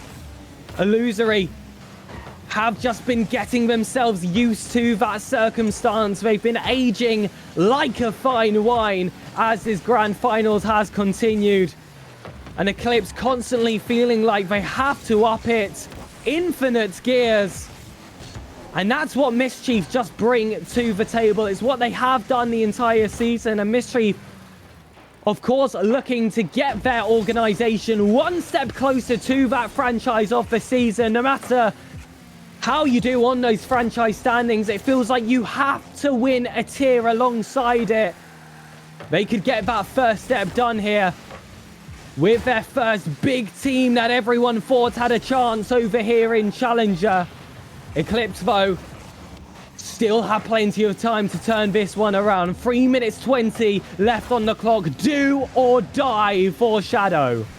Yeah, and that one is looming dangerously. Onesie trying to put on target, but Ronan might just make the 50. That puts the nail in the coffin, but Pez does actually get denied there. All defenders scrambling there to get to the end of that one now. Ronan forced off the backboard by Local. Local getting a demo as well on Pairs, showing so much back-end demos. That backline consistency is actually something that they kind of need to get this pressure going. Onesie going for a crazy reset here off the ceiling, but the defense here fumbling a little bit. That one is dangerously in front of the net. Onesie, once again, with time and space here, will give it away, unfortunately, to Pez, as they are just looking to dwindle this clock down. They've been slowing it down so much here. Illusory have playing it back towards their third mans and just back passing that ball just to keep that time away. Efficiency now needs to make this save to keep his team's hopes alive, as a third goal might be too much to handle, but 2 is definitely doable. And well, the chat is chanting, Mischief's on fire. Your defense is terrified. Do Eclipse have enough sweat left to quell those flames in these final 2 minutes? They're going to have to get essentially a goal a minute if they want hopes of this one going to OT. Tank might leave them with more work to do if they can finish this one off. That wasn't the touch they wanted. So efficiency will get that first heavy touch. Pairs on the pounds. Tank with that demo coming across. So it's going to have to be Eclipse looking to recover themselves. Quick on the respawn. Onesie gets himself back involved with the play. This is where you're going to see Shadow just march their way forward. They're going to start to get desperate. And that one flies wide. That would have put them in an even deeper pit of bother here. Efficiency back on. Ronan there to challenge. And if they can just hold this play forward for an extra 80 seconds, the trophy is all theirs. Yeah, it's only a minute on the clock, but we've seen Mischief just kind of fumble at these last close seconds, but Paz is trying to make up for those sorts of mistakes. We've seen Eclipse claw back, even 2 goal disadvantages, but they kind of need to keep it going here. They can't give up just yet. Everything they've worked for lies in these last 50 seconds of the game, and Paz is playing that time to perfection. Not giving away an inch, passing back to Ronan. They're just keeping presence, keeping that possession going. Even though they're low on boost, they still keep that possession, and they kind of force the enemy to waste boost to get it back. Ronan, that demo not making it any easier as the last 30 seconds tick off the clock here. We might be looking at our new champions with that dunk! And Tank, my lord, have you put the nail in the coffin there? A brilliant dunk and a more brilliant angle there to slot that one just past efficiency. And that one is surely the nail in the coffin. And who thought a tank that heavy could fly? That could be the dagger for Illusory. Eclipse will have one final scramble, but there's no rules against time wasting in Rocket League.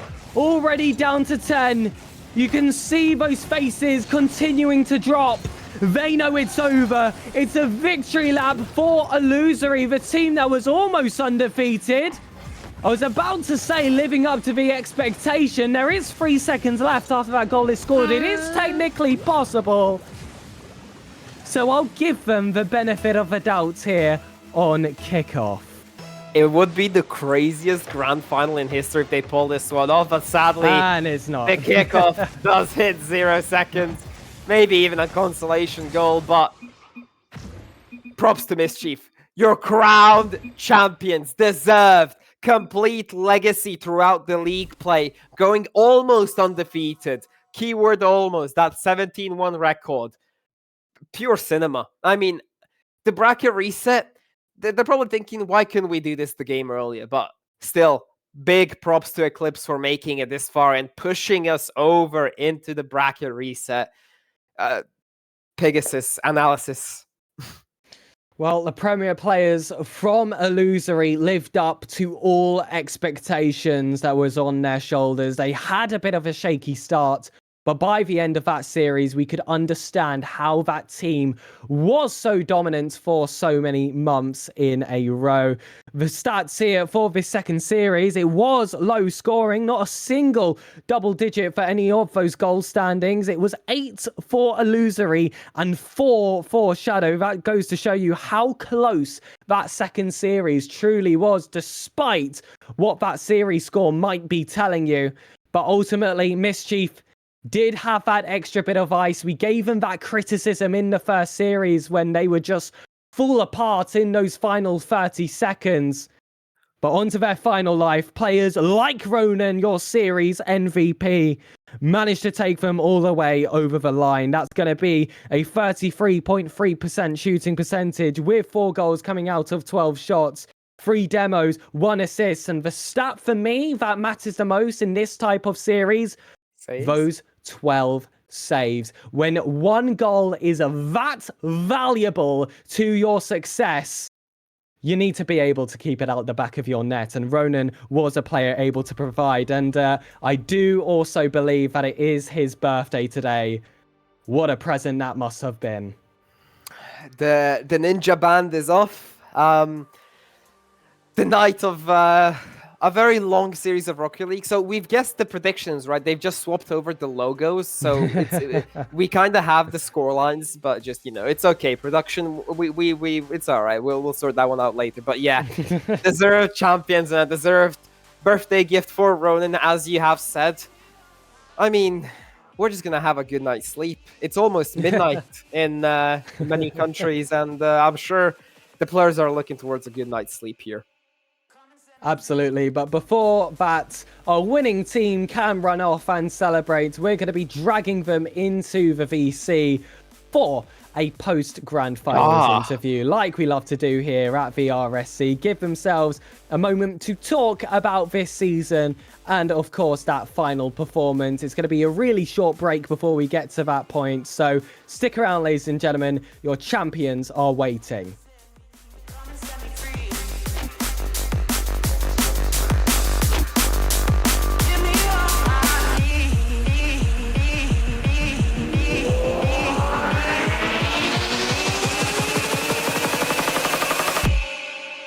Come and set me free, free, free, free.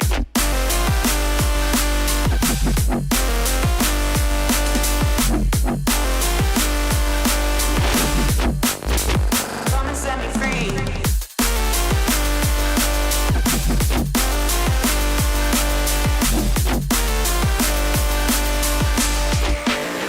Give me all I need.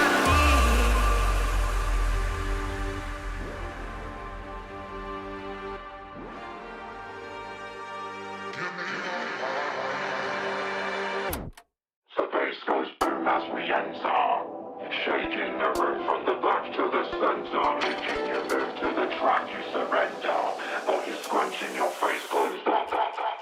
Boom as we enter, shaking the room from the back to the center, making you move to the track, you surrender, body scrunching your face closed up. The bass goes boom as we enter.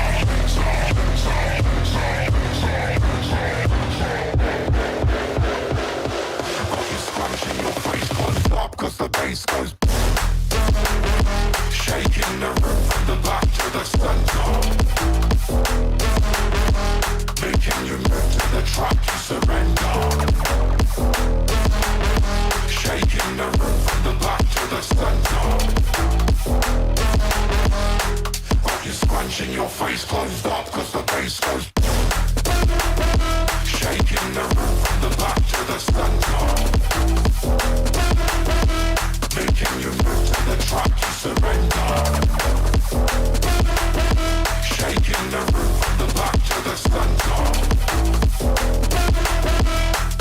you're scrunching your face closed up cause the bass goes boom as we enter, shaking the room from the back to the center, making you move to the track, you surrender, you're scrunching your face closed up cause the bass goes boom as we enter, shaking the room from the back to the center, making you move to the track, you surrender, you're scrunching your face closed up cause the bass goes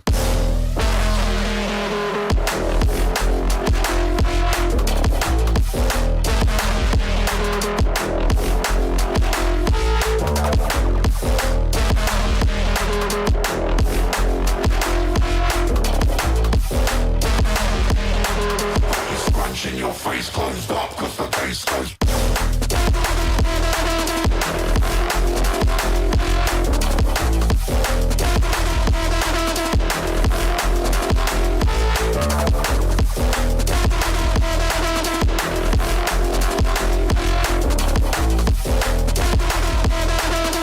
scrunching your face closed up cause the bass goes as we enter, shaking the room from the back to the center, making you move to the track, you surrender, body scrunching your face closed up cause the bass goes as we enter, shaking the room from the back to the center, making you move to the track, you surrender, body scrunching your face closed up cause the bass goes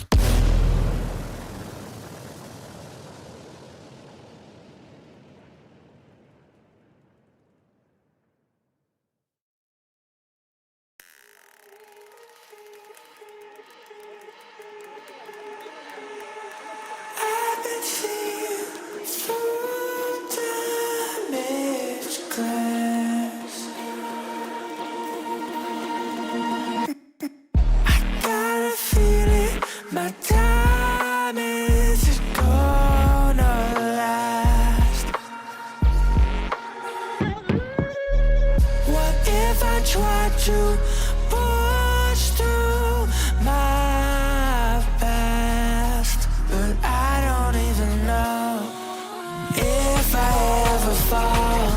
Will they even notice? Never cared for all goodbye love. I just wanna be alone.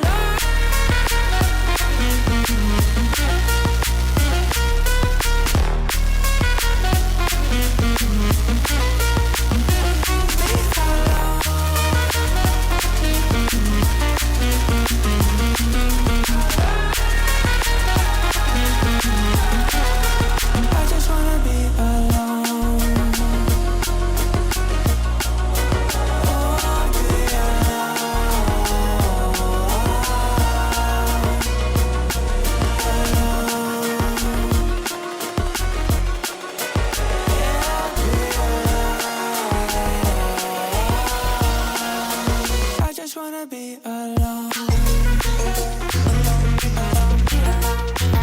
Oh, be alone.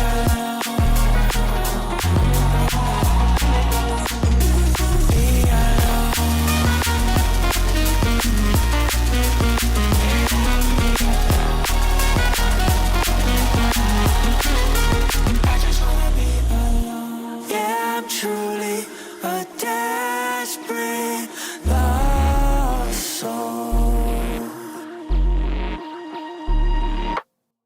I got a feeling this world lost control.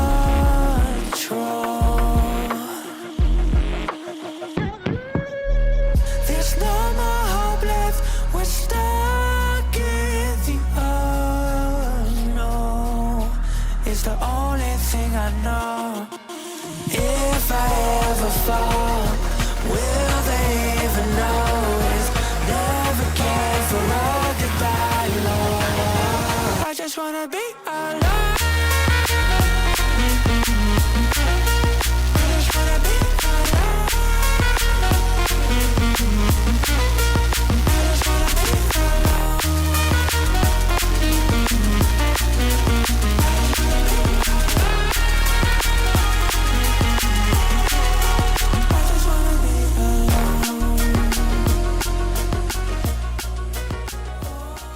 Ladies and gentlemen, welcome back to the RSC stream. Well, it's been a longer one. We had that bracket reset, but ultimately, Illusory Mischief are crowned your champions. It was a game 5, which was deceivingly close compared to what that score would tell you.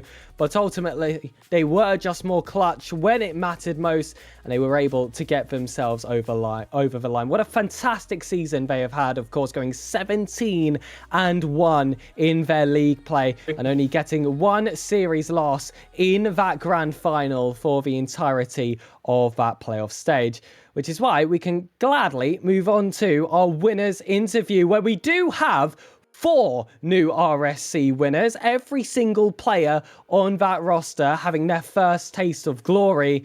And to start things off, I am going to leave it open to any one of the players to unmute and answer. I mean, it was a long road. Of course, you had that first series go out of your favour. How did you feel at the end of that first best of 7, and what changed to see you guys recover in the second? Open to anyone. I think Ronan should talk as the captain. I agree. Well, I mean, at the start of the second series, before we got bracket reset, or after we got bracket reset, I mean, we didn't even change much in our playstyle. We just said we need to have confidence in ourselves. We need to make sure that we challenge with confidence and don't give too much space away, because we were respecting them a little too much in the first series that we played.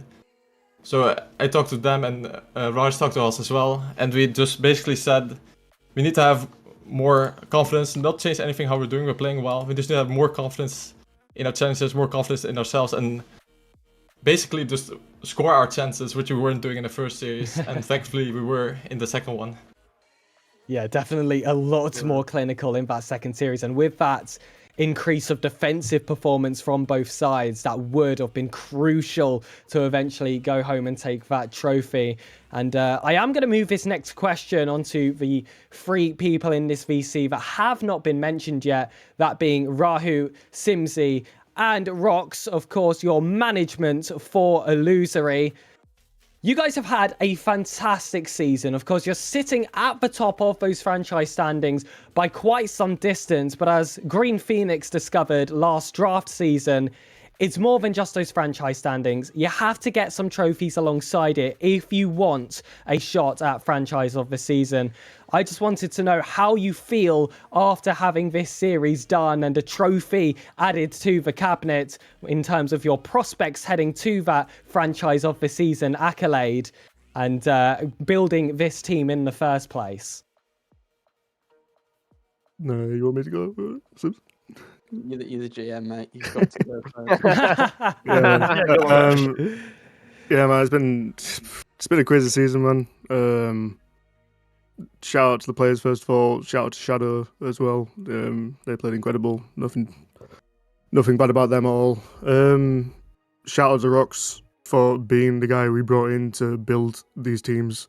I will take absolutely zero credit for that because Rox has been the one in the back line working hard building these teams and putting it all together. And yeah, we've been doing this since 2021, and this is our first time, so it's a long time coming.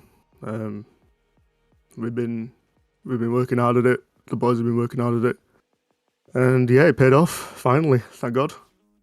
It's been a long road, but can't thank these players enough for the help they've done in bringing one home and the effort they've put in week out. And yeah, so long may it continue. And we've got Rival next week in a similar position, so let's hope they can do the same thing. But yeah.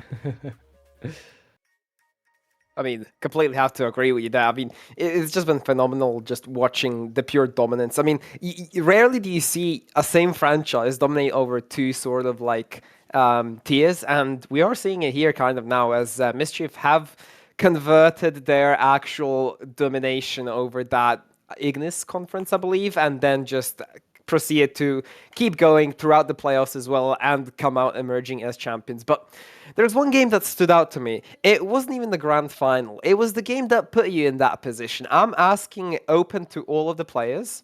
I just want to know the feeling of that reverse sweep. What did it mean to you? How did you come back from a deficit of 2-0, locked in, and then reverse swept them to secure that bracket reset? Anyone? Open to anyone. I'll go. Yeah. Come on. What was the question? Okay, Tank. So, reverse sweep, the one you pulled off in the upper final.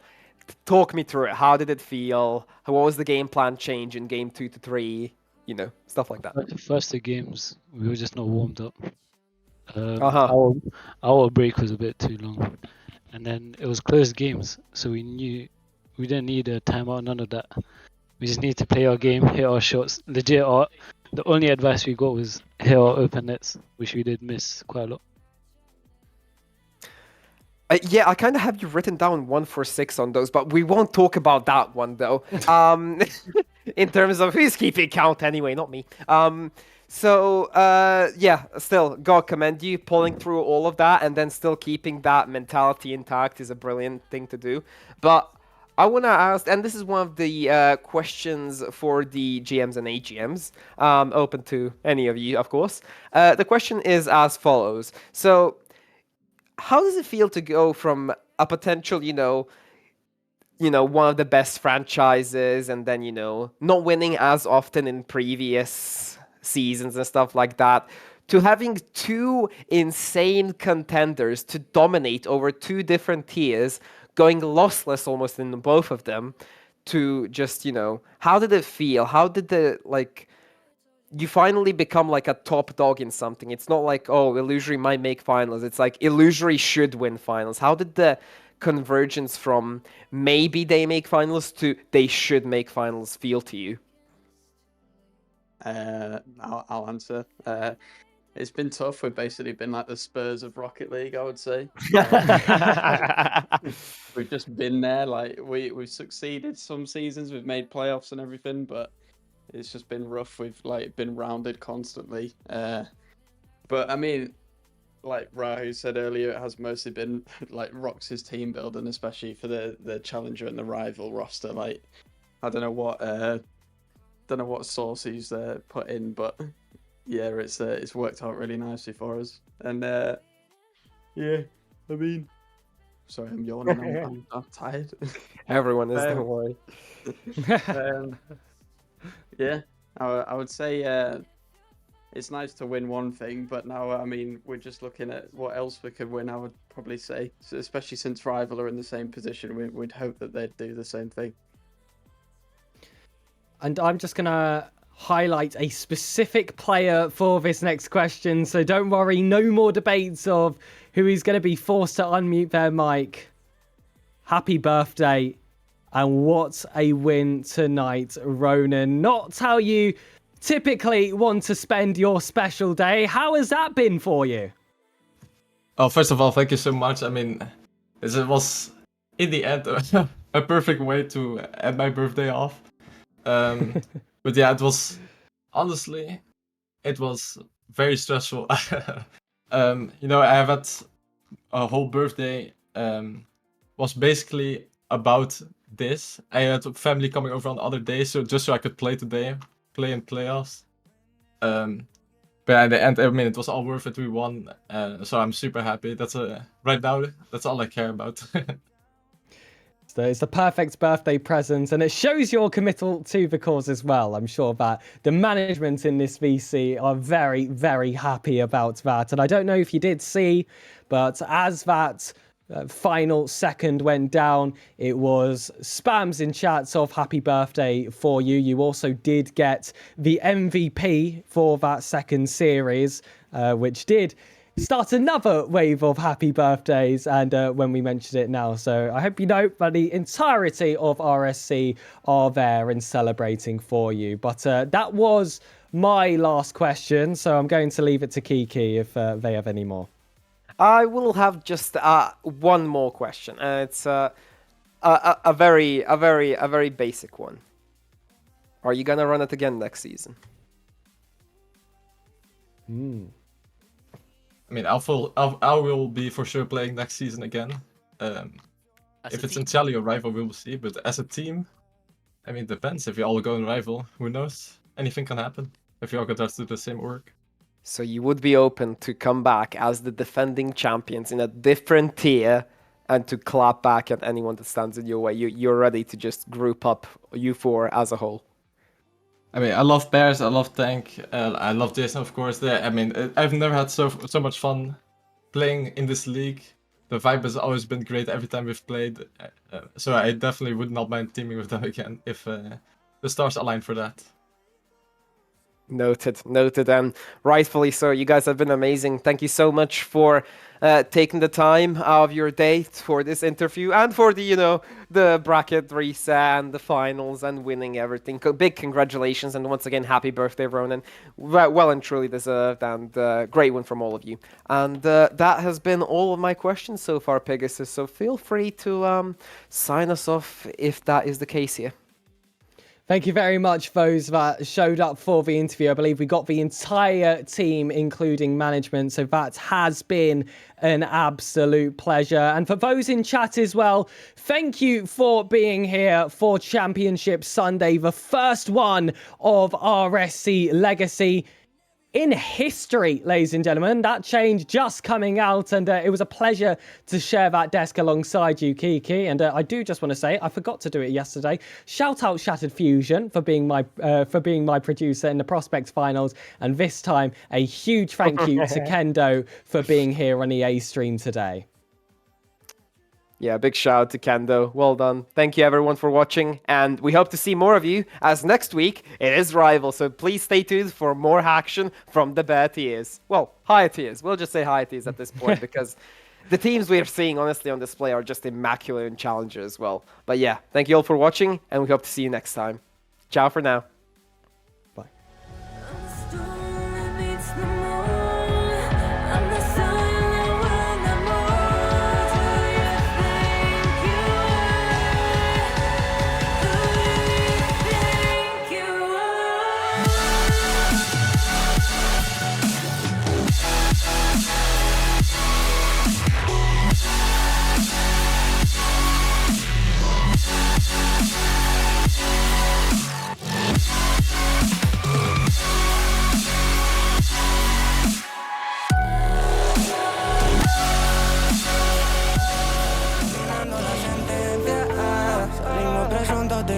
distancia. Pasito para atrás por si nos arrepentimos. Si nadie es culpable, pues culpamos al destino con el